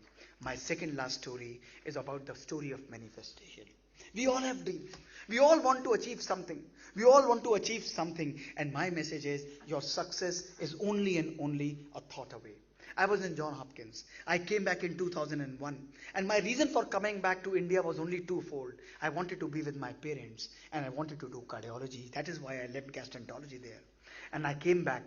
And at that time, there were only 5 seats in cardiology in the country for which I was fighting, and almost 10,000 people used to give exam. My teachers and my seniors were giving exam with me, and I knew with only 5 months left, it was practically impossible for me to clear that exam. I went to my mother and I told that it's difficult for me to clear that exam, and as always my parents were positive, and she told me, how many seats are there? And I told, there are 5 seats. She said, how many do you want? I said, I want only 1. And she politely said, your focus should be only on 1. And that word stayed with me. I went back. I wrote quietly on my book that 1 seat of cardiology is for me. I wrote in front of me that 1 seat of cardiology is for me. And 19th July 2001, while working my residency in AIIMS, I also started studying for cardiology. 9th February 2002 was the exam. 3 hours exam in Delhi. 8,000 people giving exam. I came out, and what do you do after giving the exam? You discuss the paper with everyone. Not even one person discussed the paper with me. My seniors, my teachers, my colleagues who were giving exam, they told me, Dr. Gupta, don't worry. You give your exam and you will get your papers, 600 question paper at 6:30 p.m. in the evening, so that you can give exam better next year. I was disheartened. I waited for the result. I didn't discuss with anyone. 15 days later, when the result came, my rank in the country was first. And my percentile was 95%. Second, third, fourth and fifth percentage was 78, 77, 76 and 70%. People called it manifest attraction. I called it manifestation. My message is very simple. When you glue your intention with imagination and put a do not disturb sign, no power on earth can take away your success from you. जब आप लक्ष्य और लक्षण को आपस में चिपका लेते हैं और बाहर डू नॉट डिस्टर्ब का बोर्ड लगा देते हैं, तो प्रकृति और परमात्मा भी बाध्य हो जाता है कि वो सफलता आपके चरणों में लाकर रख दे. That's the power of meditation. That's the power of manifestation. My dear friends, what I want to tell you, note it down. Whatever you want to create outside must first be created in your mind. Whatever you want to manifest outside in your life, it's money, it's power, it's success, it's relation, you must create it in your mind. Never have that catastrophic thinking, my dear friends. Never have negative thinking. My message is, संकल्प में भी कभी अपने लिए negative मत सोचिए. Never even think negative about yourself, even in your vitals of the thoughts, my dear friends, because every single thought that you are creating is creating your destiny, my dear friends. My last message to you is about make your mind a sieve and not a sponge. All of us, my dear friends, are talking good. My strong belief in 20 years of life has been language is designed to hide feelings. We can be very polite with words, but vibrations will never lie. Words can often lie. My dear friends, I request each one of you that today we have made our mind into a garbage box. Today, I request each one of you to go into the realms of your mind and look at these negative feelings. Each one of you in this hall who is sitting, take out only 10 seconds to revisit your mind, to look at the anger, look at the irritation, look at the hatred and jealousy that we create, look at the competition and criticism that we create, and look at the complaint and expectations that we have. My dear friends, you may be a Buddhist. You may go to a mandir, masjid, church or gurdwara. You may meditate for 8 hours. You may write articles. You may read scriptures for 20 hours. You may do yajna, and you may go to all kind of tirath yatras. But remember my words today, my dear friends, that a mind that is full of anger and a heart that is full of hatred can never be religious, can never be spiritual, and can never heal others and never give happiness to others, my dear friends. True spirituality and true meditation is all about healing yourself and healing your mind. This is what meditation tells you. Clean your mind every day. Inculcate love, acceptance and appreciation in your life. इस मन के अंदर ही राम और रावण है दोस्तों. जिसको पानी देंगे वही बाहर निकलकर आता जाएगा. In the end, I would just like to say, take out moment to practice meditation. We are gifted with 1,440 minutes every day. And that means we are gifted with 1,440 opportunities every day to create a positive impact. And this is like charging your own mind with God's love, God's purity, God's peace and happiness and God's blessing. And what does meditation do? Look at this. A normal brain is an imbalanced brain. When you meditate only for 15 to 20 minutes, this is what happens to your brain and creates magic in your brain, gives you a more emotionally and a mentally stable system, my dear friends. As a doctor, as a researcher, I want to tell you, don't just work with your left brain. Your left brain is analytical and reasoning, but instead of just doing a karma, you become a karma yogi. You activate your right brain, and your right brain is something which is poetic, which is passionate, and which is living, my dear friends. In the end, before I end, I always want to say that you will always remember this day. You will never forget this day, that one day one person had come and has shaken your minds, had told you that true spirituality is not just about chanting the names of God and chanting mantras. Mantra is something which frees our mind. Mantra is something that gives freedom to ourselves, our being and our well-being. And it does not just free our own mind, it also frees everybody with whom we are interacting, with whom we are sharing our knowledge, my dear friends. A group of people went to a saint to tell that when do we meditate, and he was very kind enough to say that yes, you don't have time, you are so busy, you should not meditate, you should meditate only one day before you die. And they were very happy. But one of you turned back and politely said, but sir, we don't know when we are going to die. Then he said, you must meditate today, because tomorrow what is going to happen, we don't know. My message to you is only and only one. Please take out your mobile and click this picture. And this picture is going to stay with you as the moment and the message of this conference and this quantum conclave, that today is the first day of rest of your life. It's up to you how you decide to live your life thereafter.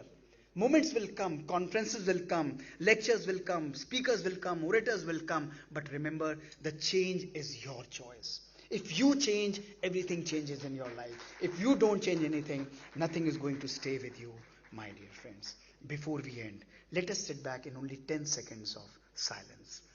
Please silence, pin drop. Keep your mobiles aside with your face smiling and absolutely calm. Very peaceful. With a face smiling, visualize yourself as a peaceful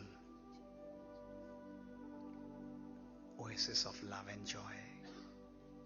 See your thoughts of anger,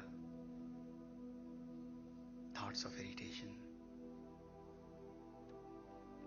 I choose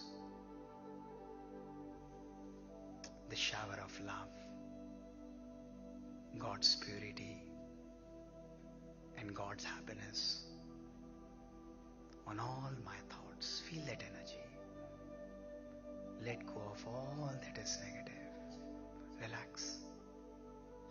Just embrace this love flowing deep into your cells.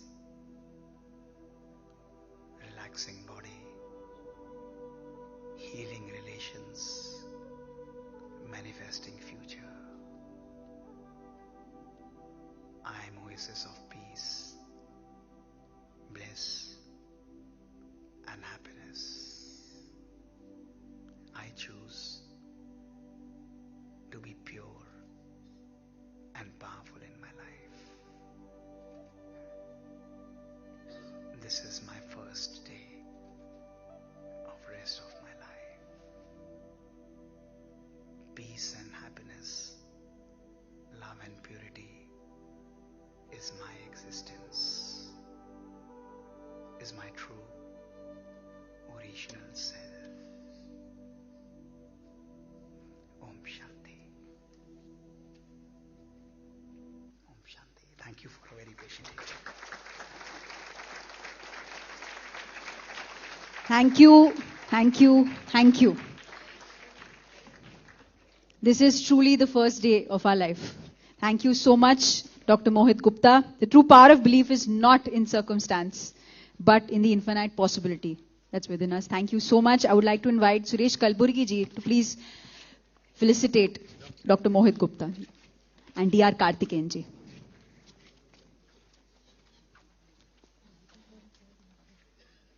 Music, please.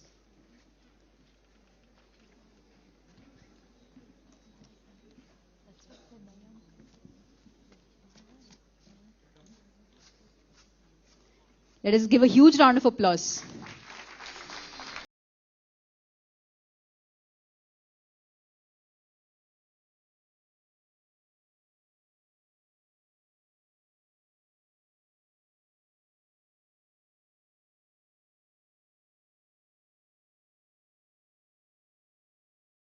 So these two doctors are the first names I recommended to be invited. Unfortunately, they are available. You have seen the impact. Thank you, doctors.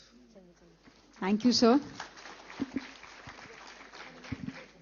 When doctors say meditation instead of medication, I think that makes us very, very happy. Next, we have a wonderful panel on inner change and community impact. I would like to invite Naya Swami Dr. Aditya Gate, Assistant Spiritual Director of Ananda Sangha, India. He's amidst us. Professor Dr. Rima Dada, Researcher, AIMS, New Delhi, All India Institute of Medical Sciences, New Delhi. And Srimati Radhika Atota, Head of Program and Product Management, Los Angeles, USA.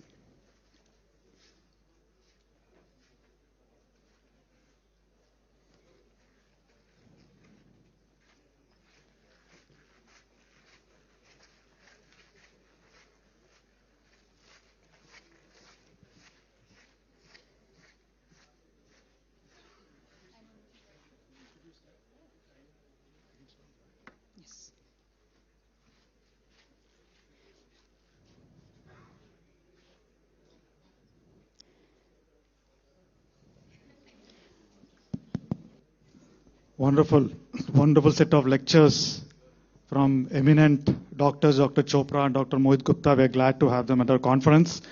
And thanks to Karthikeyan sir for inviting them. And as we continue along, we have two more doctors here, leaders in their own space. One in the space of research from AIMS, Professor Dr. Rima Dada, and another doctor from the spiritual sector, Dr. Aditya Gate. We will listen to their experience.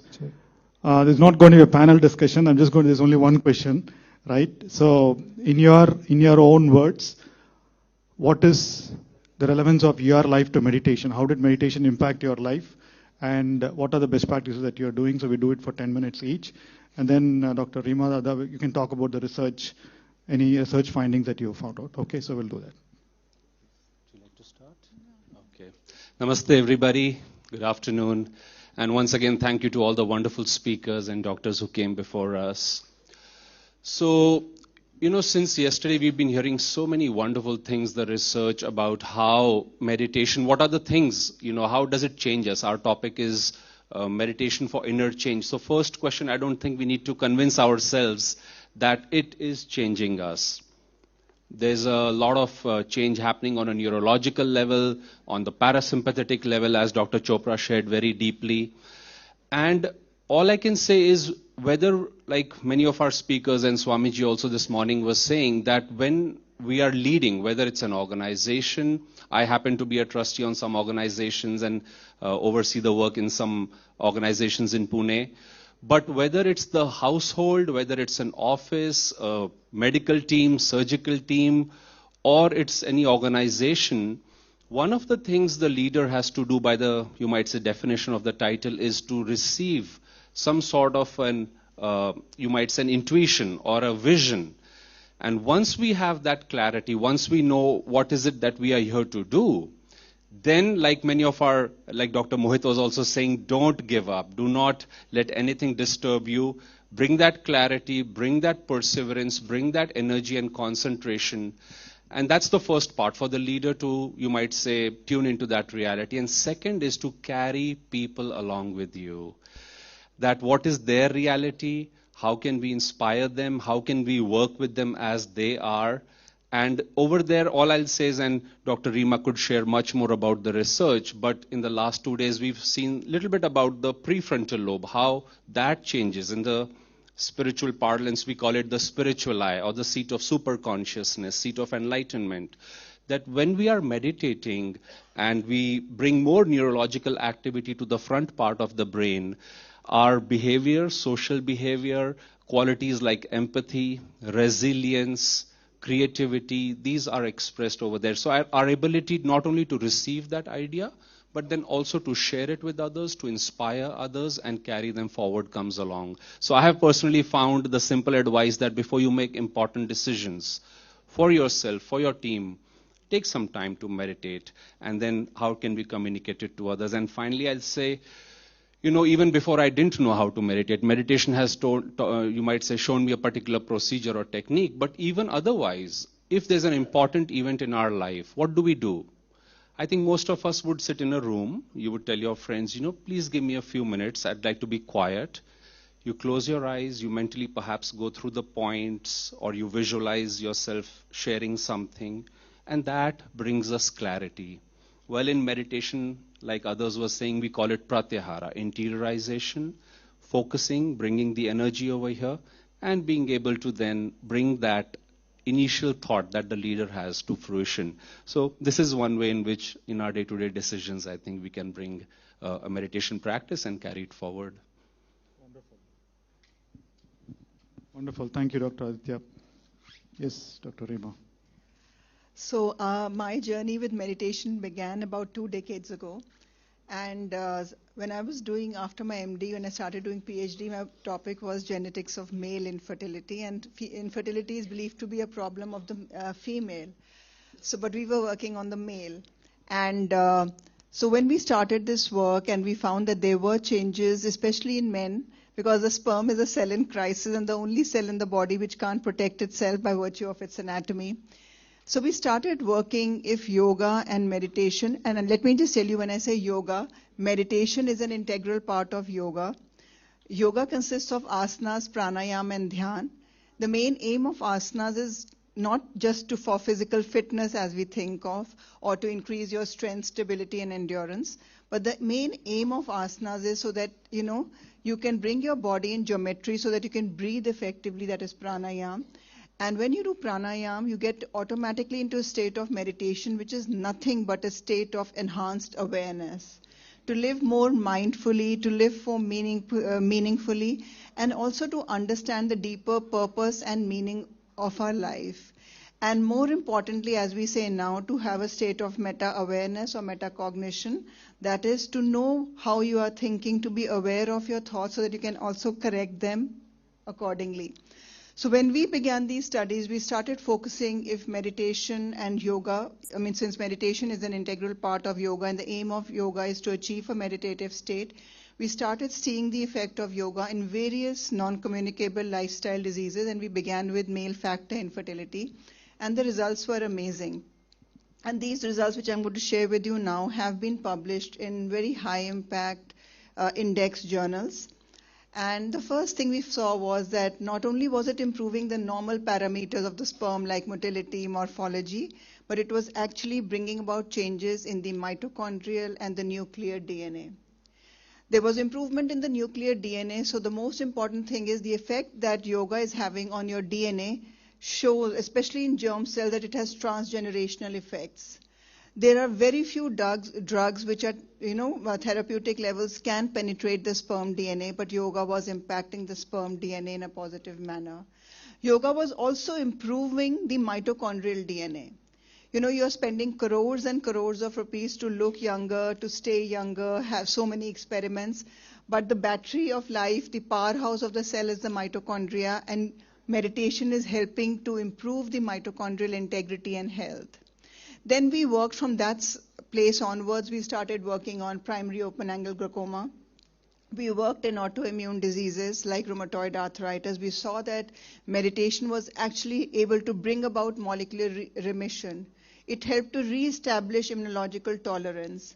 We worked on depression, and what we found that yoga and meditation was actually promoting neuroplasticity.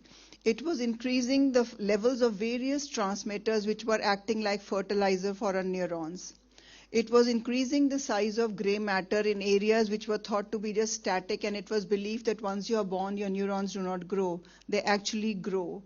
So centers which are concerned with concentration, attention, learning, memory, their size actually grew. The center which helps you to react violently, behave like in a certain way, or the way we behave when you have stressful situations, the amygdala, which is the center for stress, it actually shrinks. It teaches us to slow down and respond rather than react violently. And so we started doing various studies, and recently what we've done is taken the yoga conditioned serum of infertile men and treated cancer cell lines. Cell lines which were both hormone dependent, hormone independent cancer cell lines, and what we found to our amazement was that the cancer cell characteristics, their migration, their metastatic potential, their proliferation decreases. So we see what is actually meditation doing. It is actually acting both on our DNA, the genome, as well as the epigenome. It is actually switching on gene programs which are beneficial for us. So your genes are behaving in a way that is beneficial for you. So it's totally in your hands. So meditation is not just a retreat where you go for certain days to the Himalayas and then you start, doing it. It's a daily practice. It requires consistency. And once I got Diksha and I started doing daily practice of meditation and chanting, I've seen a profound change. And I think it's a must. We don't have to wait for diseases to crop up to start doing meditation. We should do it daily because it helps to promote health and well-being. Why wait for it to strike you when you have a disease to manage the disease? Do it before it sets in. It helps you prevent the onset of diseases. It promotes health. So I think I'm a big advocate, and our studies have shown clearly beyond doubt that meditation is the only way. Wonderful, thank you. So one common theme of the last 2 days of all the sessions is daily, continuous, rigorous practice. It doesn't need to be rigorous, but everyday practice is what is important. All the speakers have echoed it. And then today we've seen enough medical reasons for how meditation impacts your sympathetic, parasympathetic nervous system, your heart, your cells, and now DNA. There are enough medical reasons out there.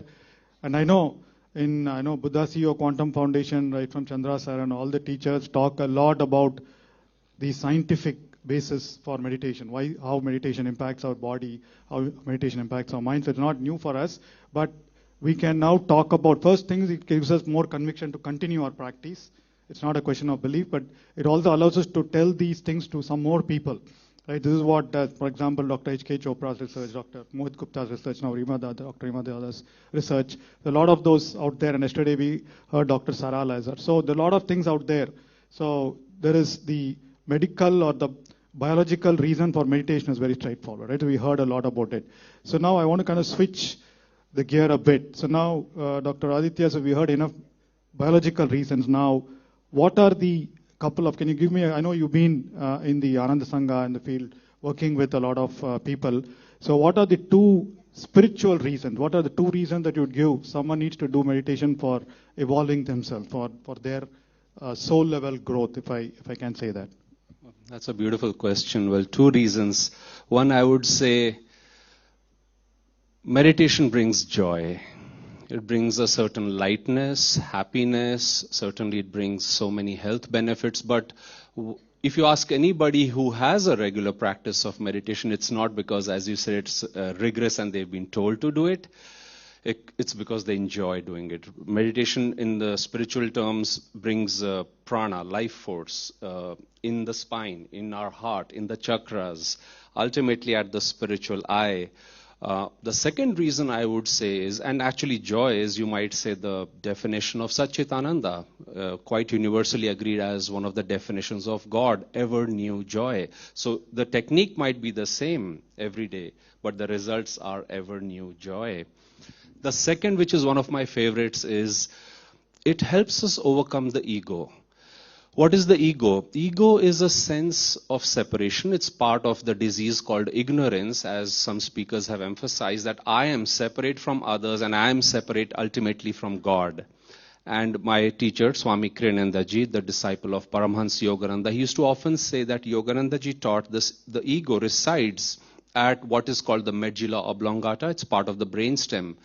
And he said, if you see many a times when people want to draw attention to themselves, he would give the example of rock stars on the stage, or even when somebody's too proud, he said they get tight over here and they look down their nose. There's a certain self-importance, whereas universally the sign of humility and acceptance and love and embracement is, you might say, to bring that energy, that life force, that prana or the kundalini energy from the medulla to the spiritual life, which is why so many times a blessing is given to us over here by the guru, by one another. So I would say joy, freedom, because when you think of yourself limited, there's a lot of fear. There's a lot of, as one of our speakers was saying, I have to do it, the responsibility. Now we have to do it, but God does a lot of our work. Gurus do a lot of our work once we are on the spiritual path. We don't do it all alone. So for me, meditation brings these two awarenesses also. Wonderful, thank you. So joy and freedom, right? And then in fact that reminds me, sometimes when I used to go to Brahmarshi Patriji and talk about something very miraculous happens, something magical happens, we all go excited and tell Patriji that this happened, this suddenly magically happened. He just used to smile, right? And then it used to happen a couple of times, 3 times, and later you realize, right? So life is supposed to be magical. Life is supposed to be miraculous always. Like Dr. Aditya said, you allow life to happen, it happens magically. Only thing is we stop the process, stop the flow of magic in each and everyone's life. So thank you, Dr. Aditya. Now, Dr. Rima, I know you've been into research, you've been teaching medical students, and then I know a lot of medical students also understand all these concepts, right? But do you find them stressed in their profession? You find them, I know you've seen a lot of cases where they are stressed and then they don't want to do, and I've seen a couple of cases who come to Pyramid Valley for our retreats as well. So, and you know the science bit. So what are a couple of things that you would advise medical students and even other students, right? So that they don't get into this mode of stress, they don't get into all those cardiovascular diseases that they do. They know the science behind it, but there is something that's blocking them to practice things like meditation and yoga. Yeah, that's a really important question, and we are finding more and more students having mental health issues and even things like stroke, cardiovascular diseases striking very early. And we are, as a population, I mean, worldwide, we are aging much faster than we actually should. What we were having at 60, 70 years, now we are having at 20, 30. Even children before 10, 1 in 3 children is having high blood pressure. So with all that, I think it's very, very important. At least AIMS in the last 3 years, they've introduced a lecture on epigenetics, which is to tell the children, because we are brought up with this concept that the genes determine our health and disease state. So if we have any health issue, we blame it on our genes. But now we know clearly beyond doubt that it's our habits, whatever we do on a daily, regular basis, is actually determining our health and disease states. So to increase this, to make them aware that every choice that you make, your health is totally dependent upon your choices. Your DNA is not your blueprint for your diseases. For example, whatever you are going to do daily, for example, if you have chole bhature once in a month, it's okay. But if you are having fast food every day, for example, pick up a packet of chips or have biscuits or have cakes, which are, breads and pasta every day, which is so easily accessible and tasty. Now we don't even need to go and buy it. It comes to our footsteps through Swiggy and Zomato. So we've become such a lazy nation. And also we see that we are not doing physical activity, high levels of stress, smoking, alcohol consumption, doing drugs. So once the students are made aware that it is their choices which is determining their health and disease states, and make them aware that these small changes, even practicing 20 to 30 minutes of yoga daily, that means asanas, pranayam and dhyan, makes such a profound impact on their health. I think once they are given scientific evidence, because everybody wants proof, like nobody, especially medical students, they want proof, ki dikhao ye hota hai, dikhao. So if you show them there are evidence-based studies which are showing them clearly beyond doubt how simple practices of yoga, you don't need to do difficult asanas. This is Thiram Sukham Asanam, do simple asanas, followed by pranayam and dhyan, and you can have such a profound impact on your health. If they just start practicing that, also lure them that whatever took you 4 hours to study, you could do it maybe in half an hour, because it increases your concentration, attention, learning, and memory. when they know they would be able to do better, they would, adopt it. So I think if you increase their awareness, bring the scientific literature to their, maybe on their phones, and nowadays they're always on the phones. But yet, with all this also, we live in such challenging times, war, pandemics, we have so much information overload. We don't even have patience to read through the whole article, just scanning.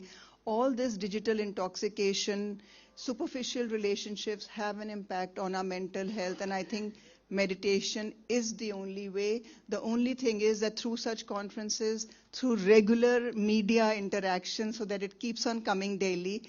I am the spokesperson for AIMS Daily. So, and I keep telling them, कि आप ये क्यों नहीं निकालते meditation, yoga के फायदे? And they tell me, क्या इससे क्या मिलता है? Because they like to publish rape, murder, student ने ये कर लिया, all those sort of things. But I think it's our responsibility, each one of us sitting here at home, to tell the children to practice it daily so that the children adopt it. And I think that's most important. It has to start with us. Wonderful, wonderful. Thank you. Prema. Yes, education is important. So somehow, I don't know how we sensationalize it, how we can, I think the only sensation can happen when people talk about success stories, right? I know we talk about a lot of healing stories, but also success stories, stories of magic, miraculous happenings. So thank you very much. Wonderful talking to you both, Dr. Aditya and Dr. Rima. So now we'll get to the felicitation.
Aditya Gate ji and Dr. Rima Dada. The next session is a power talk on conscious co-creation by Sri Shreyansh Daga ji. Shreyansh Daga is a prominent entrepreneur, global speaker, chairman of Pyramid Valley International, one of the world's largest centers for meditation. He's also the founder of Shreyansh Daga Foundation, and he is a student of Brahmarshi Patriji. He shares wonderful scientific concepts on neuroscience, quantum physics, and epigenetics, and it's truly amazing to have you here, all the way from South Korea, coming here and talking on conscious co-creation. Thank you. Thank you all. Thank you. It was wonderful listening to all the speakers, so much to learn. But one thing I learned from Dr. H.K. Gupta's talk, that if you want to prevent cardiac arrest, then don't get married. That's why I can say this.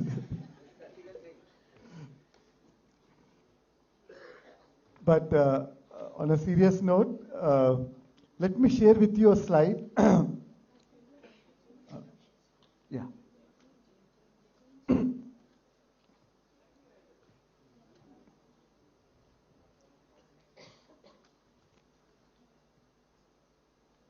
So friends, we see all these people what is one common thing that we all see in all of them, What is one common thing they owe their success in their life? They're all successful people and in different endeavors, maybe sports, maybe bodybuilding, maybe actor, businessman, yeah. All of them owe their success to meditation. So, so we now know that it is not just for spiritual reasons, but even for even materialistic reasons. Because what we see as material is nothing but spiritual. It is spirit turned into matter.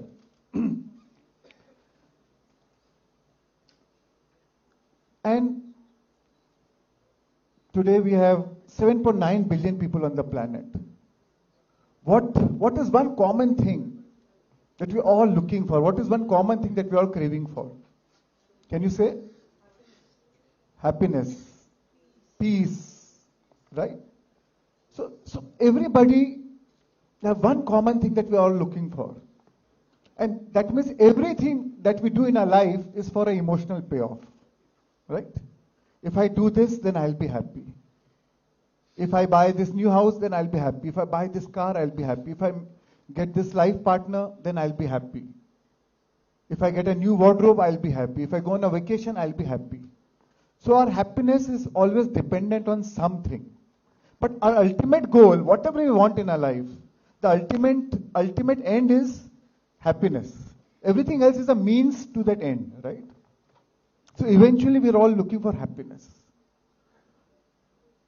And since our childhood, we've been hypnotized to believe that our happiness lies outside of us, right?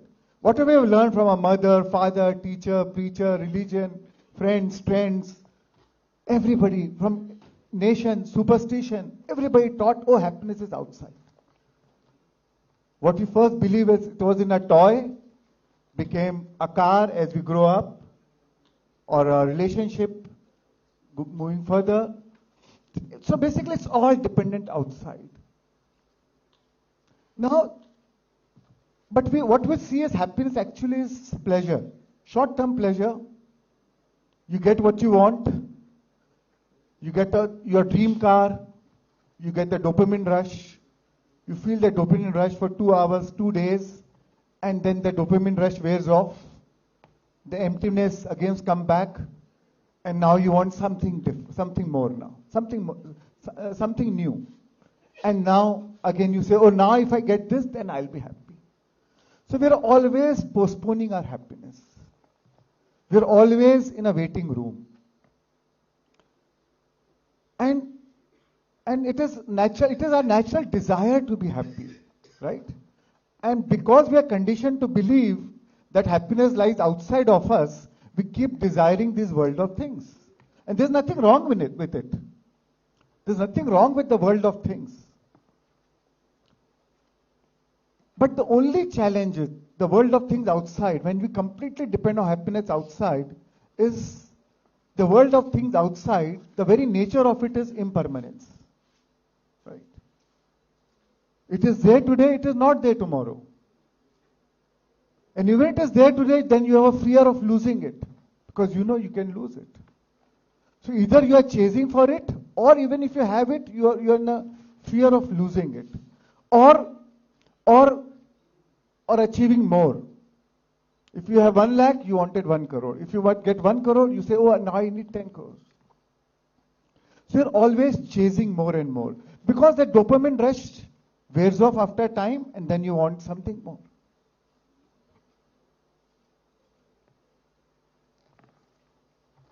Now, we've been told that not to desire. When you talk about spirituality or religion, they say don't desire the world of things. Limit your desires. But how do you limit your desire? If something is giving you happiness, if at least you believe that it is giving you happiness, obviously you want it because it is your need. It is a human need to be happy. And that's why you desire the world of things.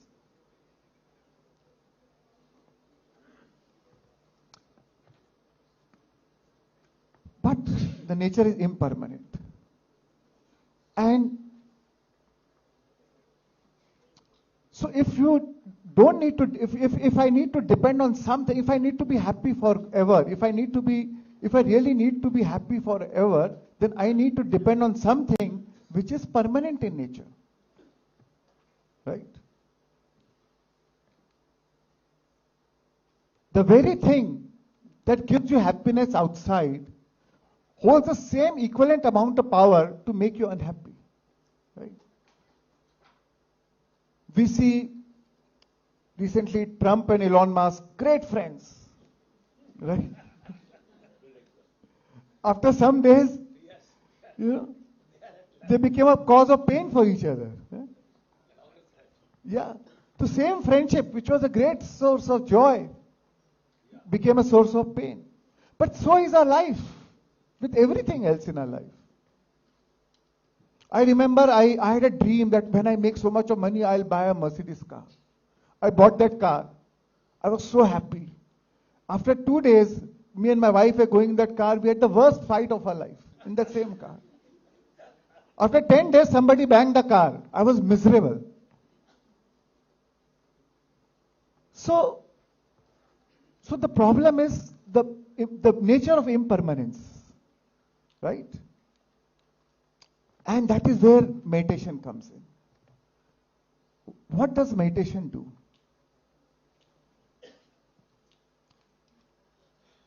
Meditation, so what, before coming to meditation, who is unhappy? When you lose something or we don't have something, who is unhappy? What is the reason for unhappiness? Because when we find happiness in something outside, we naturally get attached to it.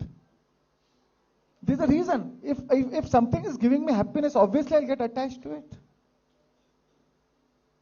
But the moment it is not there, or I feel the insecurity of losing it, now I get restless. I am upset. I feel anxiety. I have fear because that is a cause of my joy. So who get attached to this world of things is my identity, my ego, my personality self, right? No matter what you are, we all wear certain roles in our life, right? Oh, I am a businessman. Oh, I am a spiritual teacher. Oh, I am a mother or a father. Oh, I am a prime minister. Oh, I am a MLA. Or I am the chairman of this company. Or whatever, multiple roles we play, right? And that gives us our identity, our ego. That has become our personality self. Starts from our name given by parents. The moment somebody utters that word, which is your name, you identify yourself, right? And like that, we develop certain identities. Now, when that identity, now that has become us. That has become me. If you say, oh, I am a businessman, I am a spiritual teacher, now I feel this is my identity. When I meet my child, oh, I am a father. How can my son talk to me like this? Right? It is my identity. So the moment, what get attached to the world of things is my identity, right? When I say, oh, my son, how can my son talk to me like this? How can he be rude to me? How can he back answer me? So what is being threatened is my identity as a father, right?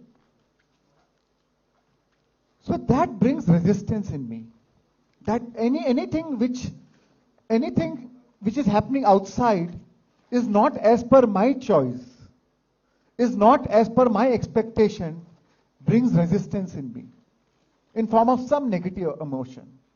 Anger, frustration, resentment, grievance, guilt, shame. All negative emotion is some form of resistance.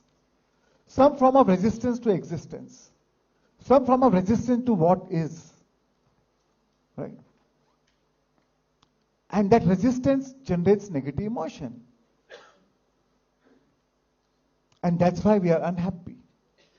And we generate that resistance, we lose our connection to our inner being.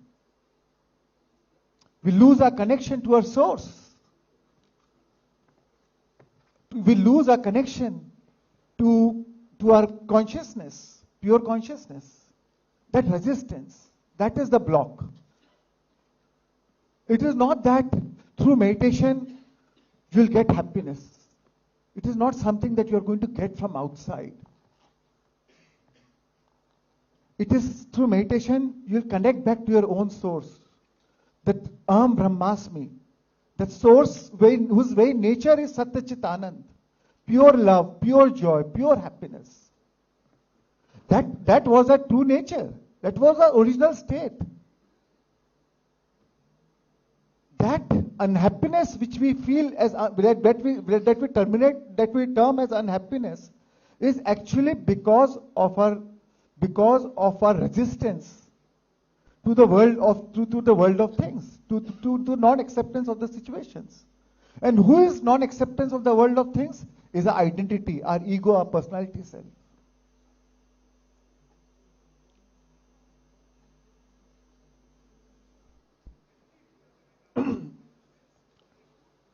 So, that's why meditation is a powerful tool. Lao Tzu said, stop thinking and end your problems. Right? Because the moment you stop thinking, you lose your identity, your ego, your personality self. You forget who you are. We exist because of our thoughts. René Descartes said, I think, therefore I am. So that's a Lao Tzu saying, stop thinking and end your problems. That's what Buddha discovered. That's what we learned from Patri sir. If you stop thinking, you lose your identity. If you lose your identity, you lose the resistance. If you lose your resistance, for that moment, you connect to your consciousness. You come back to your true nature, your original nature. When you rest in your consciousness, you experience pure love, pure joy, pure happiness. That changes your state of being. That's why meditation. And a powerful tool is just to observe your breath, be with your breath. When you are Buddha, that's what Buddha taught, Ana-Pana-Sati. When you are with your breath, the technology is with your breath, your thought starts reducing. When your thought stops, you lose your identity. When you lose your identity, you lose your resistance. And you connect to your source. And then your source is the ultimate resource. Then you know that you are enough. When you connect to the source, that source is wholeness, is complete in itself. It is conscious by itself, it is self-illumined. When you connect to that source, when your source becomes the source of happiness, the joy, the inner source of happiness, then you don't need to outsource happiness outside.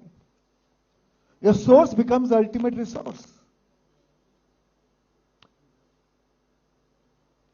And when you find that happiness inside, then your relationship with everything outside changes. Because now you know that I don't need to depend on anything outside. If everything what I'm doing in my life is for happiness, for that emotional payoff called happiness, then why not go and take a shortcut? Why not go and get happy right now, right here? Why do I need to depend on something and get something and then I'll be happy?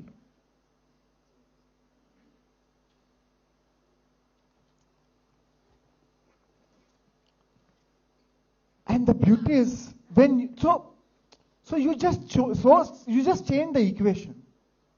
Rather than depending on something which is impermanent, why not depend on something which is permanent? Which is my pure consciousness, which is my consciousness.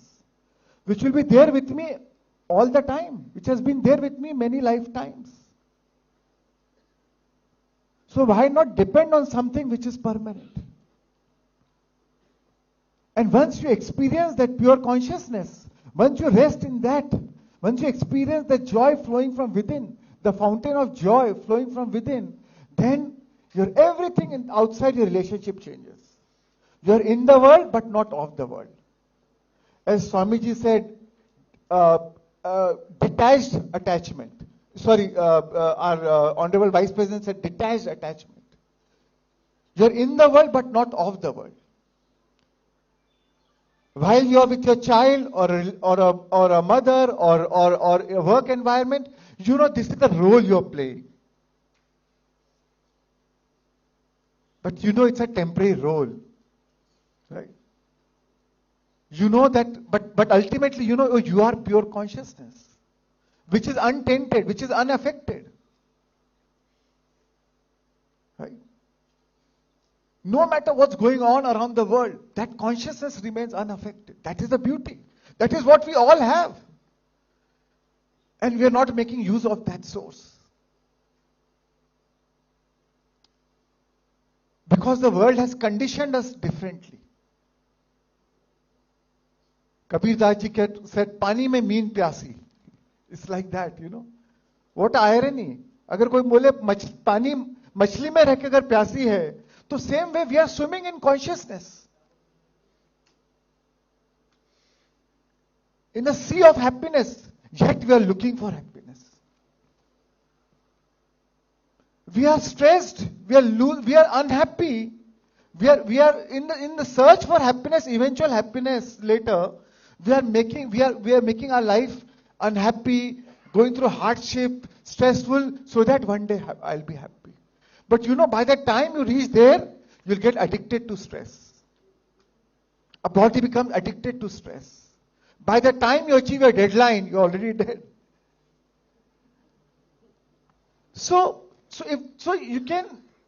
But the beauty is when you use meditation as a tool for transformation, meditation as a tool, then for connecting to the source, and then do whatever you're doing, the journey becomes joyful. If the journey is joyful, the destination will be joyful. And life is always about journey.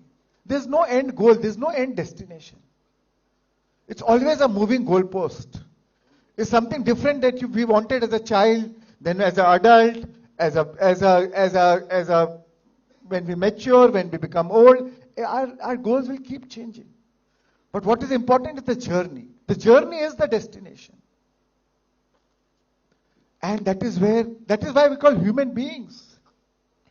Human is about doing. But being is about from what state of being are you doing what you're doing. And that's what meditation does, it changes your state of being. That is how I like to start my day. First, I want to meditate and become very, very, very, very happy. I will not get up from meditation until I feel very, very, very, very, very, very happy. Then I will do whatever I have to do. If good happens, good. If bad happens, still good. Because my happiness is not dependent on outside anyways. Now I am not attached to the result. I am not attached to the outcome. Because the outcome, I already have it within me. And when you know that source, when you get used to that source, no matter what happens in your life, you will never feel anxiety. Because you know you can always go within and retreat and come back with that joy within, with that alignment within. And that alignment is all that matters. One in alignment is more powerful than millions who are not. So friends, lot have been said about meditation. I would like now, I think there's a break for 5 minutes. We are doing some felicitation, and then we'll do a 20 minutes short meditation. Is that okay? Yeah? Because, I mean, you have to do it. How much can you talk on meditation actually? You know? It's like talking on swimming. How much can you talk on swimming? You have to get into the water and swim. So, yes. So let's do meditation.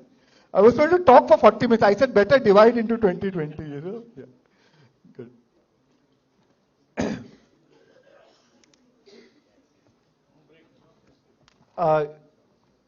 We'll go with meditation? Oh, lovely. Best. Perfect. Thank you. Thank you, sir.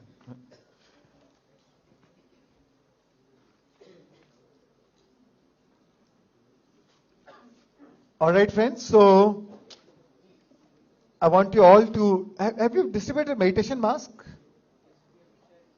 Sorry? But why didn't you give it?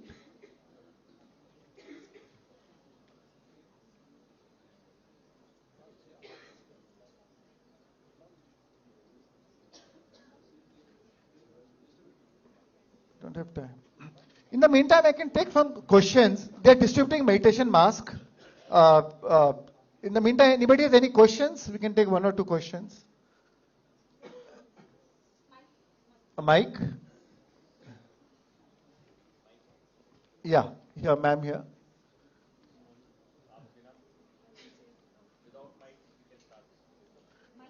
Quickly, mic.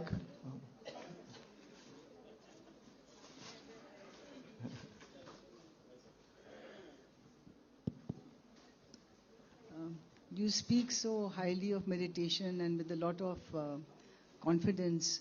So how come you started your meditation journey and became so confident about it? Seems to be the most important thing in your life in one way. Absolutely. I owe everything in my life to meditation because the year was 1993 when my father passed away. All of a sudden, I was 19, he was 46, and I slipped into depression kind of phase for 2.5 years. And after 2.5 years, I was detected with chest tuberculosis. I was in Bombay, second year college, when my father passed away, partying, normal college life, very carefree. But then after his death, everything changed. And when I got TB, that was the time I really broke down and I said, I need help. I need somebody to guide me. And my teacher knew Patri sir, Brahmarshi Patriji, and he happened to come to Bombay next day. He stayed with me. And then he told me, he asked me, he saw me taking medicines. It was the second day of taking medicine for TB. And he asked me, why are you taking medicines? And I told him that, sir, I was detected with TB. And I told him what happened in the last 2.5 years, what emotions I am going through. So he told me, your medication, your TB is like a fire alarm. By taking medicines, you are shutting the fire alarm. But the real fire, which is the emotional cause of grief, anxiety, insecurity, unless you treat that, you're never going to be, your disease is never going to be truly healed. Then something else will come up. I said, I don't know any way better. He said, that's why I'm here today. And first time I meditated with him, I felt very relaxed, very calm. And that intrigued me. And then he told me, if you meditate for 40 days, you can heal your TB without any medication. Sir, I left the next day. I gave him the commitment that I'll meditate for 40 days. Doctor had given me a medicine for 30 days and he told me after 30 days, do an X-ray again and come back with your X-ray and I'll give the next medication dose for next 8 months for the TB. I got my X-ray done after a month and went to the doctor and he was surprised. The TB was completely gone. And he told me, this is the first time in my life I've seen somebody healing TB with 1 month of dose. I didn't tell him that I only took for 2 days. And since then, when I remember when I was walking down the stairs, I was with tears rolling down my eyes. It was tears of joy and inspiration. And the inspiration came within that, in this lifetime, I want to spread meditation to everybody. And that's how my journey started. That's how I got back to Patri sir, and that's how my journey started. So since then, I've been with Patri sir spreading meditation, and last 8 years I actually started teaching myself. Yeah. So in short, this is my journey. But many stories about my business, my relationship, everything I owe to meditation.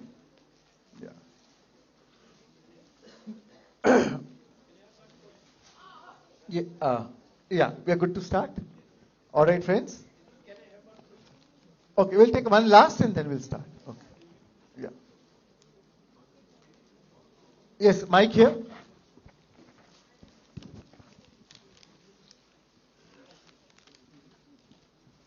Mike is here.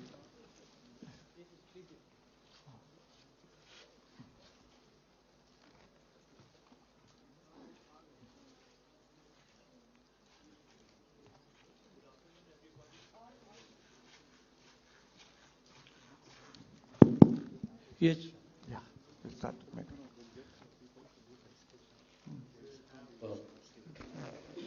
We'll felicitate our guests now, and then with them we'll meditate together. Okay. Hello. Yeah. Good afternoon. My name is Jagmohan Singh, owner of Chef Nirvana. I've come from Thailand.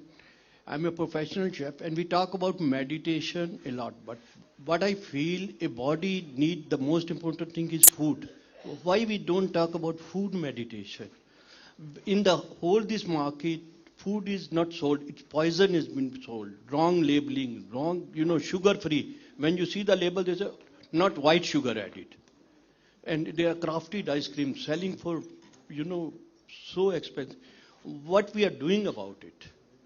So actually we are talking about food, right? Yeah, food Swamiji said it is the food for the soul meditation. Yeah, the food meditation, but what we are doing for it? Why we, without food... So I guess it's a different platform, right? Today this conference, our goal is talking about meditation. Okay. But of course that's of course what you said is a important thing important topic, but but that's not the agenda of this conference. Why we cannot think of adding food meditation with part of this type of thing? Yeah, Sagar? Yeah. Yes. So before we dive into meditation, as is our practice yesterday, we will honor a few distinguished guests here, and then we'll meditate along with them. So I would like to call upon Sri Sumit Mittalji, CEO, LDC, India. Sri Amit Kishorji, IAS Principal Secretary to Defense Minister.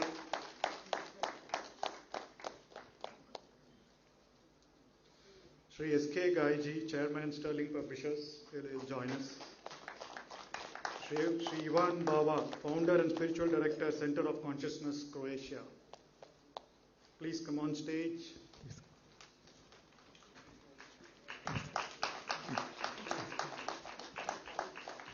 Sri Narendra Maripadi, Founder, NQ, and former Chairman of IOB.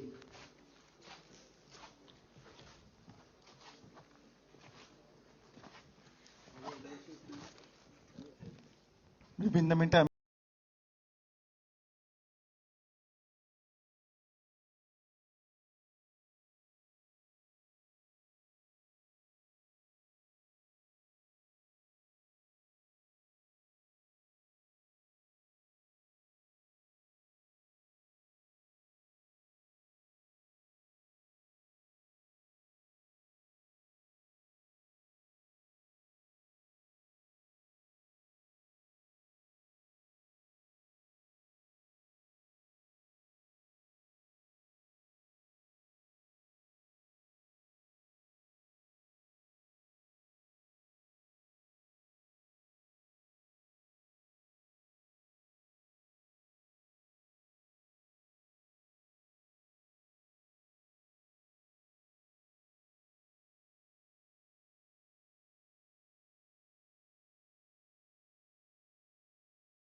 So let's dive in now. Let's go all in. So I want you all to clasp your hands, cross your legs. You may take out your glasses, because anyways you don't have to see outside, you have to look within. So you may take out your glasses and gently close your eyes. We'll do a short meditation for just 20 minutes and we'll come back. You all have your meditation mask. You may put it on. Yeah.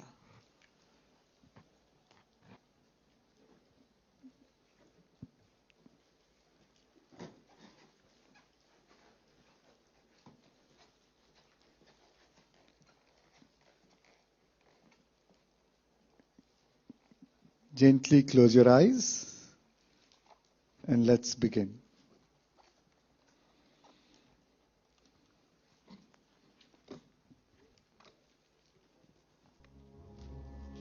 And now I invite you to gently bring your awareness to your nostrils and observe the natural rhythm of your in-breath and out-breath.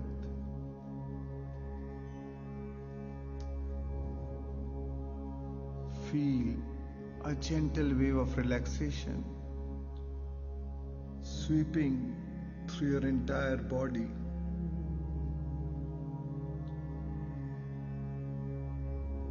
Take one slow, steady breath in through your nostrils. And as you exhale, relax.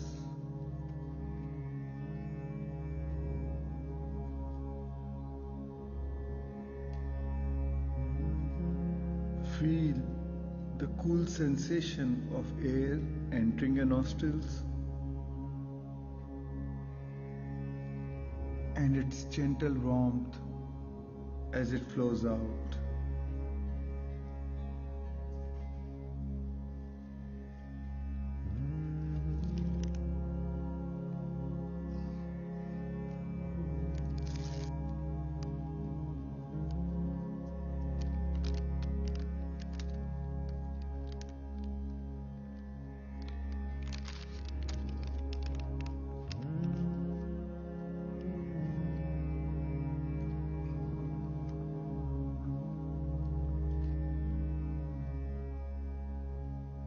Inhale deeply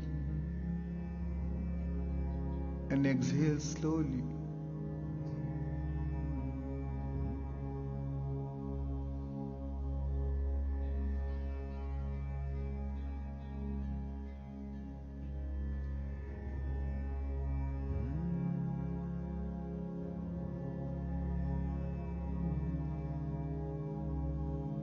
With every breath, you are here now, fully present, fully alive.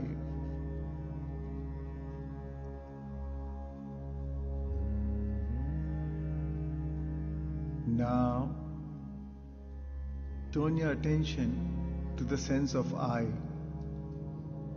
the ego that holds on to identity and roles. Bring to mind the identities you carry, your name, your roles, your positions you associate with yourself. I first of all welcome Mrs. Sujata Sriram. Ma'am is founder of Shakahara Pyramid Meditation Center, Vizag. With 25 years of teaching experience, Mrs. Sujata dedicated herself fully to meditation training in 2017. She has impacted 350 plus schools and 100 villages, teaching mindfulness to students, professionals, and communities. Passionate about rural education, she also promotes cleanliness, reading, tree planting, and vegetarianism. Welcome, ma'am. I now invite our next speaker, Mrs. Alekhya Shastri, CEO PMC Hindi by One Media Network. A chartered accountant by profession, Srimati Alekhya started meditating as a young professional and has played a key role in youth wing of PSSM and has led senior roles in consulting firms. She owns and manages world's first new age spiritual lifestyle channel, Pyramid Meditation Channel, and currently distributing via digital and satellite channels across the world to 5+ crore homes. Welcome, Alekhya. We have our next speaker for today, Mr. Nakul Agarwal, Mystic Yoga Social Change Maker. He has studied chartered accountancy and has been an entrepreneur when his spiritual enlightenment transformed his life's mission to being a source of spiritual guidance and wisdom for everyone. He teaches people how to master their thoughts, emotions, and actions, thereby overcoming mental emotional problems like overthinking, stress, anger, anxiety, and addictions. Welcome, sir. Over to you.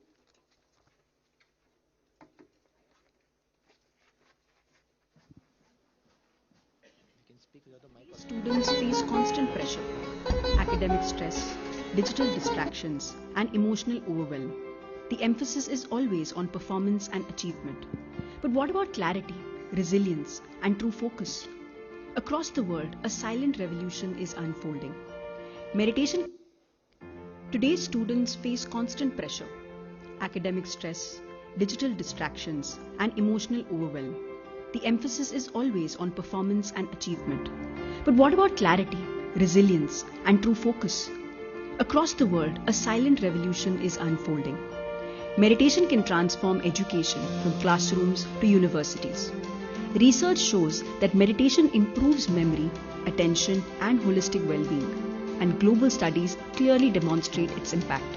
Research from Harvard Medical School shows meditation improves focus by 16%, while the University of California reports a 30% boost in memory. In India, All India Institute of Medical Sciences, New Delhi, found students scored 12% better in exams, while NCERT and CBSE studies show up to a 40% improvement in behavior and attention. It's not just data, there are real testimonials to confirm this. Confidence and focus are two important qualities for every student, every learner. And we see that meditation is developing enormous confidence. The 7 powers are increased with meditation, including your reading power, learning power, thinking power, creative power, memory power, all of it. So every student and every learner is bound to benefit with meditation as it develops great amount of focus and concentration. Bharat, a BTech student from Andhra Pradesh, India, struggled with anxiety and negative thinking. He turned to meditation and within weeks his mind became calm and he started healing.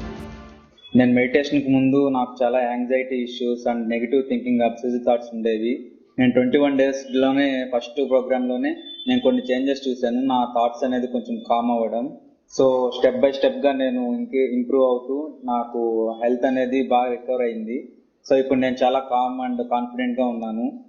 Through meditation, Shakti from Chennai improved focus, enhanced performance and became an all-rounder. நான் வந்துட்டு ஒரு last rank இருந்த ஒரு person மெடிடேஷனுக்கு அப்புறம் பார்த்தீங்கன்னா 12th வந்துட்டு 83% எடுத்தேன். இந்த மெடிடேஷன் மூலயமா என்னோட தாட்ஸ் பார்த்தீங்கன்னா ரொம்ப பாசிட்டிவா மாறுச்சு. நம்மளால எல்லாமே முடியும், நம்ம வந்துட்டு ஹாப்பி லைஃப் வந்துட்டு லிவ் பண்ணலாம். Vicky Sarvepalli and Padmida Kundamurthy, young students who embrace meditation, they have gained clarity. Now they are paying it forward by teaching meditation to teens and children, leading numerous sessions and inspiring positive change in their communities. I have been doing meditation for the past 4 to 5 years, and I've noticed a lot of benefits from it, specifically through my educational journey. For one, I have a lot more confidence now. Instead of shying away, I have the confidence to raise my hand and ask questions to my teachers. This helps me engage more and get better grades. I started realizing what meditation can actually do, and I also started having benefits of my own. And some of these positive benefits were like my confidence increasing. Before, I used to be a shyer person, a shyer kid, and now it's much easier to talk to lots of people. Like, Yes, Jain, a student from Nagpur, also faced challenges in finding the right job. Instead of giving up, he found new hope through meditation and approached life positively, attracting a job in a leading company. मैं chemical engineering कर रहा हूँ LIT से Lakshmi institute of technology. तो मेरा interview था रिलायंस का, तो मैंने मेडिटेशन में अफर्मेशन चालू किया। It is known as visualization technique. तो मैं विजुअलाइजेशन और मेडिटेशन दोनों साथ में करता था। तो मैंने अपने माइंड को ऑर्डर देना चालू किया 2-3 मिनट के लिए कि मैं रिलायंस के लिए सिलेक्ट हो चुका हूँ। फिर मैंने स्टार्टेड डूइंग, मैंने करना चालू किया ध्यान और ज़्यादा टाइम देने लगा, तो मेरे अंदर वो चेंजेस आए और अपने आप मेरी प्रिपरेशंस हो गई। मतलब मैं इंटरव्यू दिया और मेरा इतना अच्छा इंटरव्यू गया। इसके पहले मैंने 4-5 कंपनी के इंटरव्यू दिए हुए थे, बट एक भी कंपनी मेरी क्लियर नहीं हुई थी। बट बिकॉज ऑफ ध्यान एंड विजुअलाइजेशन टेक्निक मेरी ये इस कंपनी में मेरा इंटरव्यू सिलेक्ट हो गया। Kamaljeet Kaur transformed a government school in Najafgarh, New Delhi, earning recognition from the Kejriwal government for rapid improvement. She introduced meditation to weak students during extra classes that improved their performance.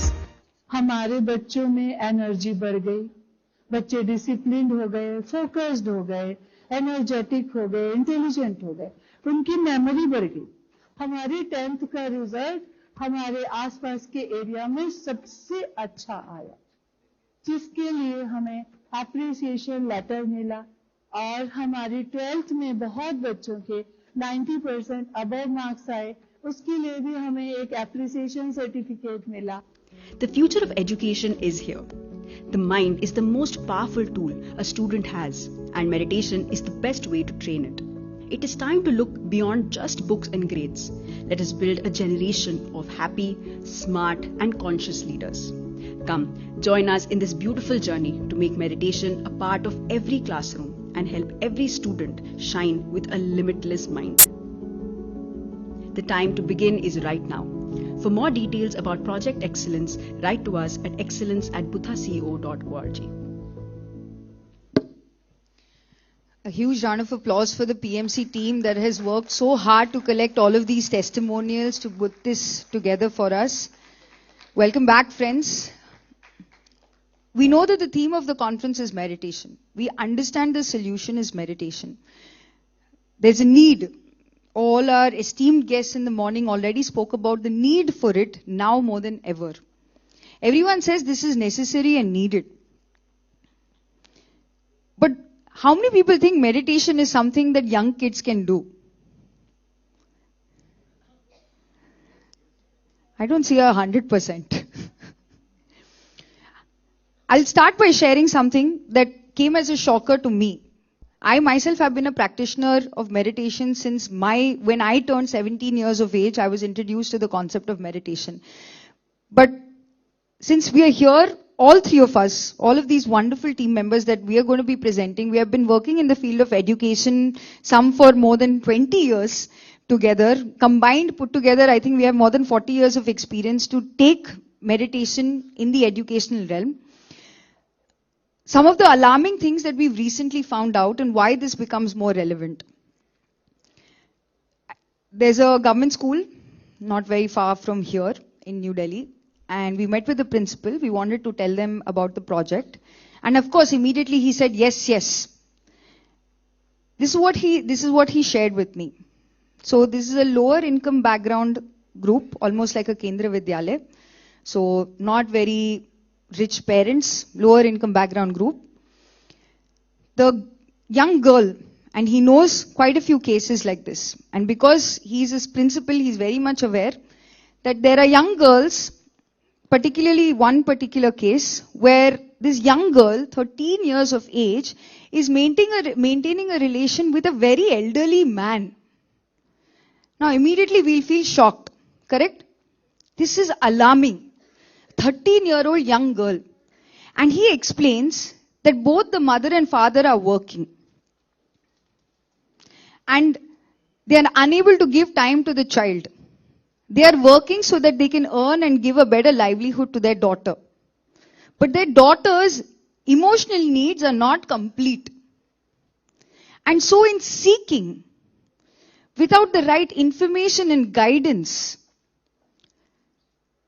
it is not for right and wrong for us to judge where we are sitting, but to really understand why is this situation getting created in the first place. I'll tell you another story. Science says today we are consuming more than 60 to 70 MB of data every single minute. We are consuming 60 to 70 newspapers worth of information in a single day. This is as much information we are getting. From where? Can you tell me from where? Social media. Yes, the mobile, which is accessible to everyone, because now it has become a necessity, and that equipped with social media. When we hear these stats, of course we say, yes, it is the need, but where does it really start? We say all parents are working to send their kids to school. So everyone is working hard. All parents are thinking, how do I send my kid to the best school? In the school, the child is spending more than 6 hours a day. Who are the first people that the child interacts with, apart from the parents as they're growing up? Their teachers. Of course, friends.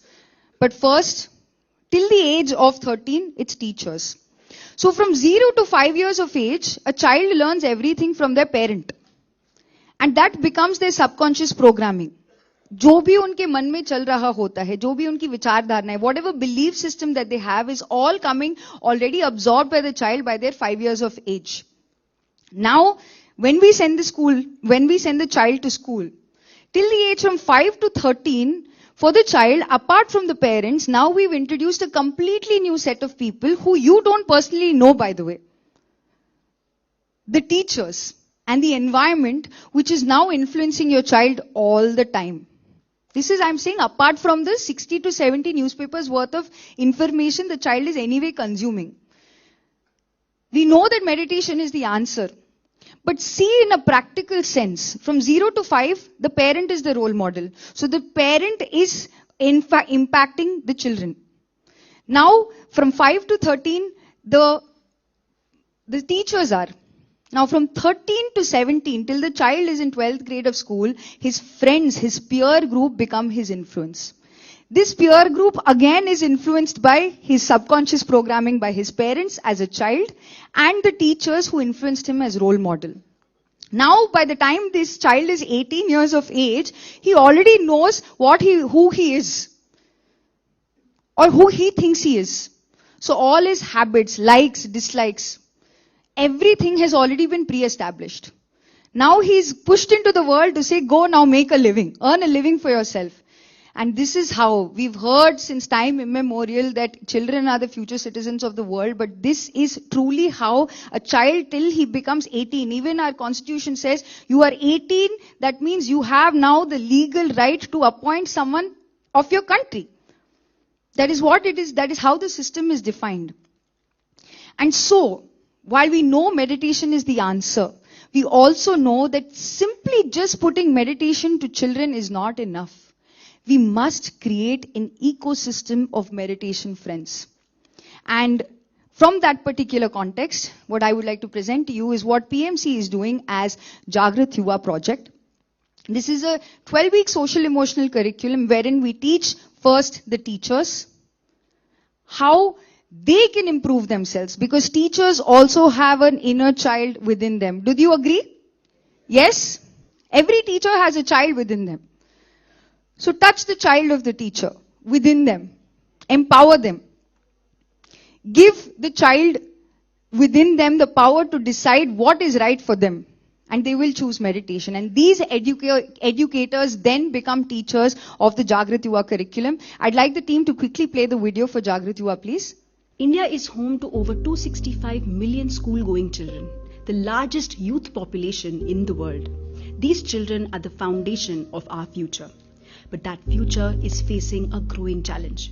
Across the world, 1 in 7 adolescents experience emotional distress. In India, the 14 to 28 age group records the highest suicide risk. Classrooms are seeing rising stress, distraction, and disengagement. And yet, fewer than 15% of schools offer structured social emotional learning programs. Our education system teaches information at scale, but neglects the most essential life skills: attention, emotional self-regulation, stress management, and reflective decision-making. These are not optional skills anymore. They are the foundation for learning, resilience, and responsible citizenship. To address this gap,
Today on this platform of Global Conference of Meditation Leaders, yesterday we heard a wonderful talk by Vinod Paul sir, where he mentioned there is a need for a systemic fix.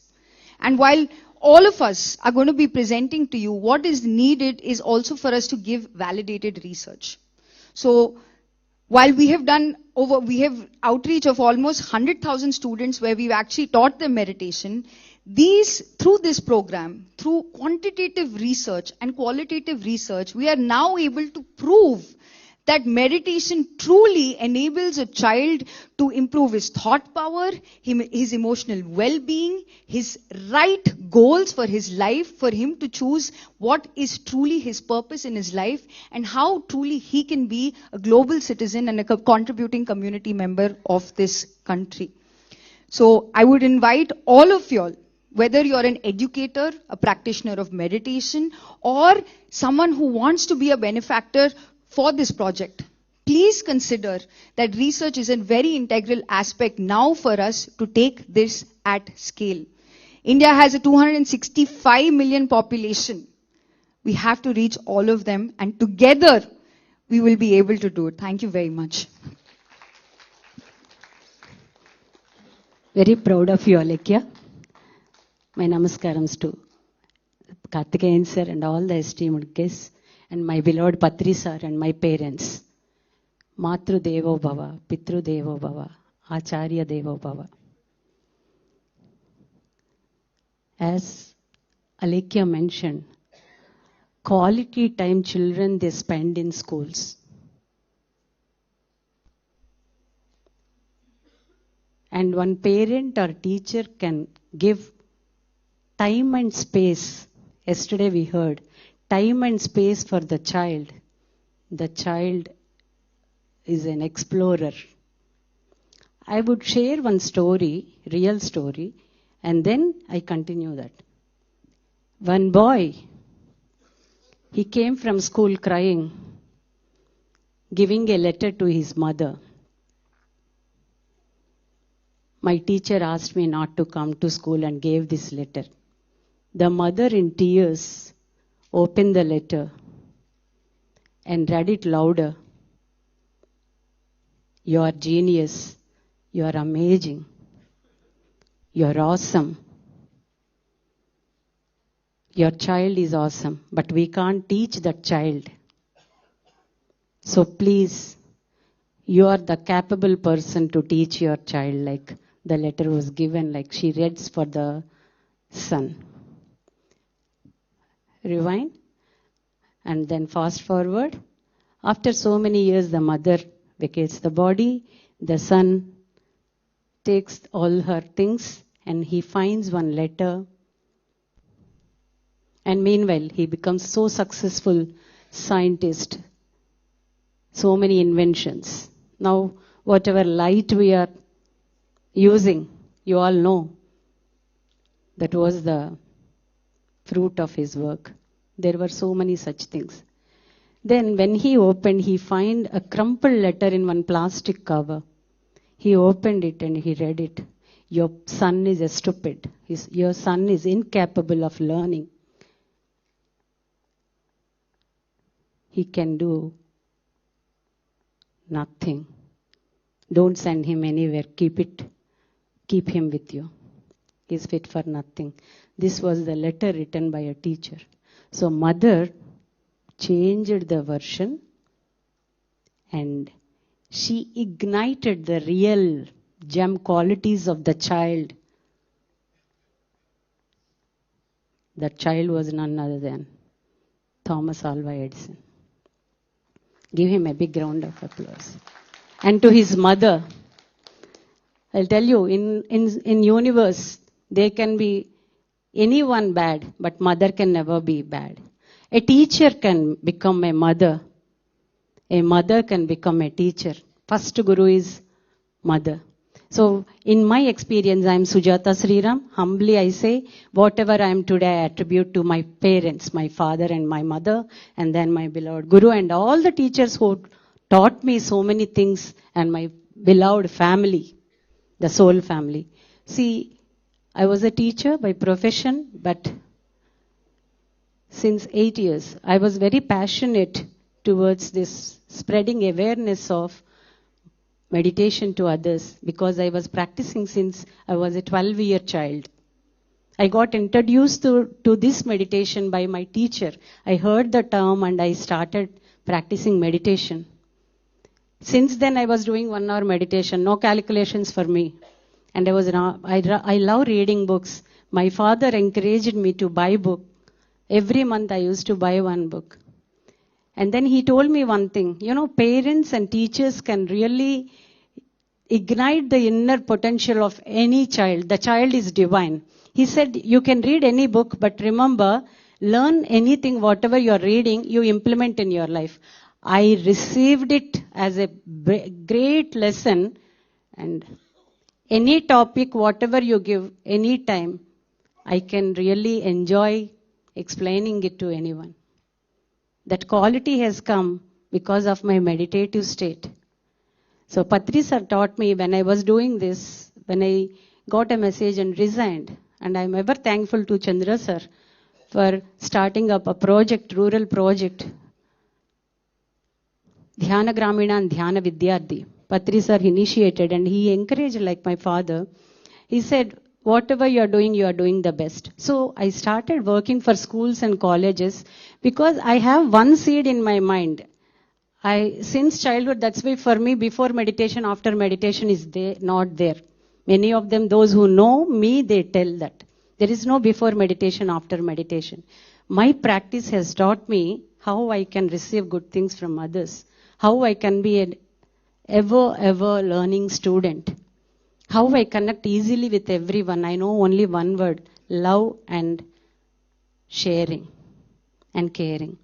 So when I started this project, this is a holistic project, I worked as a teacher for a corporate school. Because of my husband's posting, we were throughout the India, we traveled. So after the resignation, I shifted my passion, that is my passion, to teaching to rural area and to children. I understood the areas, the 2 areas we have to first balance, the teachers and the parents.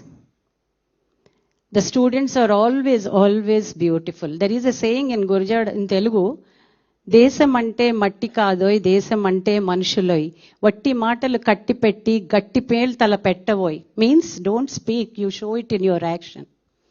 And this is not a soil, this is the real divine energy. So when I started working, I understood Going to schools and talking to principals and all, it is a big issue, like everybody said. You don't get permission and all. But by then already with PSSM masters, so many people are doing lot of work. But universe will help us when you do with right intention the work. Even now, I never ever approached any school or college. For the inaugural function, the MEO and EO people have come and they have seen and they gave, Madam, wherever you go, we give permission, you take the sessions. Then I said, I want to take first for the teachers. Because when the teacher get connected to that meditation, when she practice meditation, she can do the rightful thing to the child. Because child is always divine. Any child you take, it's like pure drop. When it falls in the pure drop, purest form of water is what? You all know science? Rainwater. When it is there in air, it is pure form of water. But when it falls in sea, it becomes sea water. When it falls in potable water, well, it becomes potable water. When it falls in mud, it becomes muddy water. When it falls on hot frying pan, it gets evaporated. When it falls in oyster shell, it becomes oyster. Exactly. Actually, we are talking about leaders. Who are true leaders? Our children are true leaders. Our children are true leaders. For them, we have to give three things. Honesty. Divine, finding good things in others. And doing any work without any expectation. With knowledge. Knowledge is very essential. But how do they get it? They get it when they practice regular meditation. What is this young girl she's saying? What is that young man is saying? What is the need of that age people going and teaching meditation? When I resigned, in Timpani last I worked, when I resigned, my principal said, you are at very young age, why are you resigning? Take 1 year leave and you go and do your work. We don't want to leave you. I said one thing, it is not 1 year project. Till my last breath, I want to be continuously with my children of all the schools and area, all the rural area. Till the last breath. So when it comes to our project, when I go to schools, the schools, I notice government schools, they have infrastructures. They have well-trained teachers. They have interest. But the children are very adamant in rural area. When I went to one very remote area, which is away from Visakhapatnam, every day I travel, almost 50 to 60 kilometers one side and sometimes 120. One remote village, Kottapatnam, one village, in that all fishermen community children were there. So all the children, they said, after doing meditation, Madam, I want to become lawyer, I want to become police, I want to become nurse, I want to go to army. Not like the sophisticated, all the professions, whatever we come across. I asked, why did you opt for this? They said, their fathers, they go for that fishing and all, and they come and they drink and they beat their mothers. So when somebody when any conflict comes, who is the first person to come? Police. Who is the first person to address in villages? Nurse. Who is the first person to address their things? They see that. Military means they want to save the country. Any of us can ever think how a military person can really survive. So this meditation aspect I understood. These children, they are right. Really, they are right in all the attitude. Only thing, we have to mentor them. That's why the nurturing conscious youth. Nurturing means, a small seed consists of a big banyan tree within itself. So in my journey, I adopted KGB schools. First year, the count you might have heard. The count, first year only I crossed all the counts. But I didn't get satisfaction. Patri sir came and, Madam, amazing job. I said, but I am not happy, sir. Why? I asked one thing. When I'm teaching, when I'm leaving that area, again they are not following. So follow-up activity, I gave them. The teachers, I used to give follow-up activity, and every time when I go, I take one teacher from the school and I added spiritual education group, and we gift through the pyramid center some library books and 2 plants. Then every year I started changing the plan. When I adopted social welfare and Kasturi Bar, you know, the KGB schools, they're they have children from downtrodden families, but excellent teachers, excellent principals, and excellent students. Since 8 years, whatever I'm standing here, you know, the happiness I got, we can never measure in any of the scale or metric or measures. Every day, my day begins with going to schools and talking to children, and we give handouts. And you know, they call and they ask if they get any doubt, any tension, exams time they call. And as she said, child gets influenced after 12 years because of friends. So 3 areas I'm working even now. Every year I change the strategy. Selecting books and giving to teachers also. And one school I gifted all dictionaries to all the teachers, and 3 language formula mostly I insist. Telugu, English and Hindi. You learn those basic language. So we give some activities to teachers, and very humbly they accept. That's why I say the world is full of good people, my dears. They accept good things immediately. Only thing without any hesitation. In Chandra sir's word, without any limiting belief, we should go and approach them. So while I was doing, Buddha CEO launched their project, it helped me in support of that work because I got a structured presentations from them. So I started using them, and every month I conduct 1 session for teachers, and compulsorily I go to all the schools, but I adopted some KGBs, almost 11 institutes last year also we did. I don't know whether I don't put up all these statistical things, but every time after the exams, I go and interact with all the students. I discuss the life skills, means in a playway method, and we make them like seed balls and writing articles and writing captions. All these things we make them do, and when they go home, I tell them, go home and hug your mother. Basic things. All the costliest things are very, very, very costly, like everything. Everybody think. But the simplest things are the most valuable things. Respecting an individual. Having grateful for, see, when you are eating food, how many of us are eating mindfully? How many of us are eating without wasting the food? I tell all these basic things because community always depends on the child's intentions, the child's energies. So they don't listen what we say, but they see what we are doing. Our actions speak louder than words. So when I read a book, I discuss with them. And I encourage with them, and I ask them to write love letters to their parents. And one more thing, very important thing, everybody will say all good things. Since 3 days we are listening all, we are really very happy to listen all that. But in any tough situation, how we are really responding, how we are reacting. The conflict situation. In Abdul Kalam sir's words, it is conflict time, failure crisis. They say how to manage failure also. Failure is a word. We have to accept that. But you have to accept it as not as a tough situation. You have to accept it as a learning experience. How a child gets. So consistency in practice. So we give every 365 days we conduct session for those schools. And every day morning we take session for that. And consistency, reading books, connectivity with nature. And usually for November 14th and all the celebrations, rather than only cultural activities, we involve them to communal activities, plantation and library initiation we do. Will you play the video? Okay.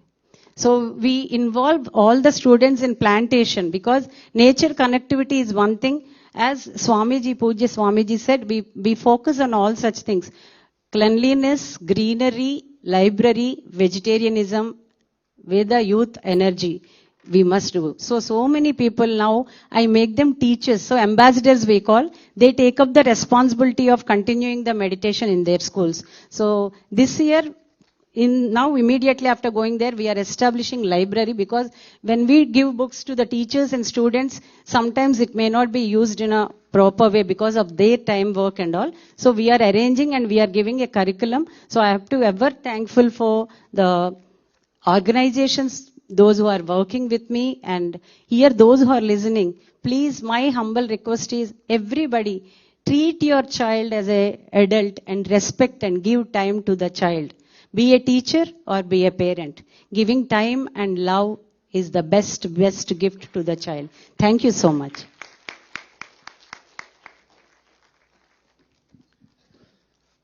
Well, I don't guess I have a lot of time left to speak. Ladies first.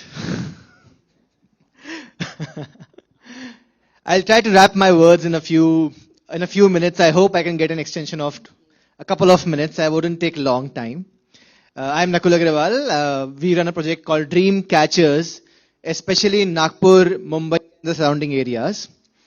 Well, friends, a lot of you across these 3 days have shared that you came into the domain of practicing meditation because you experienced some or the other mental, emotional issues.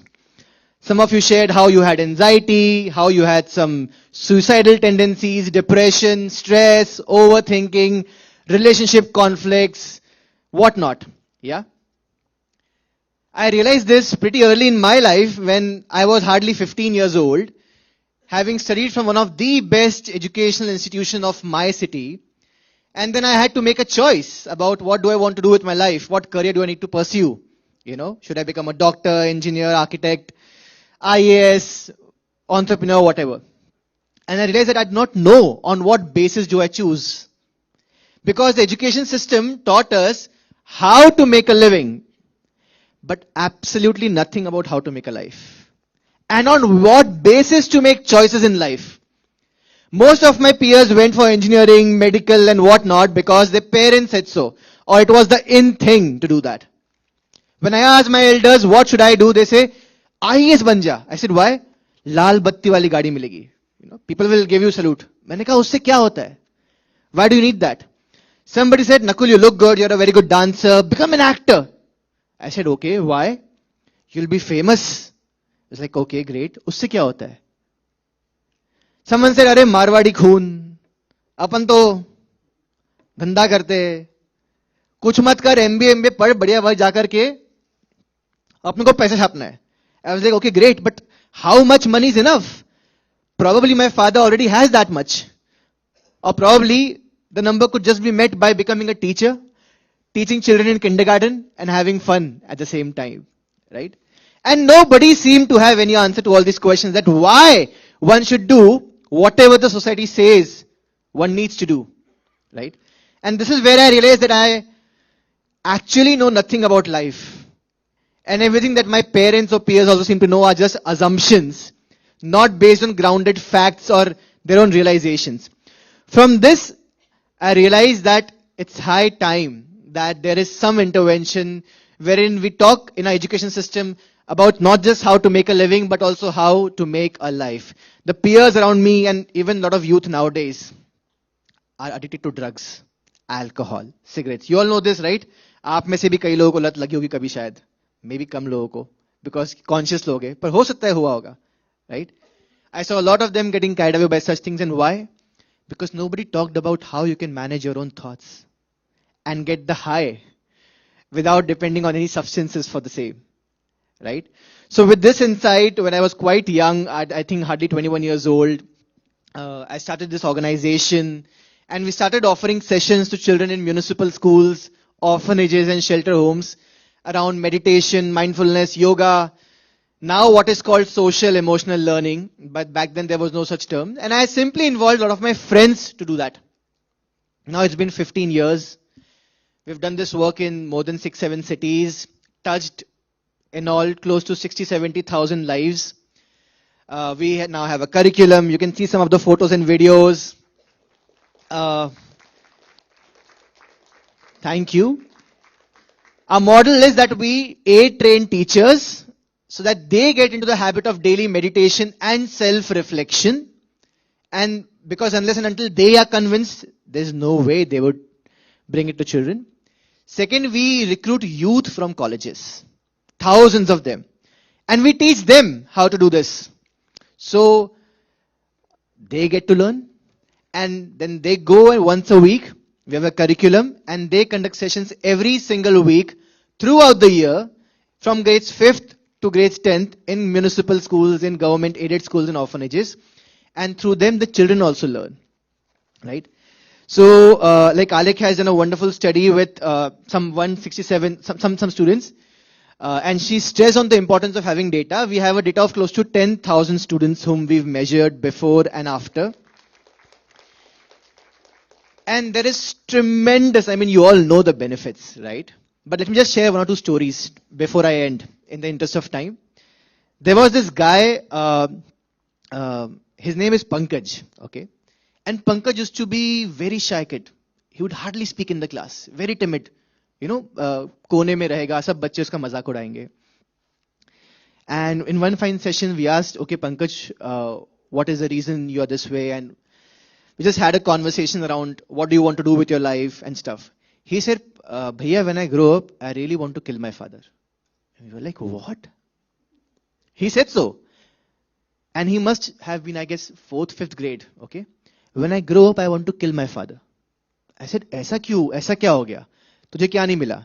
He said he comes home every day, drunk, and he beats my mother, and he also hits me. He's broken the liquor bottle on my arm. See, look at the bruise over here. He's hit me with broom and with whatnot. Yeah. And I mean, even right now I'm having goosebumps, and I'm sure a lot of you are also having that, you know.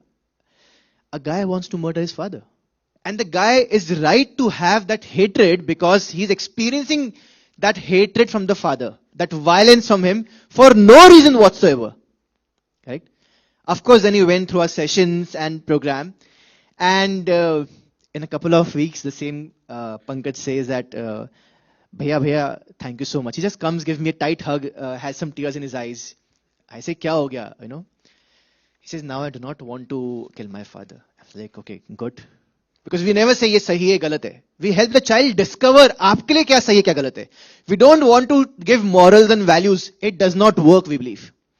सबको पता है झूठ नहीं बोलना. कौन है जो झूठ नहीं बोलता? हाथ उठाओ. Anybody in the house? You do not lie at all? At all, you have never lied? We all have. So we give children the discernment to discover for themselves what is right and what is not for them in the situation that they are. And Pankaj said, Bhaiya, now when I grow up, I really want to do something that makes my father feel proud because I know why he's doing that. The child has built empathy. He does not feel his father is right, but he knows why he's doing what he's doing and does not have the hatred anymore towards him. Similarly, when we do sessions with girls, especially of grade 9th and 10th, you will be shocked to hear this statistic as well. More than 90% of girls come out crying saying, Bhaiya or Didi, we've been sexually abused or molested. Can you believe this? We do sessions on good touch, bad touch. Official statistics are in India, 1 in every 3 girls experiences some or the other form of sexual, physical abuse. The real statistics, more than 90% girls in India go through physical or sexual abuse. This is what we've seen through thousands of children. I know it's a shocking figure. Yeah, but I am sure a lot of women in the house would agree with me because you also probably might have experienced some such thing. These are people from slums. Their parents go out for work and then the neighbors, and you know what happens, right? There's no way to deal with this trauma. Through the sessions, they're able to overcome this trauma. There's a girl who said, Bhaiya, I can't sit in the same room as my father. I said, why? Because one of my chachas did something with me. And I'm so scared, I can't even sit in the same room with my own father, with my own brother. This trauma lives on for a lifetime, friends. Right? We often criticize, ye criminal hai, ye wo hai. Koi criminal nahi hota. Unke saath jo hota hai, shayad wo criminal hota hai. Right? Through the sessions, a lot of such girls have been able to completely overcome and heal themselves of such trauma which have happened to such sexual abuse, emotional abuse, you know. I mean, we all very proudly say India wants to be the Vishwa Guru. I am sorry. ऐसा विश्व गुरु तो हमें नहीं होना है जहां बच्चियां trauma के साथ जिए of sexual abuse. जहां बच्चे पापा को मारने के बारे में सोचे. And this is not just one of cases. We have hundreds of such, you know, instances coming up, right? 70% of our school going population out of 260 million, 5 million are in government schools. This is why we are actually now wanting to come up with a policy around it, that meditation and also aspects of social emotional learning, which means understanding your emotions, understanding relationships, understanding your role and responsibility in the society, knowing tools how to overcome such instances. This becomes a mandatory part of the education system, because more than external infrastructure, what we need is the internal infrastructure. If we have the right infrastructure, we can have many more Abdul Kalams in the country. He did not have great external infrastructure, but what he had was great internal infrastructure. Isn't it true, friends? So, in a nutshell, this is what we're trying to do. We would like to invite all of you also to volunteer with us. Either of us, all of us, support us physically, mentally, financially, very important. Especially when you're working with government schools, and underprivileged children. Emotionally, in every way possible. Because, see, hum sab to defective product ho gaye abhi, Agar sab defective product, sab adults ko hi agar meditation sikhaya jayega, to dunya defective hi rahegi. We need to work on work in progress products, right? If all these things are taught to children when they are in school, we might never have a terrorist again. We might never have wars on religion again. We might never have votes given in the name of dharma, caste, jat again. Correct, friends? So, with that being said, and thanking all of you for inviting me and giving me opportunity. Thank you so much. And we'll hear now, we have a principle where we've implemented this curriculum from the horse's mouth itself, the benefit of meditation and the implementation of such a curriculum. I'd like to invite Kuldeep Rathi sir, principal for Sankalp School. And instead of telling you just experiences from our side, we have a young meditation practitioner, probably the youngest in this room, Sneha Kumari. Please join us and we'll quickly wrap this up with experience sharing from these masters. Yes, please sir. Hello everyone. My name is Kuldeep Rathi. I am the director of Sankalp Convent School. And first of all, I want to thank you PMC team and Jagath Yuva team for inviting me over to share our experience with our school. The one team have meditation in our school, so for that. I will say surely that whenever I met with the team, first of all, I was not sure how we will manage it in our school, because we have our academic calendar already full with all the activities and all the things. So we were very skeptical that how we will do this. But when we meet with the team, their positivity win us over, and we decided to give it a shot. What happened over the time? That our children, our teachers, and even myself, we have been conducting the program, and there will be a positive reinforcement by the teachers that we have seen. And over the time, I think most of the benefits the teachers have already talked, which come in the students. They become more confident, they become more supportive, and I think if I say they become more observant. They became to know themselves, that what they are feeling and why they are feeling it. So I want to thank PMC team and the Jagath Yuva team once again for coming. And I think we will continue this journey with our kids and with the PMC team once again. So thank you everyone.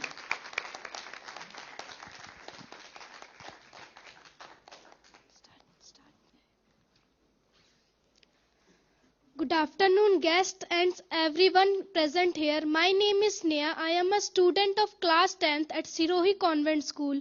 आज मैं आप सबके सामने अपनी life की एक छोटी सी journey share करना चाहती हूँ। एक टाइम था जब मैं एक बहुत इंटेलिजेंट स्टूडेंट थी, हमेशा फर्स्ट आना चाहती थी और आती भी थी और उसके लिए मेहनत भी करती थी। लेकिन अचानक से मेरी तबीयत खराब हो गई, मुझे टाइफाइड हो गया। मैं बहुत वीक हो गई, मेरा पढ़ाई में मन नहीं लगता था, मार्क्स भी गिरने लग गए। जो लड़की हमेशा टॉप करने के सपने देखा करती थी वो अपना कॉन्फिडेंस खोने लगी। मैं डिमोटिवेट हो गई, मुझे समझ नहीं आ रहा था कि कैसे मैं दोबारा इम्प्रूव करूं। फिर हमारे स्कूल में जागृत युवा से कुछ लोग आए, उन्होंने हमें मेडिटेशन के बारे में बताया। उन्होंने सिखाया कि कैसे हम अपनी सांस पर ध्यान देकर अपने माइंड को काम कर सकते हैं और अपने कॉन्फिडेंस को बढ़ा सकते हैं। मैंने भी मेडिटेशन किया। शुरुआत में मुझे बहुत मुश्किल हुई, लेकिन बाद में सब बदलने लगा। मेरा कॉन्फिडेंस लेवल भी इंक्रीज हुआ और मेरा माइंड भी काम हुआ। मेरी बीमारी भी धीरे धीरे इम्प्रूव होने लगी, मेरे परसेंटेज और मार्क्स भी इंक्रीज हुए। आज मैं सिर्फ लास्ट में यही कहना चाहती हूँ कि लाइफ में प्रॉब्लम्स आना नॉर्मल है, लेकिन हार मान लेना चॉइस होती है। मैंने हार नहीं मानी, इसलिए आज यहाँ खड़ी हूँ। Thank you. Thank you, Sneha. Just before the session, we did a quick meditation thinking, because she's come from far, she's been here since morning just to see, and she said, दीदी मैं डरी नहीं हूँ, मैं बहुत excited हूँ कि मैं आप सबके साथ शेयर कर पा रही हूँ, and this has been her own journey. So thank you so much everyone. Meditation truly is the best gift, not only that we can give to ourselves, but to the students as well. Gift meditation to a student today. Be a part of all of the projects. There are 265 million public school-going kids in India. There's a lot of work to be done. We all must join our hands together in this cause so that it becomes mandatory and every teacher, every classroom becomes a space of calm for the future of our country. Thank you. And I would like to announce one thing. Inner Edge program, I think the video they played. Did you play the video? Those who are interested, that whatever we are teaching in the schools or colleges, even we adopted some engineering colleges and PG colleges and universities. So this program has helped me to navigate children in proper, So, because my dear the friends, skeleton. two things happen. One is change. Today's young minds are more capable, more connected, and more full of potential than ever before. Yet, they are also equally overwhelmed and under pressure. Anxiety is rising, focus is declining, and clarity is missing. But what if the solution was not outside but within? Project Inner Edge, a pioneering initiative by Buddha CEO Quantum Foundation, bringing scientific and secular meditation into schools, colleges, and institutions, with one clear vision: to help every learner and educator cultivate an inner edge, a state of calm, clarity, and conscious awareness that drives both excellence and human potential. Its mission: to develop inner intelligence, enhancing focus, creativity, resilience, empathy, and purpose-driven leadership. Research shows meditation reshapes the brain, improves memory and attention, and reduces stress and anxiety. Because when the mind changes, everything changes. Across several institutions, including colleges like KMC, Saptagiri, government schools, KGBVs, and universities, Inner Edge has impacted students, faculty, and leadership teams. Supported by senior coaches, this movement is growing with depth and purpose. This is made possible through the simplicity of breath meditation, structured training, and technology that drive consistency and enable scale, moving beyond awareness to daily practice. Sujatha madam గారు meditation class అనేది ప్రారంభించి 2 సంవత్సరాలు అవుతుంది. విద్యార్థుల దృష్టికి వస్తే వాళ్ళు కోపాన్ని వాళ్ళు కూడా కంట్రోల్ చేయడం, ఎదుటి వ్యక్తితో ప్రేమగా మాట్లాడడం నేర్చుకున్నారు. సమయాన్ని వృధా చేయకుండా ఎలా చదువుకోవాలనే విషయాన్ని కూడా బాగా గ్రహించారు. ప్రతి సంవత్సరం ఫలితాల్లో 10th క్లాస్ లో ఎప్పుడు టాప్ లో డిస్ట్రిక్ట్ లెవెల్లో ఫస్ట్ లో ఉంటున్నాము. అలాగే ఇంటర్మీడియట్ కూడా అలాగే ఉంటుంది. టీచర్స్ విషయానికి వస్తే వాళ్ళు కూడా అందరూ కోఆర్డినేటెడ్ గా ఉండటం, ఏ సమస్య వచ్చినా అందరము టీం వర్క్ చేసుకుని ఆ సమస్యను సాల్వ్ చేసుకుంటున్నాము.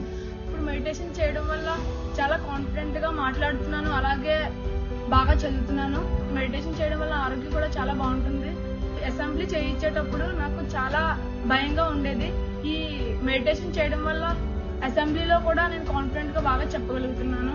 In many of these schools, meditation is not an event, it is a way of life. From classrooms to communities, this is education evolving from within. Because the future will not be shaped by information alone. It will be shaped by minds that are calm and aware. Project Inner Edge. Leadership and Education Excellence from the inside out. Please feel free to make use of this beautiful opportunity, and we have to reach more number of colleges and schools so that we can give the students, even the teachers and parents also, the better understanding of their own life. Thank you so much for this wonderful day. Thank you so much. What a wonderful work all of you are doing. I now request Mrs. Jayashree Madan Gopal, Program Director, Buddha CEO Quantum Foundation, to felicitate our dignitaries.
We now have a very insightful panel discussion, and to steer this conversation, I would like to invite Mr. Prashant Agarwal, co-founder and managing director of Wazir Advisors, leading 300 plus team members across 10 Indian states. Global expert in corporate strategy who has advised clients in 40 plus countries, guest faculty at IIT Delhi, IIM Ahmedabad, and dedicated meditation practitioner since 2022.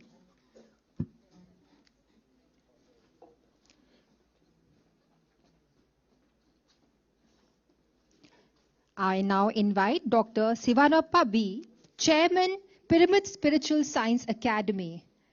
Dr. Sivamarappa, PhD in Meditation Science and MSc in Yogic Sciences, is the working chairman of Pyramid Spiritual Science Academy, Bengaluru.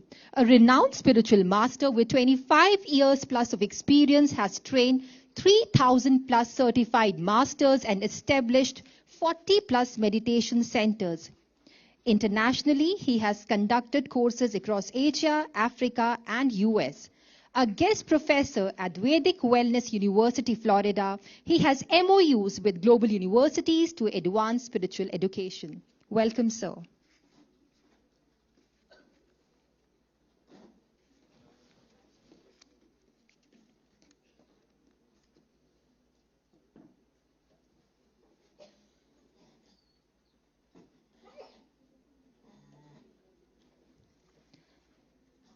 We now invite our next panelist, Shri K.G. Rajkumar, MD Shri MTK Textiles Private Limited.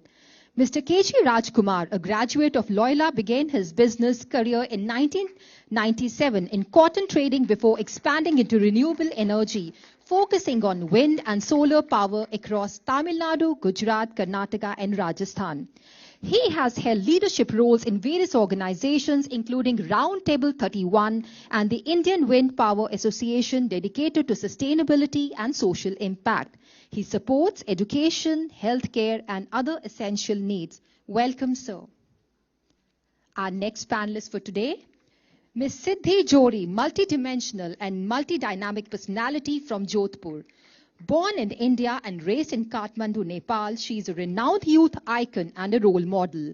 A gold medalist in clinical biochemistry, she is Mrs. India International winner, Face of India, who represented her state at national and international level.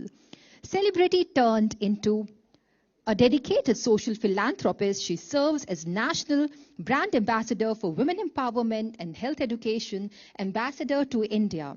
Honored by Governor of Rajasthan and United Nations Executive Director, she has received thousands of awards and is a brand ambassador of dozens of projects at national and international level, and done appearances over 9,500 programs all across India and abroad since 2019. Our next panelist for today, Mr. Dave Virlapati, is President and CEO of S2 Tech, a Missouri-based technology firm. A philanthropist and mentor, he champions education, entrepreneurship, and enlightenment, the 3E. Through global initiatives, he empowers youth, supports rural education, and promotes meditation-driven leadership. He advocates Buddha CEO approach, integrating inner awareness with purposeful action to create meaningful societal impact. Welcome, sir.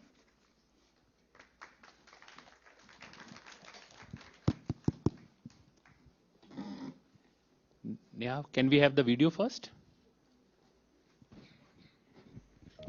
In today's fast-paced world, organizations and communities face immense challenges impacting productivity, harmony, and overall well-being.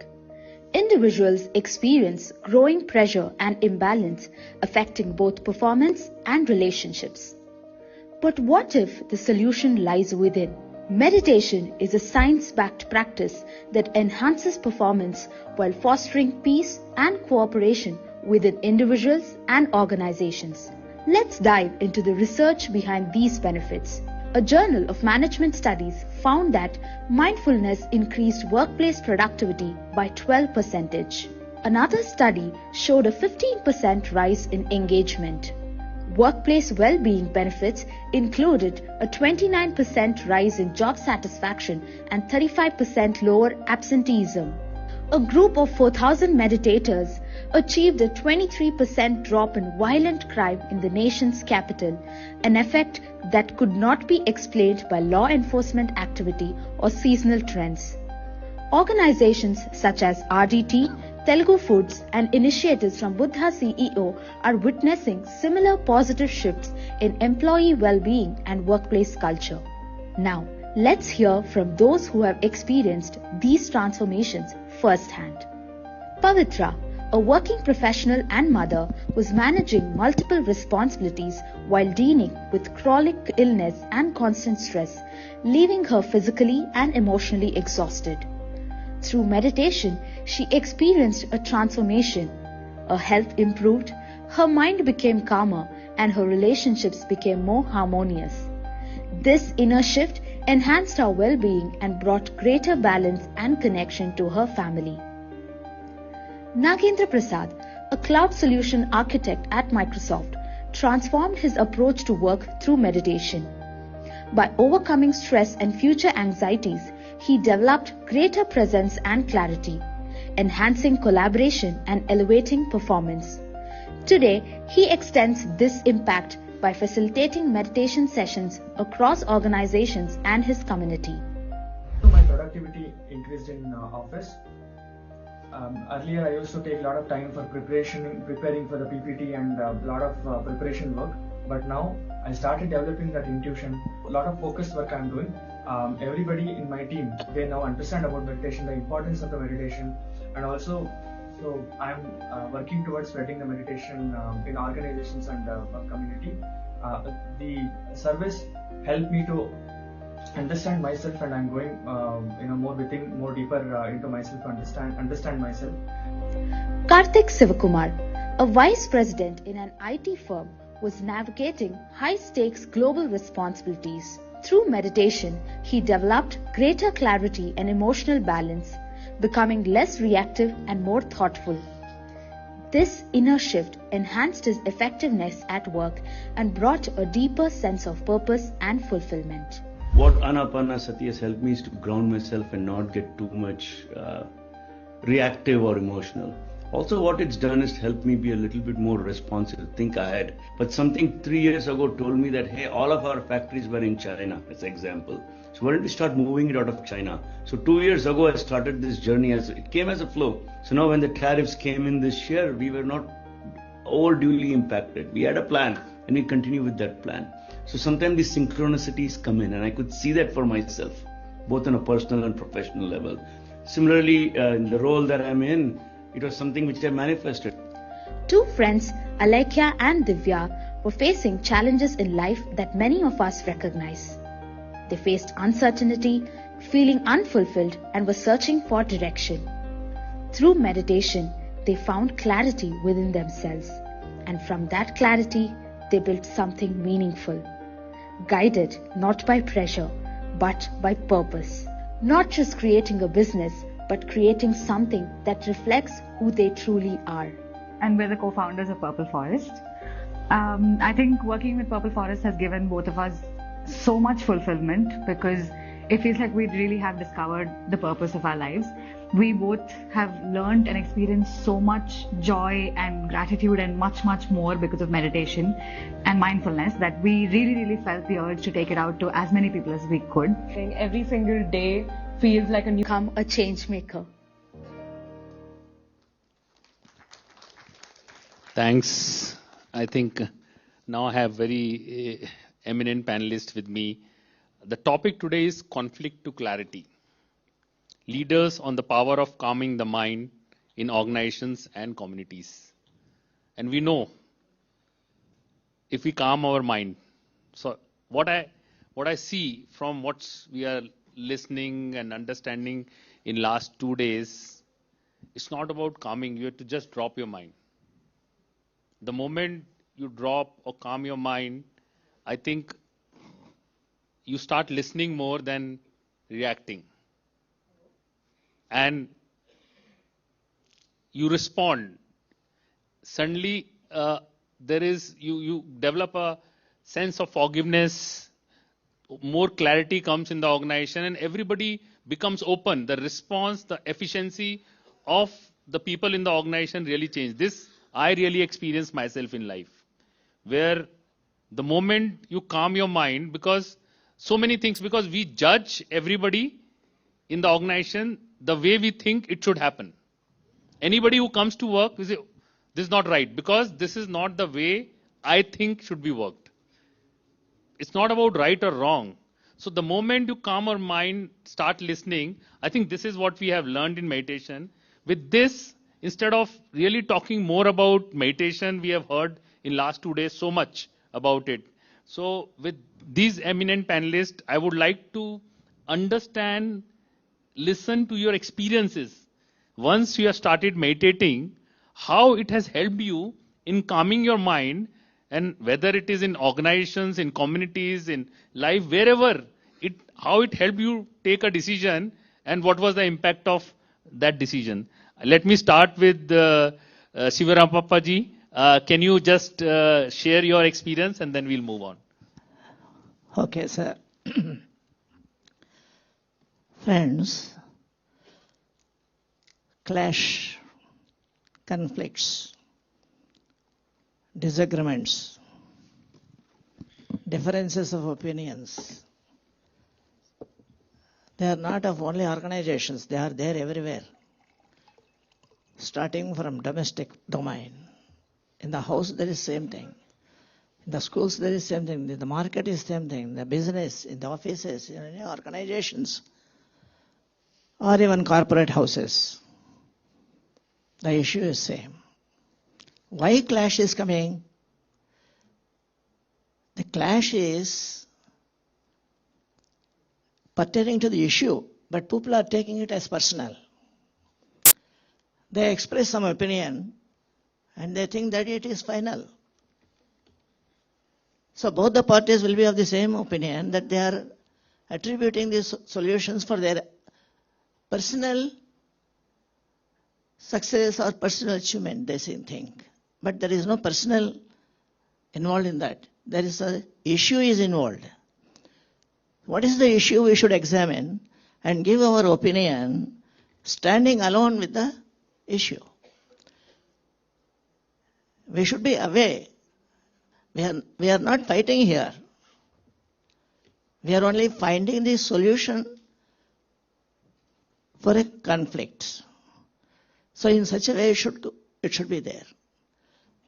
But it goes egotistic, and that will not result in desired result, but it will create a kind of conflict. There are kind of violent situations there, damaging both the parties.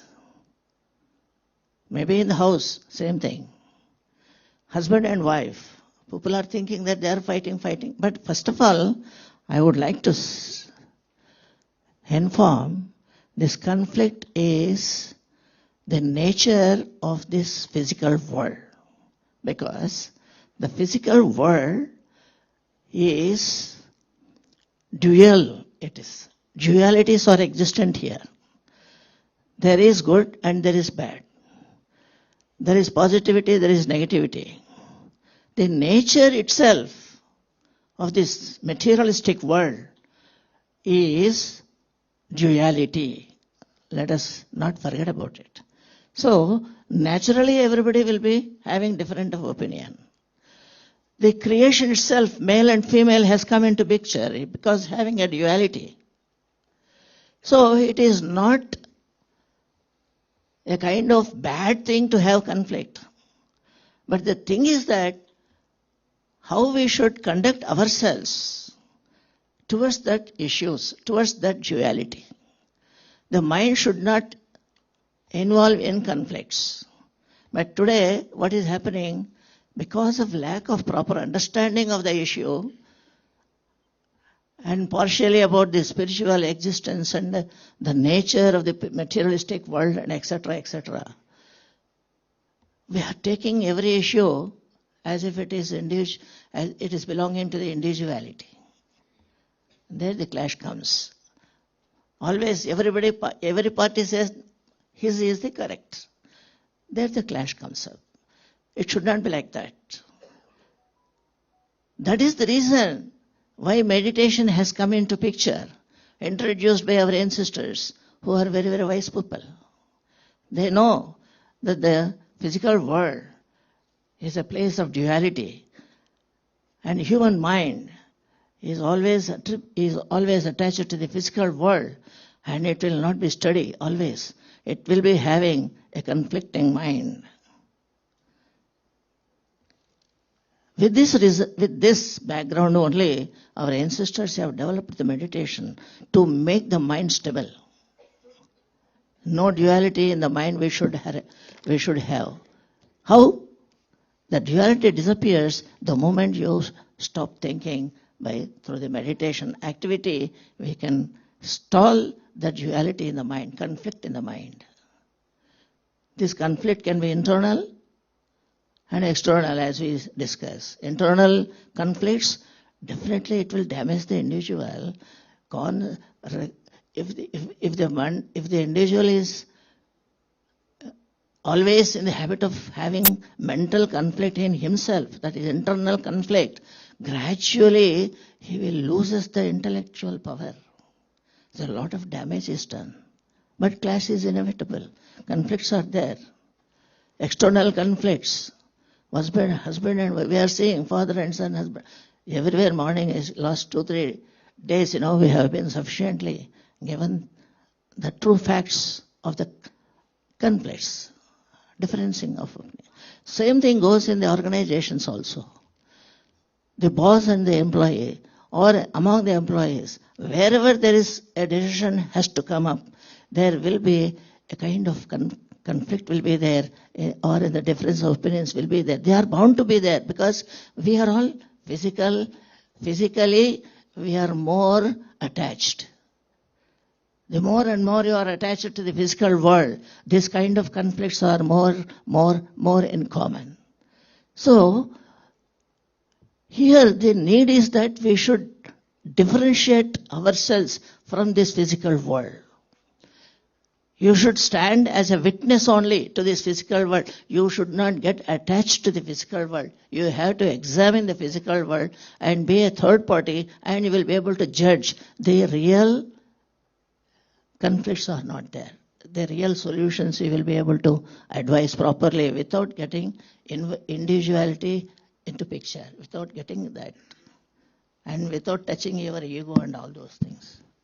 So that's how I believe that meditation makes them very, very equipoised, positive, and steadiness it will bring, and there will gradually conflicts will disappear, and this will definitely bring desired results in any field, wherever there is a solutions to come up after collaborative or a board decision making and all those. Wherever decision making is there people should learn to be a third party, to be a witness.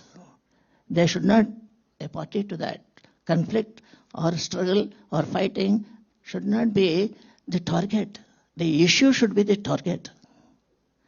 So long we are having the issue in our mind, then we are safe. We can give our opinion, we can tolerate opinion of others, and there will be a kind of win-win situation, positivity. All these things will come together along with the stabilized mind, when calm mind is there.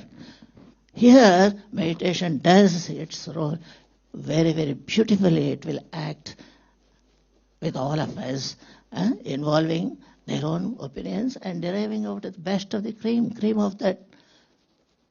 That is what my opinion goes, sir. I think I got your point, and I think very important point, other than you explained about a lot of theory behind it, but important point is that if you differentiate between yourself and the issue, yes, the moment you don't see yourself fully involved in the issue, you have to differentiate.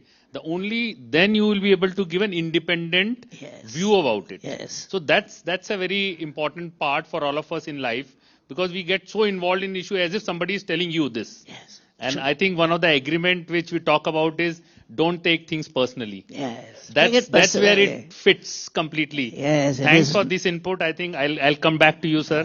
We'll talk about some more examples here. Thank you. Thank you. Thanks a lot. Thank you. Thank you, sir. Now let me go to Shri De Virlapatti and give your views and experience. Like I would urge, after explaining initially something that you want to say with your research and experience, if you share some of your case study, that if that situation comes, how you respond to it and what was the impact, so that the whole thing that we learned in last 2 days is that if we learn, everybody, all who are sitting here, understand meditation is very important. Being calm is very important. But when the situation really comes, how do you respond or react? That's the crux. So how do you do that, sir? Yeah, thank you. So I'll present my own experience. So think about year 2018. It's about 1 year before COVID. So that is the year, I have a company in United States based in St. Louis, and I also have a development center in Hyderabad. So it's doing well. So we were about 24 years old company by that time, and things are all going great. But my client came back and said, we don't need you, and we are moving away from you to another firm. And so that was kind of devastating. And I have employees, and usually I don't lay off people. In the US, it's very common. If you don't have work, you just lay them off. So I'm conflicted. We have 75% of the business going away, both in the US and India. Scores of employees are going to be affected. And so that was the big conflict I have. How do I, get over that? So they have given us some time before the changeover happens. So I was having sleepless nights. And so one of the family members said, we are doing a Guru Puja, so Isha Foundation Guru Puja. So invited me, I went there. And I felt very calm after the puja. And so I said, okay, who is this Sadguru? And I went to YouTube and got, once in the YouTube, once you do that, you get multiple videos. So I got interested in Sadguru. I said, okay, let me go to Nashville. It's very close to me. And I went and did that inner engineering Shambhavi Mahamudra. So that was the transformative time for me. And I was having sleepless nights. I'm also diabetic. And also have back pain. Back pain was going on for quite a number of years. So after that Shambhavi Mahamudra, I came back and my blood sugar went down. So it used to be fasting blood sugar, used to be 140 and all that, but it dropped to 90. And my back pain is gone. So immediate two physical impacts that I experienced. Then I said, this is something I should start doing regularly. So I started getting up at 4 o'clock, and so it has that, it's a 21-minute capsule. It has included, your asanas, your pranayam, and, Om chanting, all, and dharana, everything is included in one capsule, and started doing it. So then I got at least while I was doing it, I forgot about all these issues, conflicts, and I dissolved my body and dissolved my mind and no emotions and just merged with the universe. That's the kind of experience I had. And the moment I had that experience, and things started happening. So instead of worrying about this, I said, what do we need to do to deal with it? So I had a really good, my client had a layoffs, and so I picked up a very good person as vice president, and he assured me that we'll find other jobs and we'll keep all the employees. So that's taken care of. And then on the family side, I had 2 daughters, and one of them married, no children. Another is hitting 33, not married. And in India, we got married. I was 24, my wife was 19. And so they're 32, 33 is late. So even that is resolved. So my eldest daughter, conceived and got a son, and the younger one also married and got a daughter. So that's all resolved. But the question that haunted me at that time in that conflicts is, this is the third thing that happened in my life that was very touchy and very draining, I would say. First is my mom came to United States to visit us, and she died next day.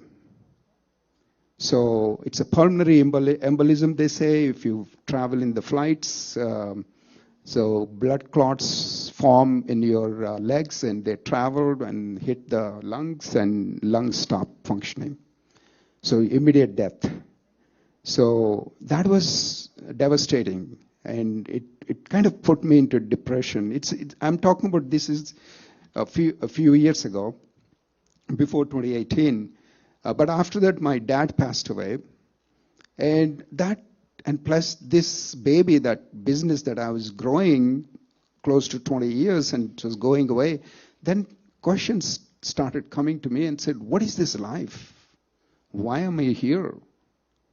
What should I do? And doing this Sudarshan Kriya, and then they introduced me to meditation, Shunya, And once I started doing that, I got the clarity. I got the clarity of who am I, how I'm connected to each other, and what is my purpose. The purpose I've got, 3 is the education, entrepreneurship, enlightenment. Education is because I've seen the population, let's not go into the purpose, but the conflict here got resolved because of this Shambhavi and Shunya that I'm practicing. And one of the things I found, and I hit 60 years also at that time. So I said, I cannot wait for the 60 years to realize who am I. If I can realize who am I when I was 20, or like Sadhguru realized who he is in 24, now you see how much impactful he is. Sri Ravi Shankar also realized when he's young. Narendra Modi realized when he's young. And look at what the impact they have created all over the world. What if I realized this? Who am I? When I was like 20s, I would have made a humongous impact. So I said, I need to touch the youth, catch them when they're young, and create the interest of answering this question, who am I? And I found Chandra sir and Buddha CEO technique, of all the techniques that I went through Isha, I went through Art of Living, I went through Heartfulness, all the techniques I found. The Buddha CEO technique is simple, easy to understand, easy to do, and if a baby can sit, they can actually do. In fact, one of the Buddha CEO meditation, I got my granddaughter, 3 years old, and she participated along with the dad. And she said at the end, Grandpa, it's funny. I said, for her it's funny because she's such an active girl and wants to play around and move around. Here everybody is sitting quiet and closing the eyes and putting the hands. But she's coming every month, going to be coming every month now. So that is the kind of impact, I was trying to create in the youth in St. Louis. Also, in my company, I have sponsored my employees to take Isha's inner engineering online. In fact, we had a Harvard Medical School come in and do the study. And our employee stress came down by 50% by doing that program. And it's there on the Isha Foundation website. And they use it for all the corporates to go and all that. And I'm also supporting Isha's inner engineering platform as a free. And I don't know how many of you know, but the inner engineering platform makes over 10 million for Isha Foundation every year. So that's the kind of help that I'm providing, whatever the little I could do there. For Art of Living, Ravi Shankar, Gurudev Ravi Shankar came to St. Louis. So I had that program given to anybody in St. Louis. So we had a target of 250 people go through that program. We are able to achieve about 125 half, but we have done that. Now Buddha CEO, we are doing it with the youth every month in the temple. And whoever comes, they get 1 share of publicly traded share. They get 1 share to, so parents have to open the account and deposit. And I told them that I would want you to become millionaires in dollars by the time you graduate from high school if you're young, but otherwise, by 30 years. And I selected the stocks like Tesla, Microsoft, or Google, like that kind of stocks. And if they hold it, and they can become millionaires. So my intention is if they have enough money by the time they graduate from the high school, they can actually focus on what is important to them. Like for me, the important thing in my life at this time, education, entrepreneurship, and enlightenment. I like to find and develop 23 Elon Musks in India, So I'm working on that also. I like to see more people enlightened at the early age. I like to see the rural areas, tribal areas develop, and democracy strengthened like that. So that's the kind of, from a conflict that I had, so I was able to resolve the conflict, also make an impact around, not only in my personal life, but in the community and the country and the nations. I was able to do that with the Buddha CEO. The one last thing I want to mention, so the manifestation powers that you get by meditation, don't underestimate them. You know, Chandra sir called me somewhere in end of February, first week of March, and said, would you like to come for the, this event? And I was in India for 1 month. I was returning to States. I said, Chandra sir, I won't be able to come, please, sorry. But, his intention was so strong. And we had a family issue in my next brother, son, who is growing up here.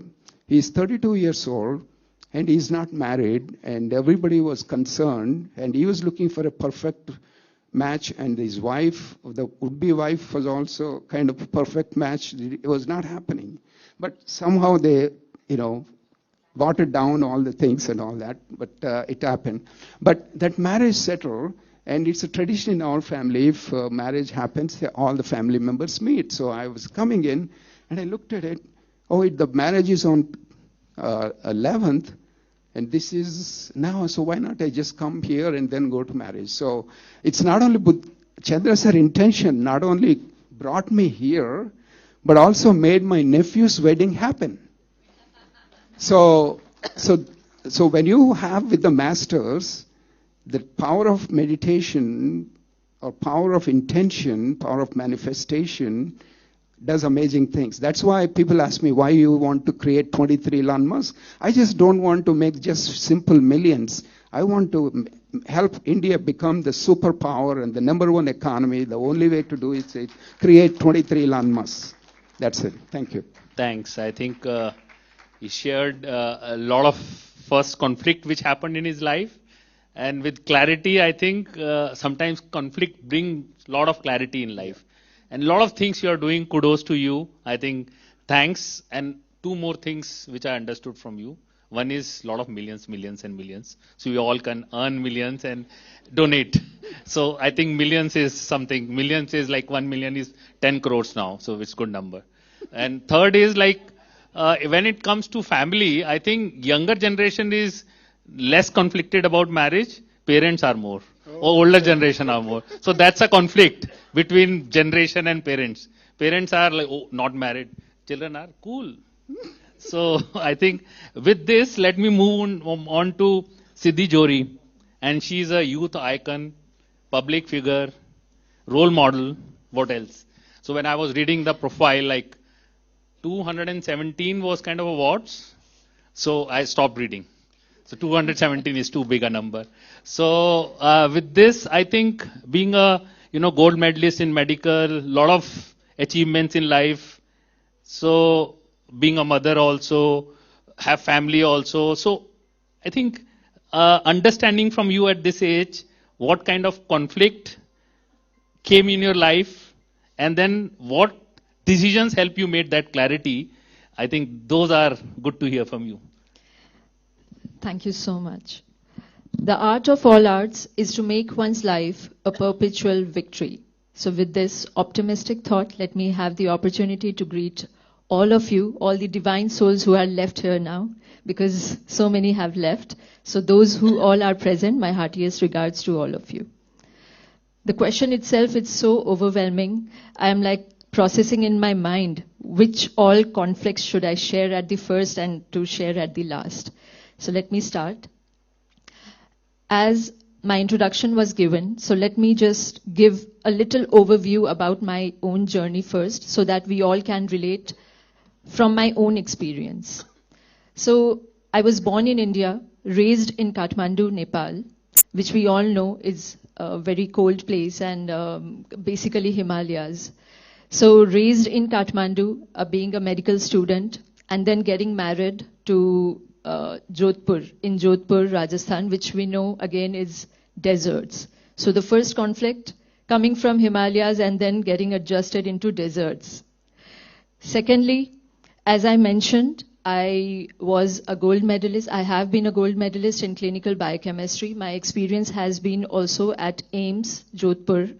I was working there as supervisor of biochemistry department. Side by side, I was practicing as faculty for nursing students. Now, my journey changed upside down, or down upside. Let's decide that later. So that changed when I got the opportunity to represent Rajasthan state at national and international level. And then I won the title of Mrs. India International, Mrs. Galaxy, Queen India, Face of India, and so and so. So altogether, till now, I have won 14 crowns at regionals, national, and international level. So another conflict, a medico turned suddenly into a glamorous diva.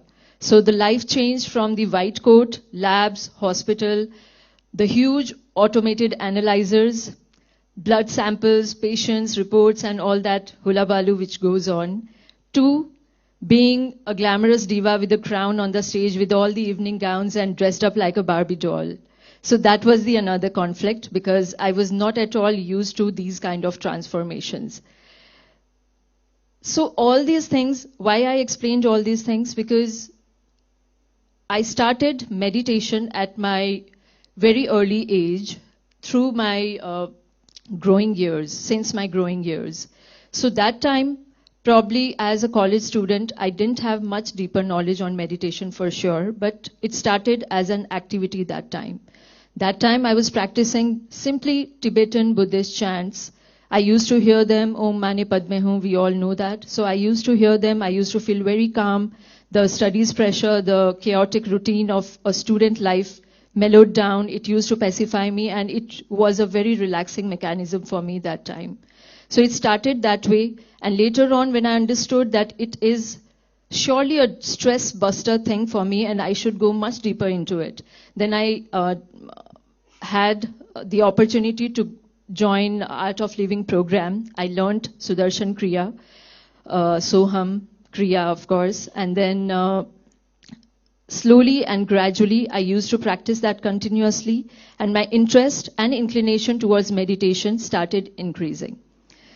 Later on, at the latter part of my journey, I was invited at Brahmakumaris at Mount Abu, and then even ORC, Om Shanti Retreat Center in Gurgaon, as chief guest, as keynote speaker, as panel speaker, as Mrs. India International, of course, at that time. But my interest during those visits grew so much that I ended up doing Raj Yoga meditation course, which is conducted in Brahmakumaris. So the interest and the knowledge slowly went enhancing. And the experience was so rich that today, when I play multiple roles as brand ambassador of multiple social, national and international projects, as Sir mentioned, being a mother, being a wife, every female plays multidimensional role in her life. So additionally, me being a business proprietor, being a medical professional, being brand ambassador, being somehow a celebrity and a public figure, a youth icon, people look up to me, and I have to do justice being mentally balanced, being physically healthy, being psychologically empowered, of course, and then I have to justify my roles first as a female and then later as a career professional. So that way, meditation has been now an integral part of my life. If I talk about meditation from a clinical biochemist point of view, then I would like to highlight certain points which we all know, but still I would love to repeat once again. So we all know that our body is full of chemicals. So all the biochemistry behind our body and the stress markers, the tumor markers, the cancer markers, the biomarkers, the neurotransmitters, the chemical messengers, the stress hormones, or any hormones you name it, they all are so deeply influenced by our mental health system, our emotional health, our physical health. And everything is somehow, it can be controlled and it can be regulated by the practice of meditation. Needless to say and explain it more because previous speakers, the cardiologists, the doctors, and so many prestigious and eminent speakers before me, they have explained it all. So as a clinical biochemist, I would say that we need meditation, any forms of meditation practice to regulate our assets, which are dopamine, serotonin, oxytocin, endorphins, and of course to balance the stress hormone, cortisol, or even the vasopressin. So for that, meditation is a must. As a youth, I would insist that majorly the Gen Z and the youth should be involved regularly in meditation practices, because in today's rat race, where we all are running towards success, money, or maybe in this era of science and technology where we all are in hurry and speed. So we need some time, a pause, to introspect, to really reflect, to have that mindfulness that where are we heading, what we are doing, and what is the purpose of our life, as Sir said. So we need to have that introspection in regular intervals of time. Because if we don't do that, then often we end up doing something which probably we didn't ever mean to do that. So this is really, again, very important. And for youth, it's compulsory because nowadays we all know how drug abuse or maybe whatever ill practices are in the trend, in especially the young age. So for that, it is the best practice which connects the youth or the young population to the divine and to spirituality. Now here, as a spiritual person, I would share that whenever I get chance, since Sir also mentioned, after winning Mrs. India, I have already crossed 9,500 plus appearances across India and abroad, where I have appeared as public figure, maybe celebrity guest, chief guest, so and so. So after this much of travel fatigue, after this much of stress, I would say, and the chaos, because I am a public figure and I'm always surrounded by people, or my half of the time goes on the stage. So for me, meditation has been such best time of the day that I never want to miss, wherever I am.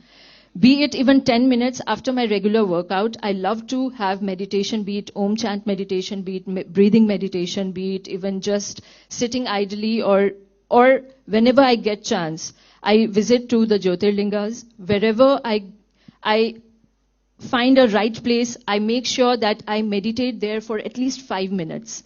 The idea behind is to absorb the high energy which is present, especially at the Garbhagriha. We all know this, right?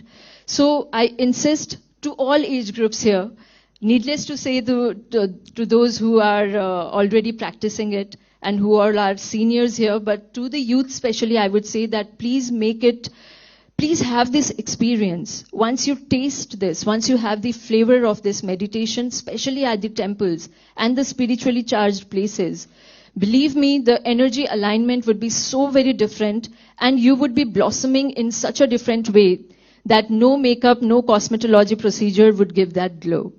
Your aura, your magnetic field, your magnetism would increase manyfold. And then you would experience how life becomes a celebration. Then there'll be no more need of celebrating the dates marked on the calendar to celebrate as festivals, because life itself becomes a beautiful celebration and festivals every single day. And you will fall in love with yourself. Believe me, whenever, like, I'll just share a small more.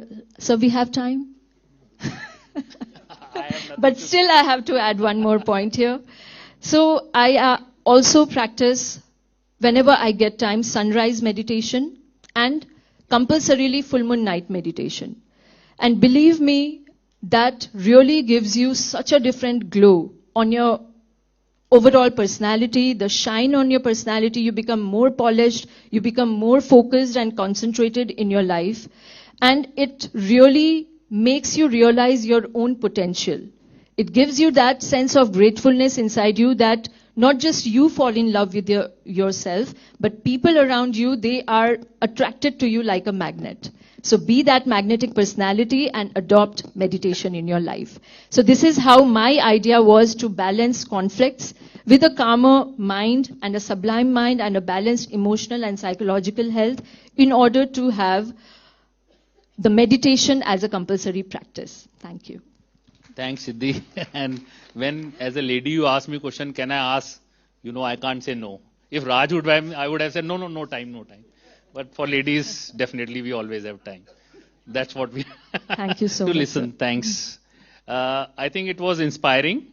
And she didn't share in one line when I was talking to her, and she said, when she was in Mrs. India contest there, where last question was asked, and she was about to be crowned, could be crowned, could not be crowned, and she meditated at last because question asked was not she expected and she liked. She meditated and answered, and she won the crown. So I think meditation at those important moments are also important. So that's what we are talking about, conflict to clarity. Sometimes meditation brings so much clarity to you in life that it is really important in the last moments. So now I think for all, Raj is the last person to answer the question. And while we were outside, he said, Prashant, I don't know. Give me one question at least I should prepare for. So, and we discussed. Otherwise, I didn't discuss much with any panelists. So we didn't discuss. So, but Raj himself runs multiple businesses, is a really pure soul.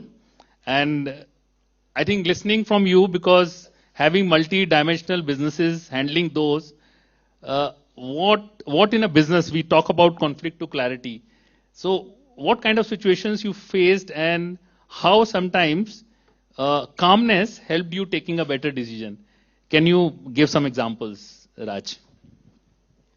Dear friends, first I would like to convey my sincere gratitude to Brahmarshi Patriji, Karthikeyanji, for all the inspiration and guidance giving to all of us. I would like to convey my thanks to Chandra sir, Vani ma'am, and the entire Buddha CEO team for making this event a wonderful event.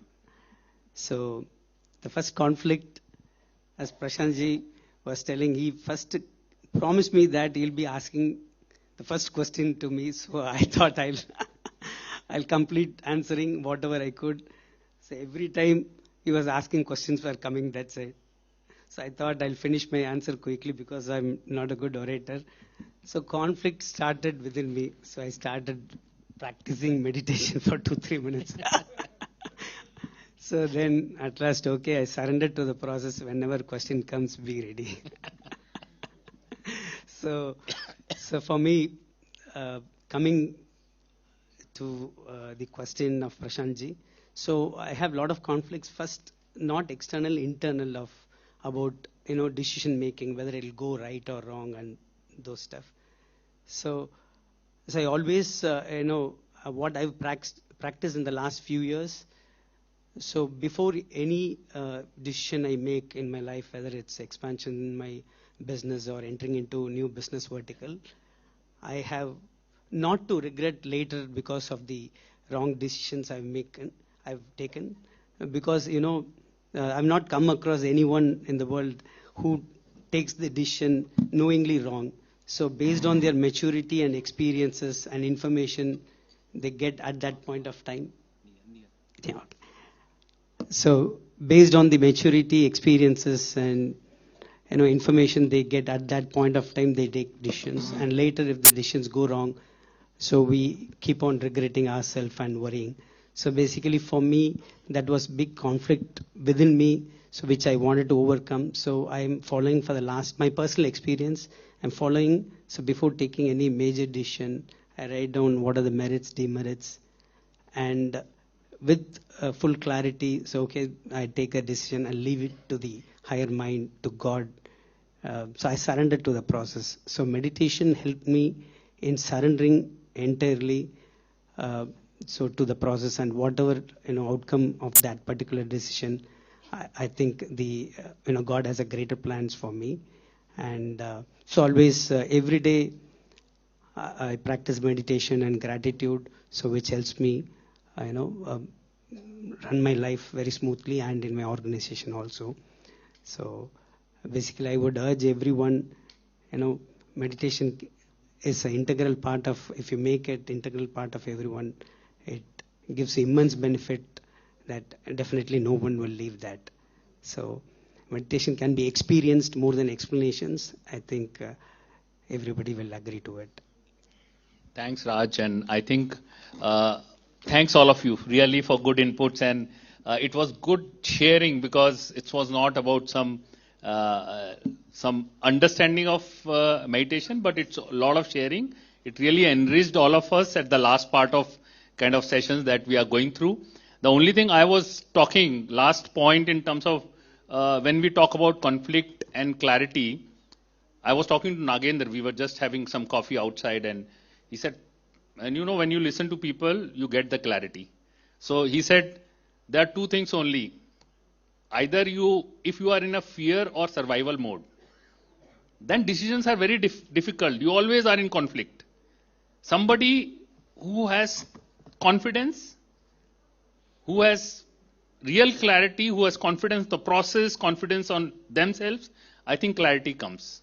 So either you are in a fear or survival mode, or you have a clarity. I think this is really aptly said, and this is what we need. I think with meditation, we get a lot of confidence in ourselves, and confidence brings clarity. I think that's how decision making becomes very, very important, easy in life. So thanks to all of you, thanks to Buddha CEO, thanks to everyone to be present here, listening to all of us. Thanks for, I think, maybe 5-7 minutes here and there, but we are on time. Thank you.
So wonderful panel of different varied experiences, I thought, first time.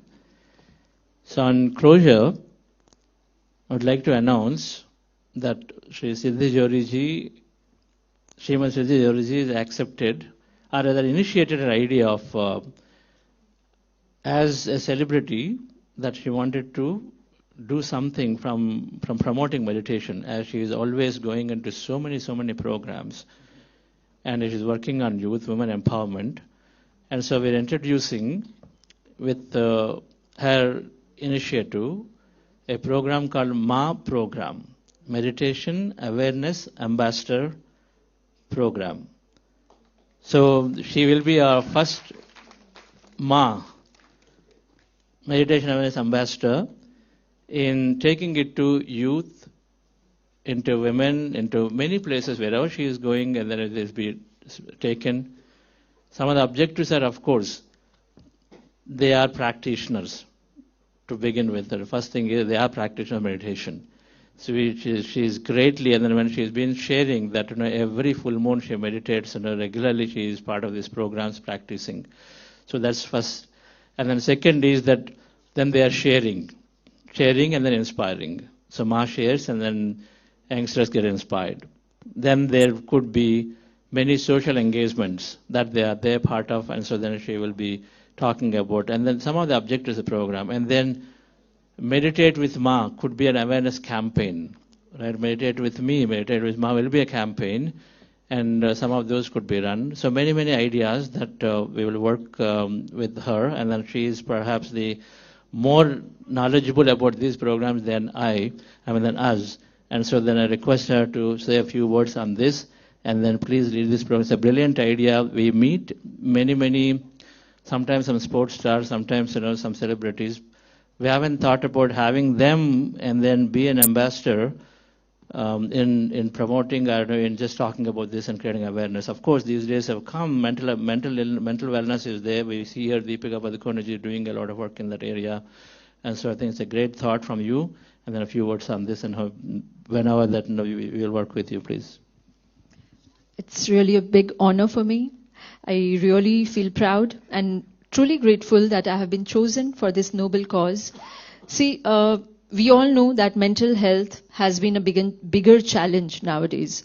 We all speak about physical health ailments, but still there is a taboo and stigma. People don't really come up front and talk about mental health problems. So considering this, considering youth population, considering the emerging Gen Z, and the current need of meditation practices. I believe meditation was always needed, yes.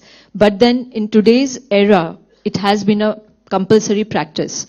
So I would do my best. I will try doing the level best I can to take meaningful initiatives and impactful initiatives so that we can, as a team, we can work hand in hand together under the supervision of Dr. Karthikeyan sir, respected Chandrasekhar sir, and then the entire team. I promise here with all of you here that I'll be giving my best, and I will love to work together as a team with Buddha CEO for this noble cause. And I believe it would be itself an honor for me if I can be a medium where I can contribute for this great social cause. Thank you very much. That's wonderful. Thank you very much. Thank you, sir. Thank you. So we will move into the valedictory directly, friends, at this time. And then we'll do a final meditation after inviting the guests onto the stage. You also could stay back if you would like to be part of the valedictory program. Yes.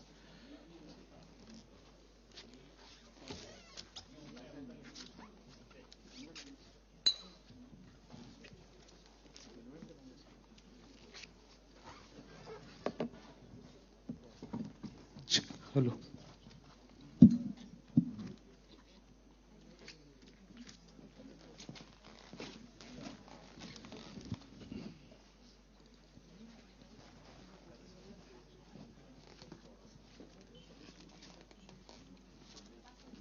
Hello.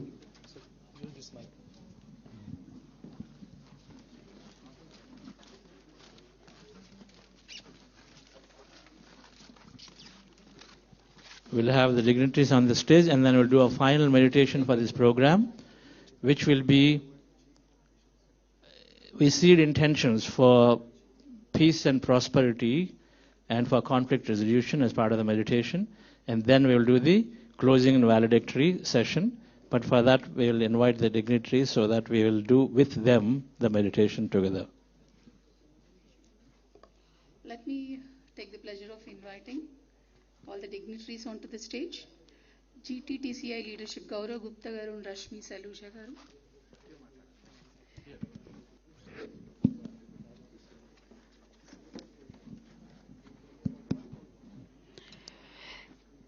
UN Chief of this mission, Mamraj Sharma garu, Shri S.K. Ghai garu, Chairman, Sterling Publishers.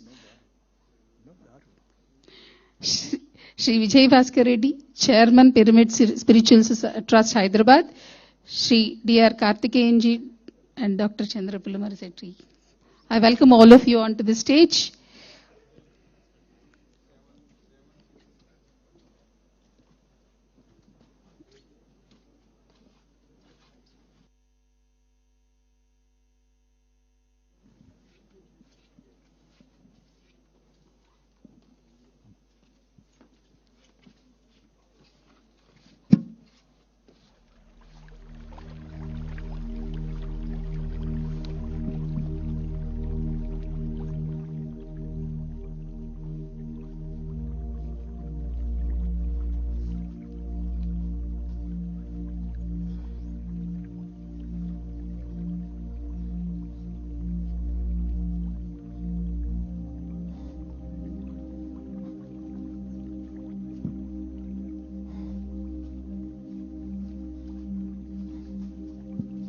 Sai Kripa Sagar, please also. Let's have one more chair, please, for Sai Kripa Sagar.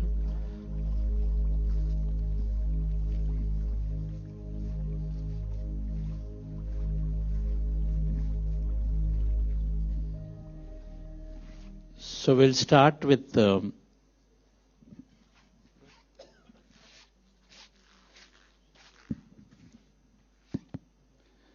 Yes, so you all been hearing about Pyramid Spiritual Society's movement, PSSM, and we saw a video of that in the morning as well.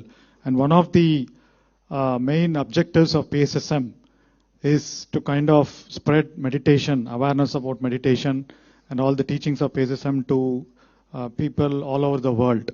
And one of the key things is how does it spread to the rural areas. And PSSM has done a lot of work, and then Vijay Bhaskar Reddy Garu has been at the forefront of it, being the chairman of Pyramid Spiritual Trust Hyderabad. And we've seen a lot of stories about it in the annual event, the Dhyana Mahayagna. So I'd want to request Vijay Bhaskar Reddy sir to kind of talk about it for a few minutes on the reach and expanse of the meditation programs across rural India.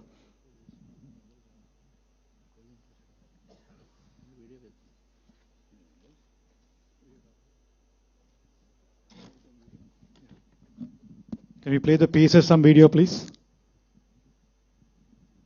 Spiritual Societies Movement, PSSM, was founded by Dr. Brahmarshi Pitamaha Patriji in 1990. As a pivotal force in the global New Age spiritual revolution, PSSM is dedicated to spreading the fundamentals of meditation, spiritual realities, and spiritual science to one and all. PSSM began as the Kurnool Spiritual Society in Andhra Pradesh, India. Today, it has blossomed into a vast network of thousands of independent and autonomous not-for-profit spiritual trusts, pyramid spiritual societies, and pyramid meditation centers. With millions of active members and volunteers across every state in India and over 60 plus countries worldwide, PSSM continues to create exponential impact.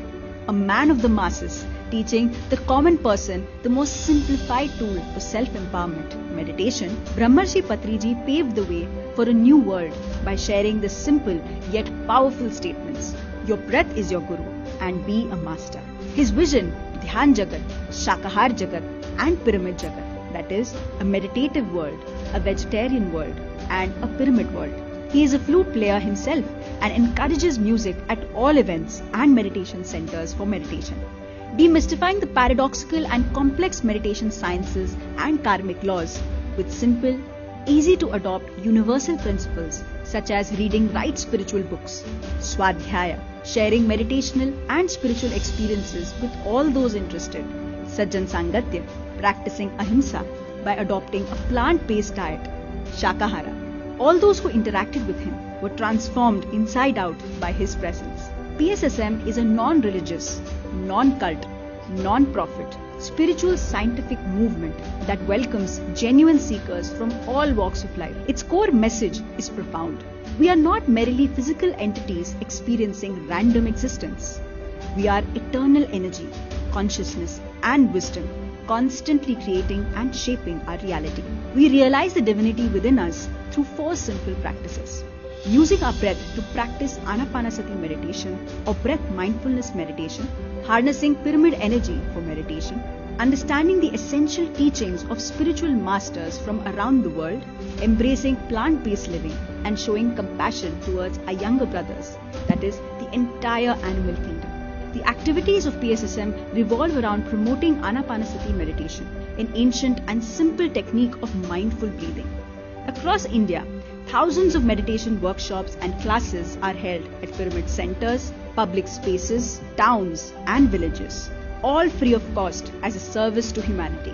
To facilitate meditation practices, PSSM has established hundreds of meditation centers across India.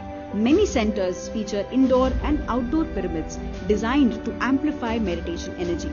The crown jewels of these pyramids include the Maitreya Buddha Pyramid in Pyramid Valley International near Bengaluru and the Maheshwara Maha Pyramid in Patriji Shakti Sthal near Hyderabad, which can accommodate thousands of people. PSSM organizes numerous large-scale meditation events in dozens of major cities and countless towns across India. These camps provide immersive experiences for spiritual seekers to deepen their practice and connect with like-minded individuals. Every October, PSSM conducts North India's largest meditation congregation at India's spiritual capital, Rishikesh, called Mahayog Dhyan Kumbh. And every December, PSSM conducts its grand spiritual gathering, Dhyana Jagath. This inspiring event, held in Patriji Shakti Sthal, Telangana, attracts hundreds of thousands of meditators. Beyond meditation, PSSM promotes vegetarianism through awareness rallies and campaigns, highlighting the importance of compassionate living. PSSM regularly publishes and distributes spiritual literature containing the wisdom and experiences of world's masters. This is a core part of the practice to encourage reading of books. Hundreds of books in English, Hindi, Marathi, Telugu, Kannada, Tamil and other Indian languages were published to date, and this Swadhyaya Yoga continues. Additionally, over a dozen monthly and bi-monthly periodicals are also published regularly, including Dhyana Jagath in Telugu, Pyramid Dhyana Jagath in Hindi, Spiritual India, Spiritual Science and Buddha CEO, all in English. Much work is being carried out in the field of literature by PSSM, and great contributions are being made in the field of New Age spiritual science. To promote wisdom and experiences, PSSM runs an exclusive TV channel, Pyramid Meditation Channel, alongside more than 30 YouTube channels in various languages, reaching out to more than 50 million people worldwide. These platforms serve as a treasure trove of spiritual wisdom and experiences, making PSSM teachings accessible to everyone, everywhere.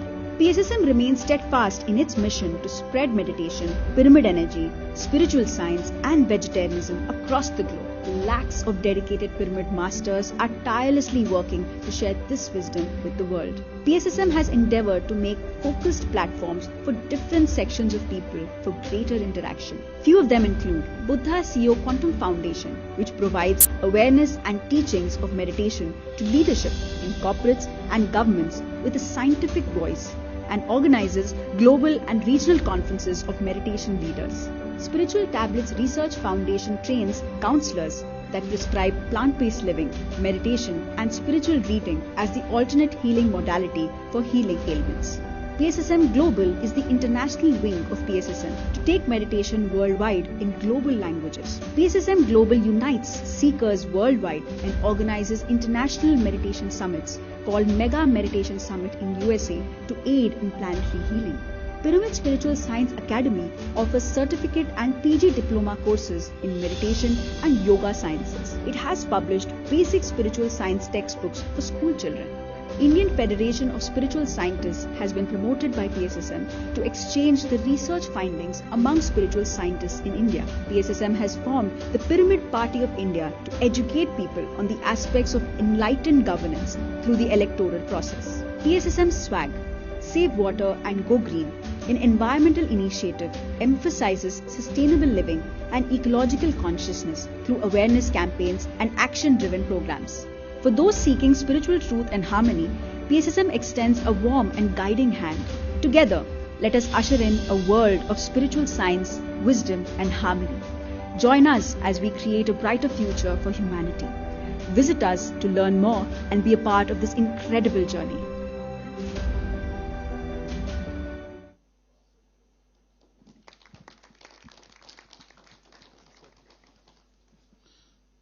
Good evening to all.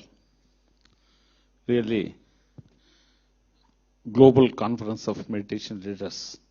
Really, since 3 days, it's a wonderful program. Big claps to Karthikeyanji, Chandrasekharji, and team. Really, it was a very great program. Especially today, our Vice President's message and so many doctors' message also wonderful. Then Patriji, nearly 40 years, it traveled across the world, especially Telugu states, Andhra Pradesh. In 40 years, it taught 4 principles. I will tell 4 principles in 4 minutes. First principle is everybody must and should do meditation 1 hour in the morning, 1 hour in the night. There is the first principle. Big claps. Second principle.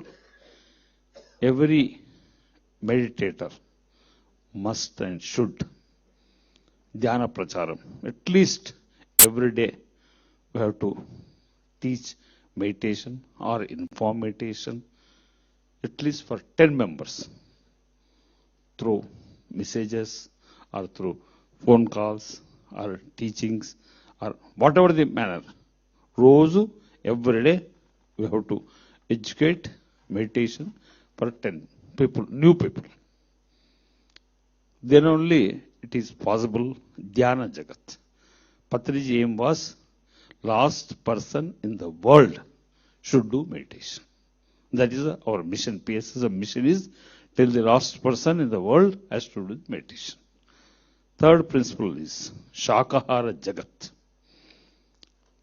Last person in the world has to become vegetarian. Every village, every town, one and all should become vegetarianism. Therefore, almost all, every Sundays, Saturdays, holidays, especially in Andhra Pradesh, all number of vegetarian rallies. You will not believe, small villages, 50 people, 100 people will do rallies, district headquarters. Now in Andhra Pradesh and Telangana, these rallies are going in big way, vegetarian rallies. Fourth principle is Pyramid Jagath. Every rooftop, each that landowner has to construct pyramid in his house. In public places, pyramids has to come. Mega pyramids. All number of pyramids in district headquarters, towns, cities. By therefore, entire one day, Pyramid Jagath, everywhere pyramid has to come. Everybody has to do meditation in the pyramids.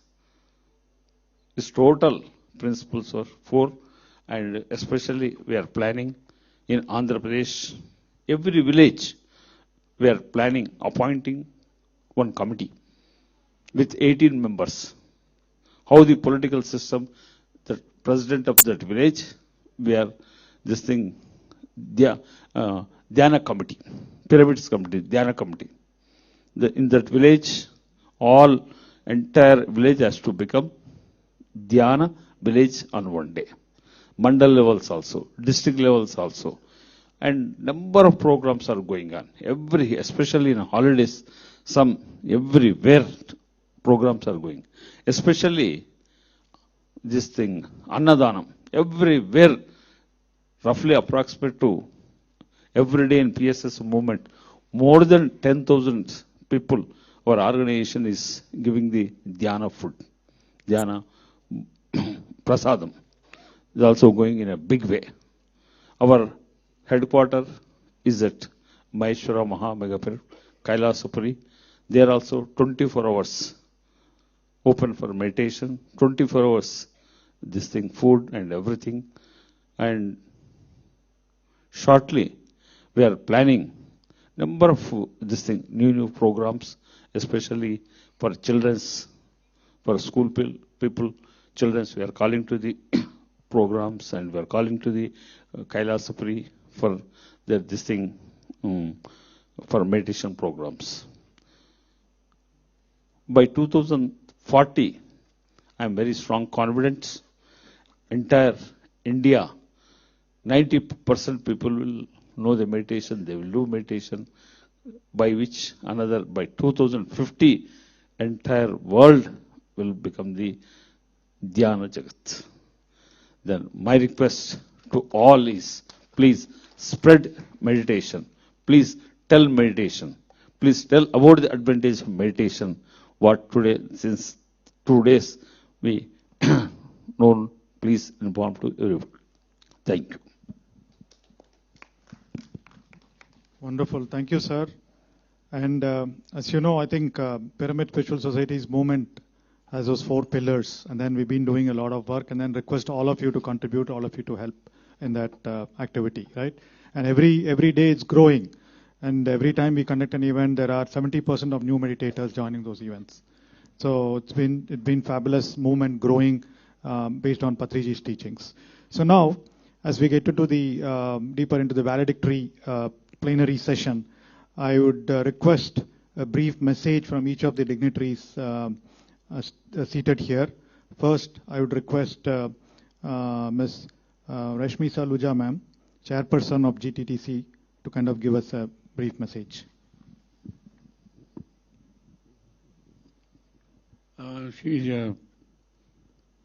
She's a doctor, engineer, financial entrepreneur, many roles she has been playing, a very highly spiritual minded, a regular practitioner of yoga. And now, yes, ma'am. Thank you. I have deepest regards for Mr. Karthikeyan. He's one person who talks and he imbibes certain great asset of being a good human being very, very subconsciously. And that is what meditation to me is. Meditation can be a lot of things for a lot of people. In fact, why in last few years the meditation has come up more strongly? Is it that the today's society really needs something to reorient their lifestyles to become more human? In fact, just to be more human is more important. And meditation should be so sublime and such a subconscious part that, as he just mentioned, it should be part of one's living, one's being. Subconsciously, it also makes the most difficult things, most complex things as simple. Being simple is actually very difficult these days. We don't need to be known or reminded as what we have done in life. We should be known and reminded what we can do for someone in life. Everybody does for oneself. Whatever I have done, it is my credit, but is it really making somebody else more enriched? And for that, even people who work at home, they are the ones who actually reflect your true identity. Being good in public, being really nice everywhere else is so much more easier than being nice to people who are around you, your subordinates, or people who make your life more easier and more comfortable. Coexistence with them, not as per the status of life, but coexistence with them as us all being human beings. The growth is not financial. In fact, financial growth cannot let you not live the inevitable, the process of end of life. In fact, it is something which really makes, while this cycle of life is there for you, to be more tolerant, so that whatever is happening and what geopolitical it is to destroy everybody, the only mantra is how to coexist with everything around us, whether it is plants, humans, animal, and ourselves. Thank you very much for inviting me here, and I'm extremely, extremely thankful to Mr. D.R. Karthikeyan for organizing this and letting more people to understand what is the right direction of life. Thank you. Wonderful. Thank you. Thank you very much, ma'am. And we also appreciate and deeply grateful for GTTCI to be being the partner for us. And I know you've sent out invitation. There are quite a few dignitaries also came through your team. Thank you very much. Now I request Sri Gaurav Gupta ji, co-founder of GTTCI, to give his message. Namaskar. I am blessed to be here, and it is our GTCI proud privilege to be the partner with this global event. I'd like to say, on the initiative of India, world celebrates Yoga Day and Meditation Day. In the series, it is a new announcement. On 15th of April, every year it will be UN Wellness Day now, World Wellness Day. So it has been initiated by Nepal, and we are proud, GTCI is proud to invite you all with the blessings of dear Karthikeyanji, who is our mentor. We are celebrating the first World Meditation Day in the Embassy of Nepal on 15th of April. Whosoever want to join may contact Karthikeyan or us. They are most welcome. So again, the meditation role will be playing big role in the embassy. And thus, secondly, I would like to say you are promoting vegetarianism that we are doing. I am the proud founder of Lions Club Delhi Veg, which is the only club in Lions series which has the veg, and we are promoting vegetarianism throughout the globe. Thank you, and keep inviting us like this, and we are always be happy to be part of this kind of events, and we are really thankful to Karthikeyan once again. Thank you, sir. Thank you, sir. And in fact, both of us should collaborate a lot to take this global, right? And then our Buddha CEO's mission is to kind of make sure we cover as many countries as possible, and then you're already connected. We'll hopefully leverage that support from you. Thank you. So now I'd request Sri Mamraj Sharma, UN Chief of Mission, to deliver his message.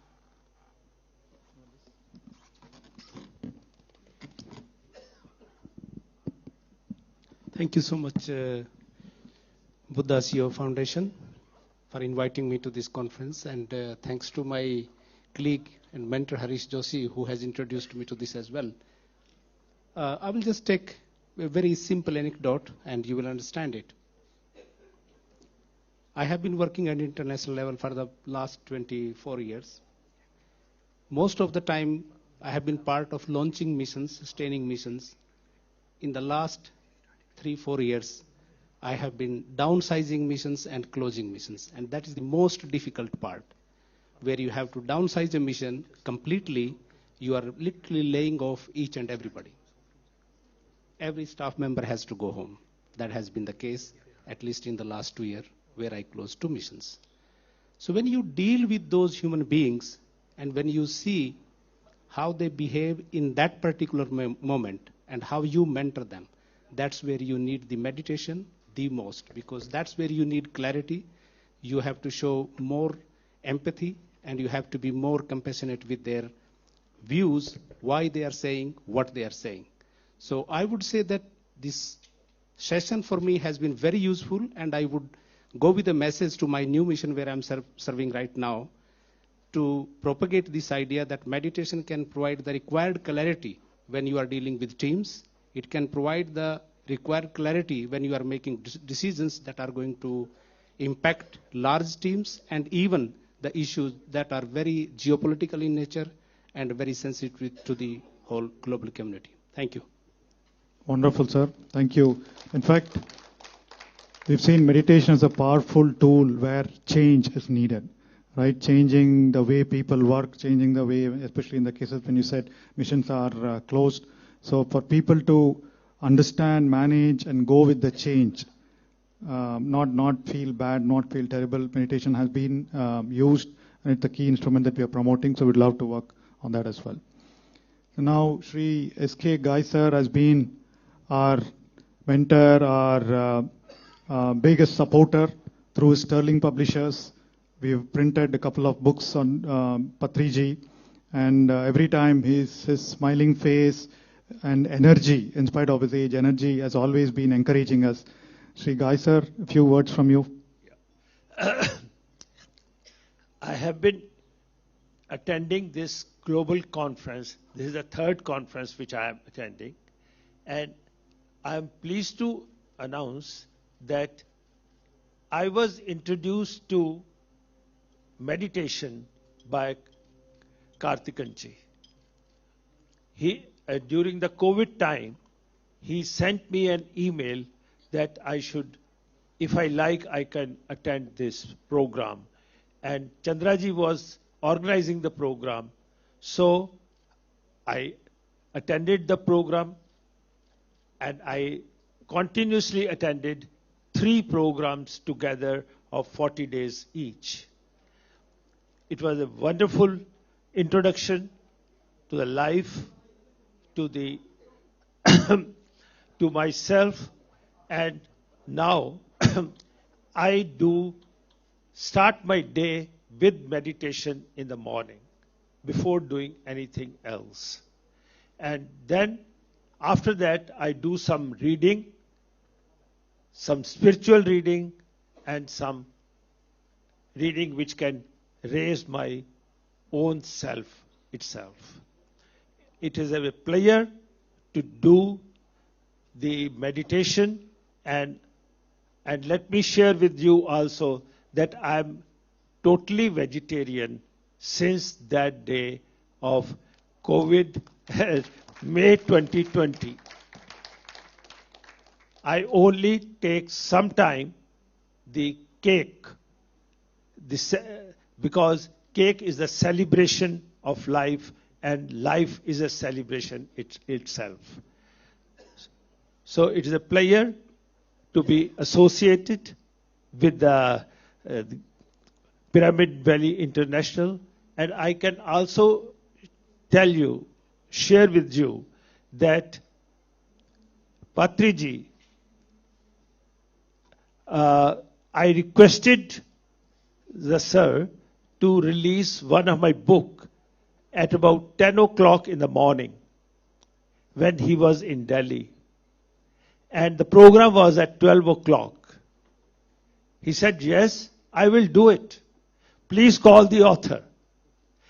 Because I have rarely seen a person introducing the book, recommending the book, and this was a great, you can say, which has left me wonderstruck, because I have published more than 10,000 titles, but none of that has been released like that.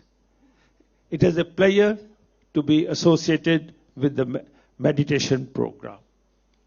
Thank you. Thank you, sir. Thank you. So, friends, with the dignitaries on stage, we will get into the last meditation, group meditation session of this conference. Following that, we will get into the conference resolution with all the dignitaries on the stage, and then felicitation of the dignitaries. And prior to the meditation, as we heard about pyramids, we'll invite Sri Kuldeep Sharma ji, who is building a beautiful pyramid near Agra. So we'll release that brochure, Padma Shri Karthikeyan sir, and madam, please release this brochure. It is a pyramid project. There are 30,000 pyramids that are built all over India. And big pyramids, the community pyramids are there at least 100 plus, which can hold about 100 people for meditation. Now there are mega pyramids, 4 of them, which are 3,000, 5,000, 6,000 people hold for meditation. So he has built a pyramid which is, suppose about 1,000 people, maybe about 500 people can meditate in it. 80 feet by 80 feet size pyramid. Let's release the brochure. It's a beautiful project that's coming up here in North India and Agra. Sir, you come and join here, next to the Karthikeyan sir.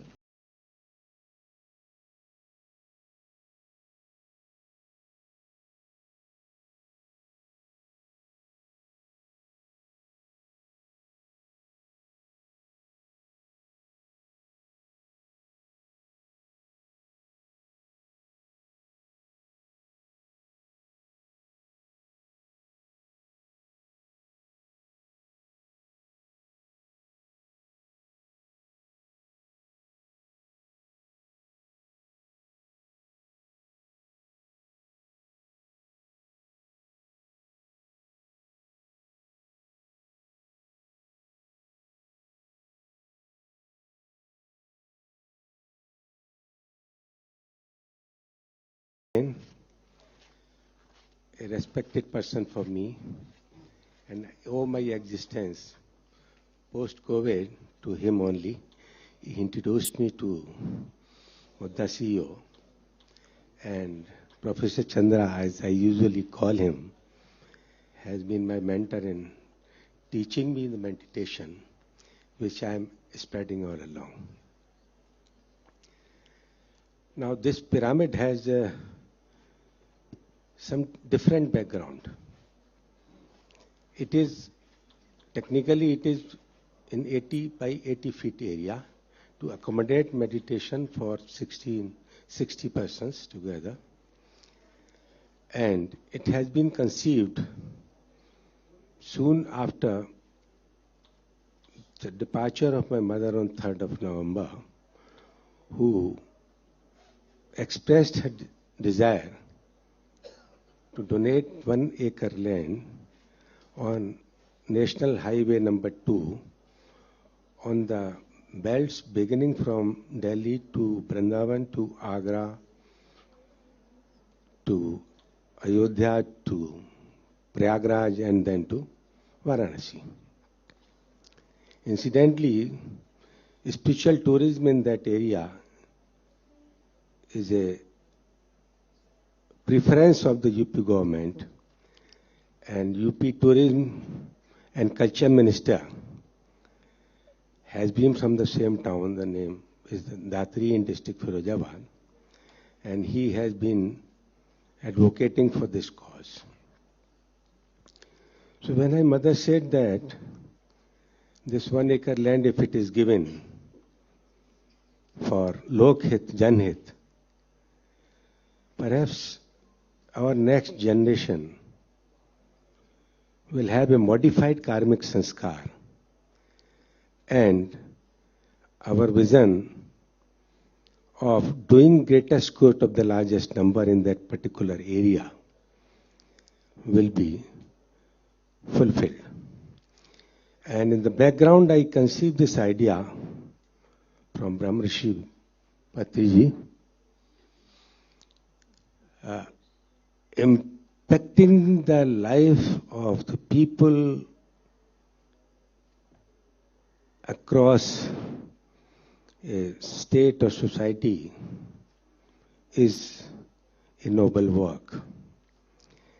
And what I have seen, understood, I have not been interacted with him, but what I understand from the literature and from the interaction of his disciples here in last 5-6 years is that he worked up to the grassroots level. He wanted the benefit of meditation go to the masses, and that is what we see in these 3 conferences. I've been attending regularly the conferences. That has been a dream come true.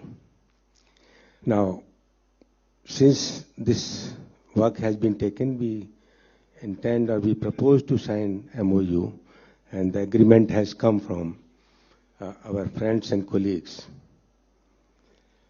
that there are 3 partners in this. Rather than doing the philanthropic work, the construction of the same, infrastructure development as well as the management of the same is being looked after by Brahmakumaris.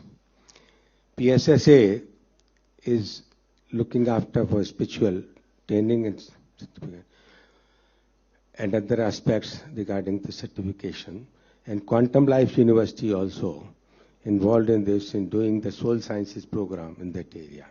And this idea is not new. We have been involved in this activity on the platform of the RS Foundation for the last 32 years, in which about 22 colleges are involved, in which Bharati Gyan, Sanskriti and Shiksha, the propaganda heritage of the India, is being promoted in that area. Now this work will be, through this institution, will be done in a big way on this. With these words, I appeal to all my elders and seniors and the friends over here to participate in the growth and work for a noble cause so that the divinity spreads. Thank you very much, sir. Thank you, Chandraji. Thank you, sir. Okay, dear friends, so we'll go into a meditation, final meditation from this conference. Relax yourself. We've done one before lunch. This is our 8th meditation in this program. We are proud and happy that all of us are able to sit through these and then energize ourselves and gain more clarity. Relax yourself, dear friends. Meditation, can I have the meditation slide up, please? Poster slide. The goal of meditation is to rest the mind. As you see on the screen, we close your eyes with fingers into fingers, hands in your lap, crossing your feet at ankle. Those of you wearing spectacles and glasses, remove them. And then we observe our normal, natural in-breath and the out-breath. With your attention anywhere on the nose, observe your breath, dear friends. Make a strong intention that we as a collective group here can really make a huge difference with our intentions. So in this meditation, we connect to this field of infinite possibilities, connect to our inner intelligence, and then we are affirming and making beautiful intentions for the future.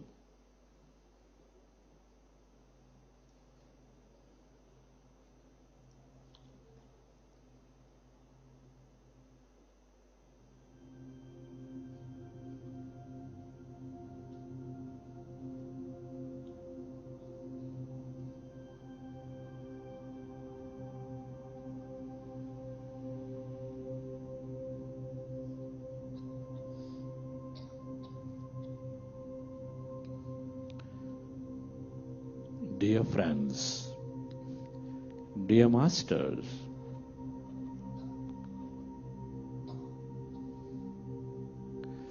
with your eyes closed, specs removed, fingers into fingers, hands in your lap, observe your normal, natural in-breath and the out-breath.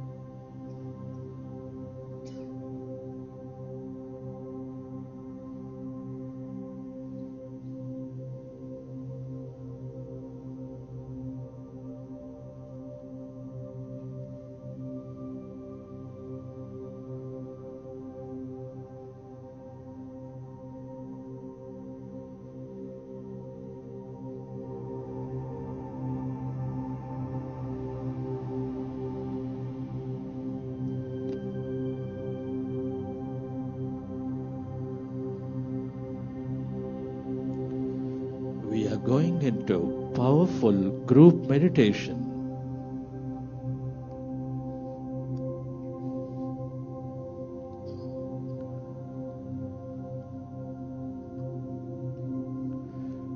Observe your breath and allow yourself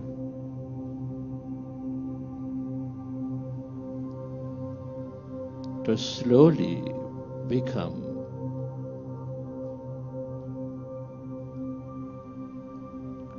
less and less of thought in your mind.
Be with your breath, one with that in-breath and the out-breath. When you observe your breath, your mind is becoming empty.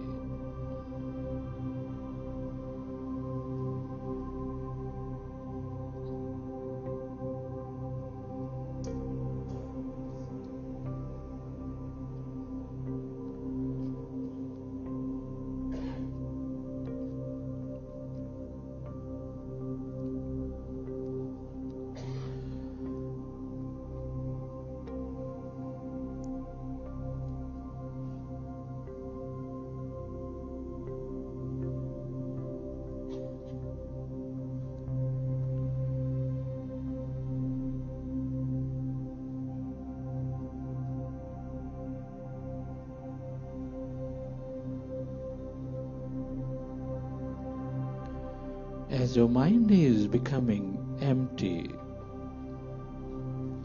allow yourself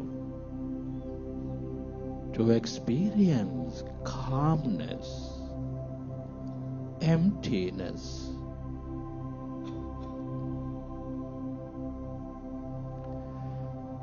Inside of you, all around you.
It is natural to have thought.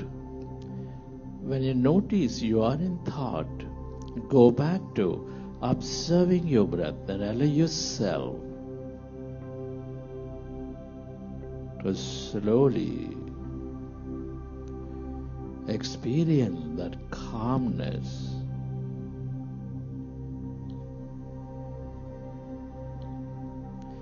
That's energy. All emptiness is energy.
This is the field of possibilities.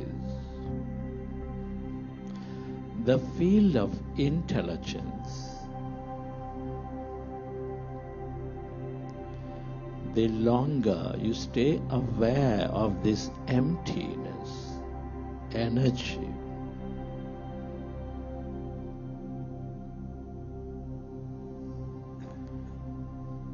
the more insightful you become.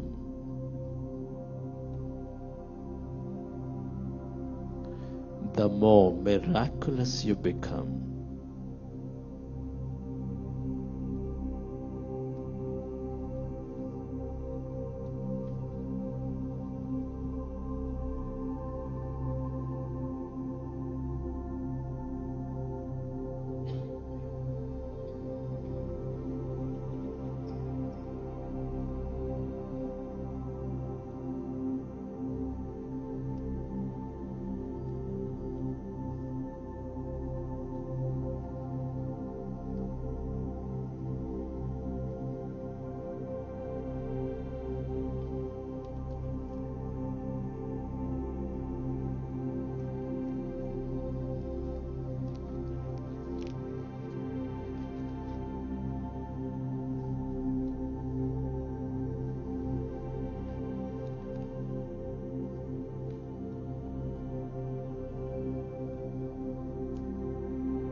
Friends, as we emerge into this field of possibilities, as we are clearer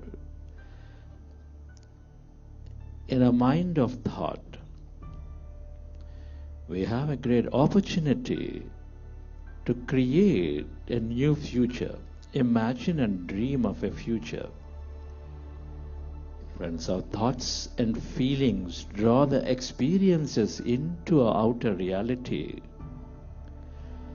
I would like you to step into that future, dear friends, and imagine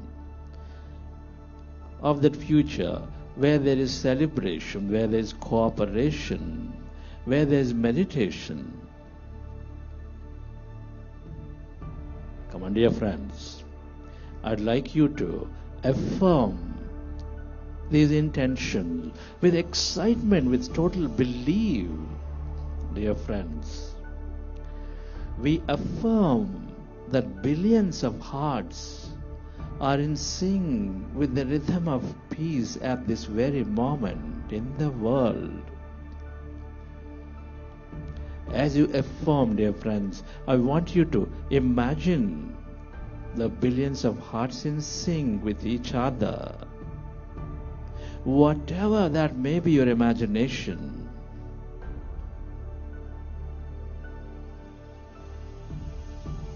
we visualize a brilliant net of light connecting these billions of people who are meditating with us right now.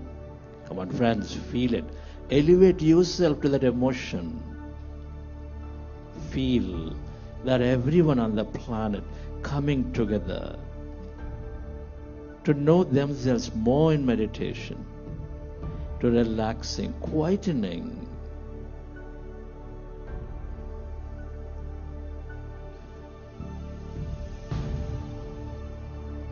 Feel it, dear friends.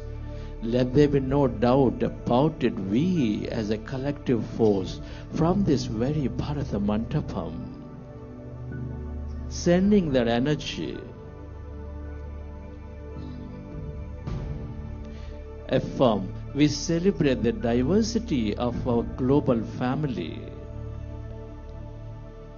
knowing that the differences are the threads of a beautiful tapestry. We acknowledge the strength of humanity to rise together, to turn all challenges into opportunities. Dream, dear friends, of a world meditative, of a world respecting with each other, of a world in great cooperation.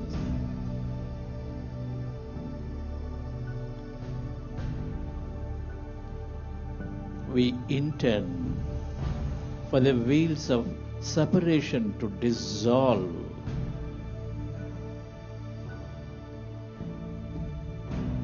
and then we see that oneness that truly is there is binding us together. Come on, dear friends, imagine that free trade, imagine that free travel, imagine the respect for culture.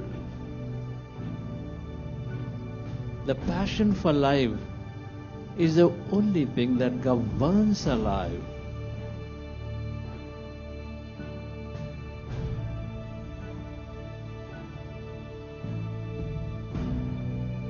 Dream, dear friends. Let there be no doubt about it. Let there be no uncertainty. Whatever you feel, you manifest.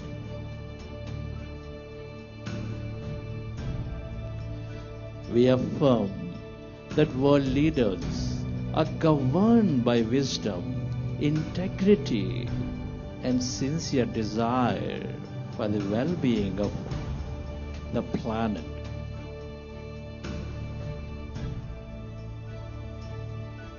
Affirm, dear friends, feel, imagine the decisions of the leaders in the best interest taken, that no one operates with separateness, identity, that everyone takes their decisions with abundance mindset, dear friends, that the field is infinite. Whatever you feel, you create.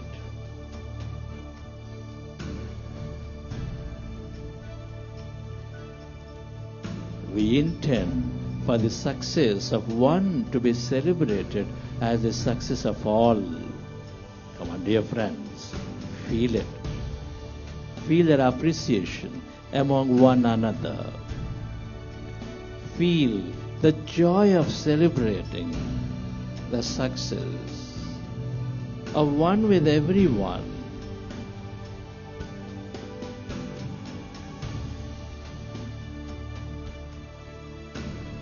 And notice the respect, notice that free communication.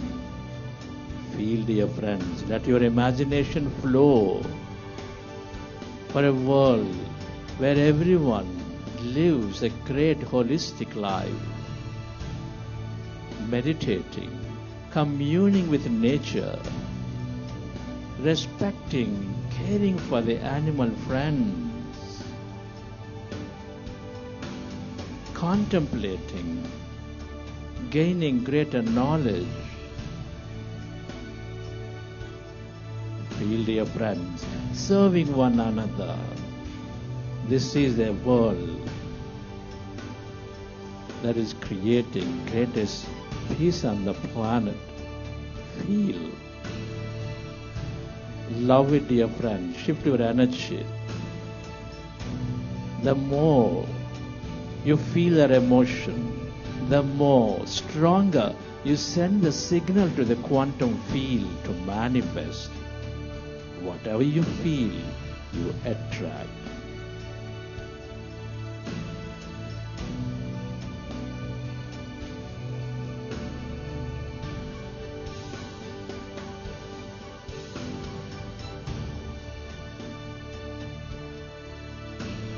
Dream, dear friends. Love this new future. Connect to it. Believe in it.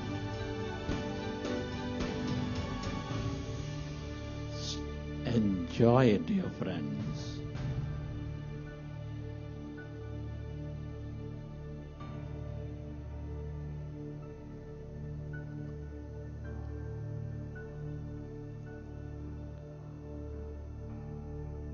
That energy of joy, love, cooperation, spreading everywhere. Be certain that your intention today is making a huge difference in this field of energy for everyone on the planet, for the planet, for the animals, for the plant kingdom, for the mineral kingdom. Love it. Let go of this future. Surrender. Consciousness is awareness, is always paying attention to you and me.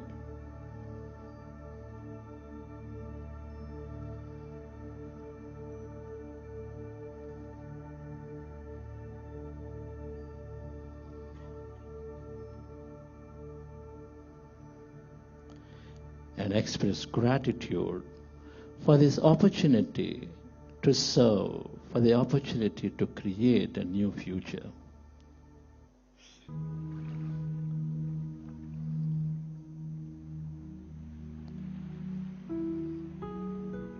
And whenever you're ready, with your hands on your eyes for 5 seconds, you may open your eyes.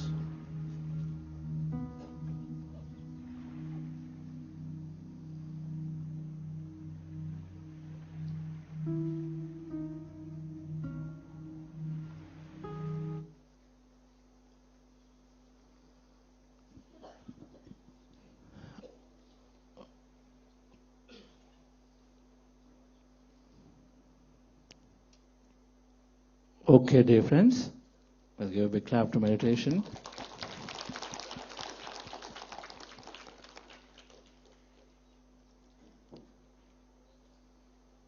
How is the meditation, Onikaji?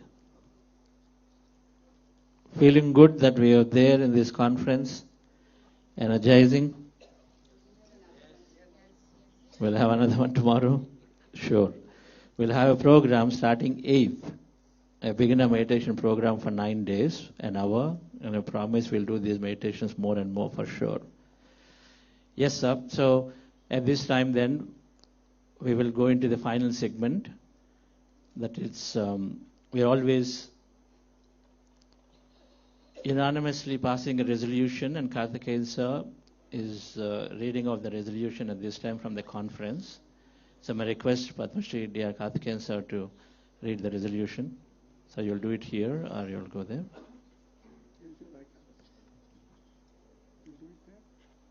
Yes. Okay, so where is it? Yeah. Get that paper. Yeah.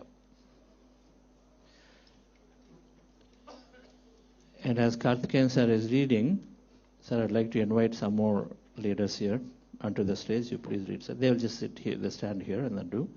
You read like that, sir. Our dignitary from yes. the Embassy of May Spain. request, 1 second. Yes. Please come. Embassy of Spain, Yvonne, please Yvonne come from over. Croatia. And Dr. GK. And then Dr. Itikon, please come over. Dr. Itikon, you could come onto the stage. And Dr. Itikon, yes. And Degaru, please come onto the stage. And our Ma, Madam, please, I'm going to say Vani Madam too.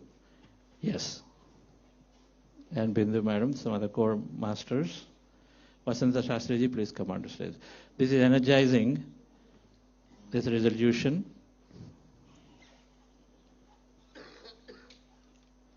Yes. Okay. Ready? Yes, sir, we're ready.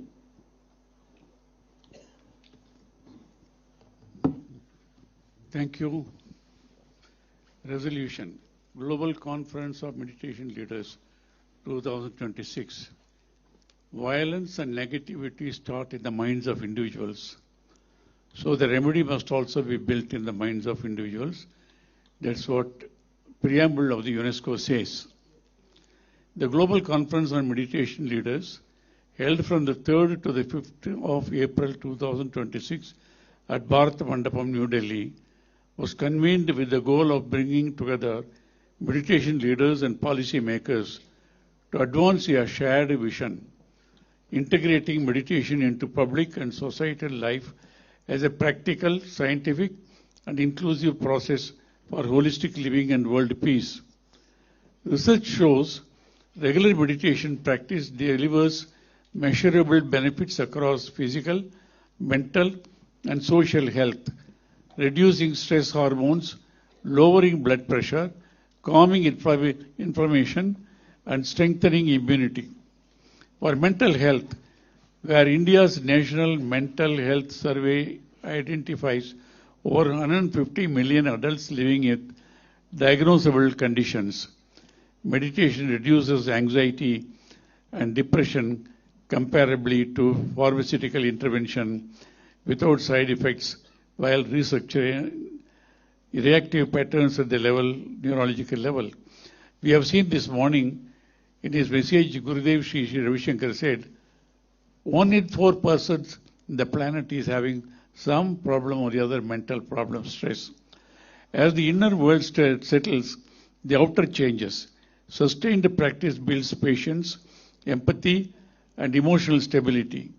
Practiced collectively, it creates a field of coherence whose benefits extend even to those not yet practicing. Research shows mindfulness reduces aggression by 57% and improves emotional regulation by 40%, building the conducive environment for positive governance, negotiation, and lasting peace. True sustainability requires the long horizon, conscious awareness that meditation cultivates. It is not incidental to India's agenda, it is its inner foundation.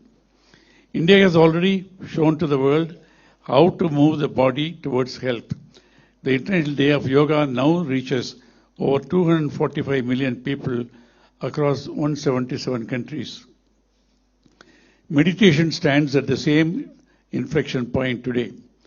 Where yoga works powerfully on the body and nervous system, meditation works directly on the patterns of mind, addressing the root conditions from which stress arises. Through sustained practice, capacities emerge that physical practice alone cannot reach.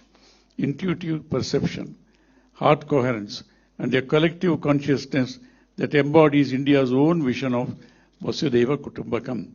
What India did for yoga, it can now do for meditation also. As deliberations in the conference brought out, acting on this vision requires concrete steps.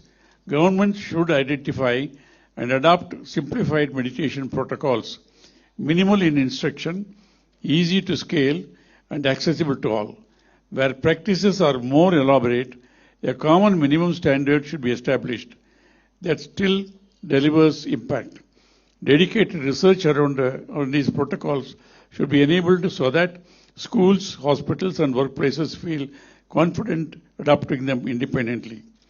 Meditation must then be embedded as a core commitment across priority sectors in school and university curricula, in healthcare systems, both preventive and therapeutic, in workplace wellness programs, and in public policy frameworks, starting with these sectors and expanding system-wide. Together, these steps, simplification, research, sector-wide adoption, and deeper integration into the yoga movement, form a coherent path toward a global meditation movement, one that is scalable, evidence-based, and inclusive of all, with the vision and aim to spread awareness about the significance of meditation in driving positive social change globally. We appeal to leaders and decision makers across governments, education, healthcare, business, and civil societies to bring peace, harmony, justice, and prosperity all over the world through the inner transformation of every individual. So I may take it, we got this resolution is adopted unanimously. Yes. Please either raising your hands or clapping.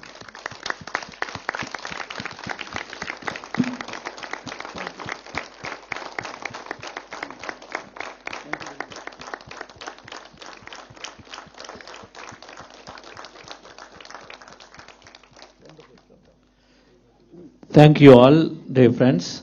Thank you so much. Very Santoshji, please also come on. Yes. So we'll take a picture, and then after this, Felicitation. Yes. So let's we have Felicitation to the masters, sir. So Felicitation, please.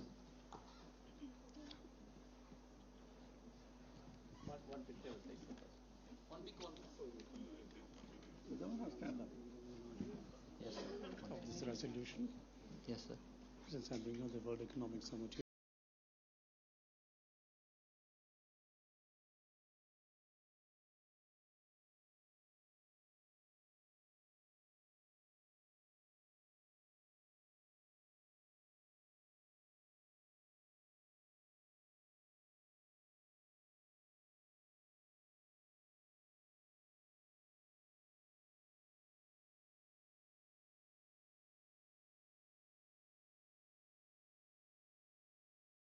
This is a man who has a vision. Padma Shri Kartikeyanji, I'm not that important to you or to the world. We come as nobody, we leave as nobody. But our work, our vision that the civilization that we come from remains and continues. In that regard, the upcoming World Economic Summit to make India the new Davos will be in November, right here. And without Mr. Kartikeyan's permission, I've already announced that the meditation will be one of those fundamental tracks of the World Economic Summit that we will hold.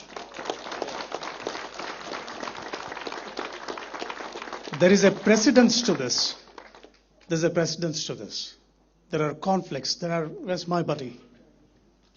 Please, don't abandon me. Come close to me.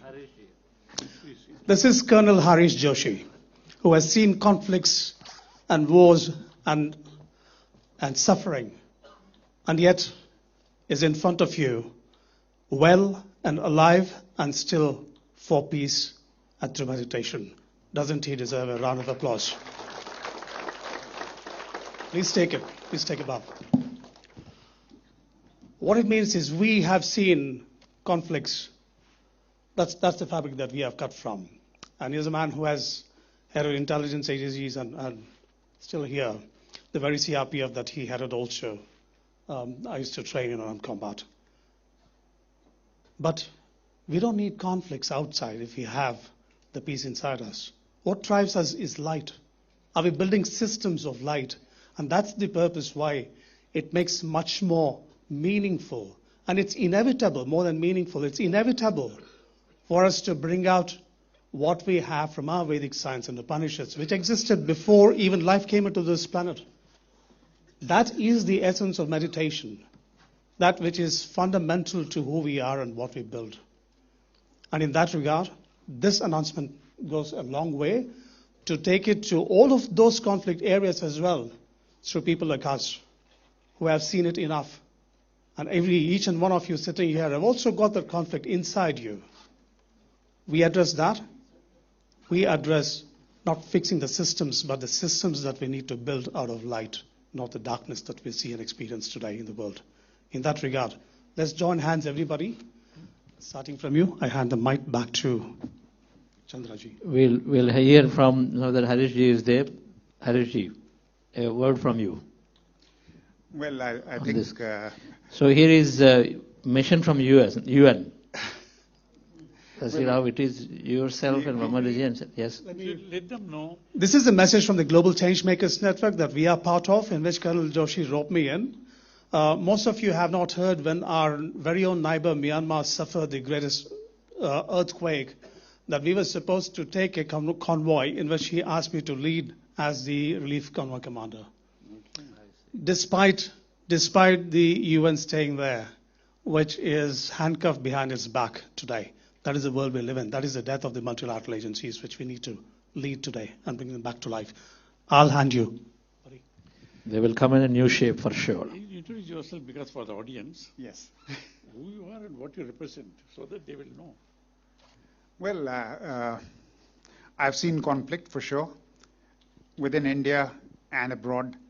Served in several conflict This is zones. Harish around Joshi, Harish Joshi, former director from, please. Yeah, former director in the United Nations, and of course before that an army veteran, a colonel. I quit from the army prematurely after commanding my regiment in counter-terrorist operations in Kashmir, and then after a couple of years in the corporate sector, I joined the UN and served for 16 years in various conflict zones from Latin America to several countries in Africa and the Middle East. So what is happening right now in the Middle East is very close to my heart, and it really is very painful to see. And the direction in which the world seems to be plummeting is regretful, to say the least. And I think one of the ways that we have open to us is meditation and extending it worldwide, so that we can bring some sense into the mind of ego-driven people, who are creating this chaos. So thank you very much, sir, for this opportunity to speak to everyone. And well, I think we have a noble cause ahead of us, and we need to put all our energies together. Common cause and a noble cause, to put all our energies together so we move towards a more peaceful future. Thank you. Thank you. Please be The underlying bottom line of what he also said, and one to be fulfilled and completed, is the shared values what the West talks about. But we forget to implement it, to embrace it, to embed it in every system that we build. And that job has come back full circle to India. Yeah. That's one of the reasons why we are all here. I think whoever is gathered here, please stand and applaud yourselves, please. I urge you to stand.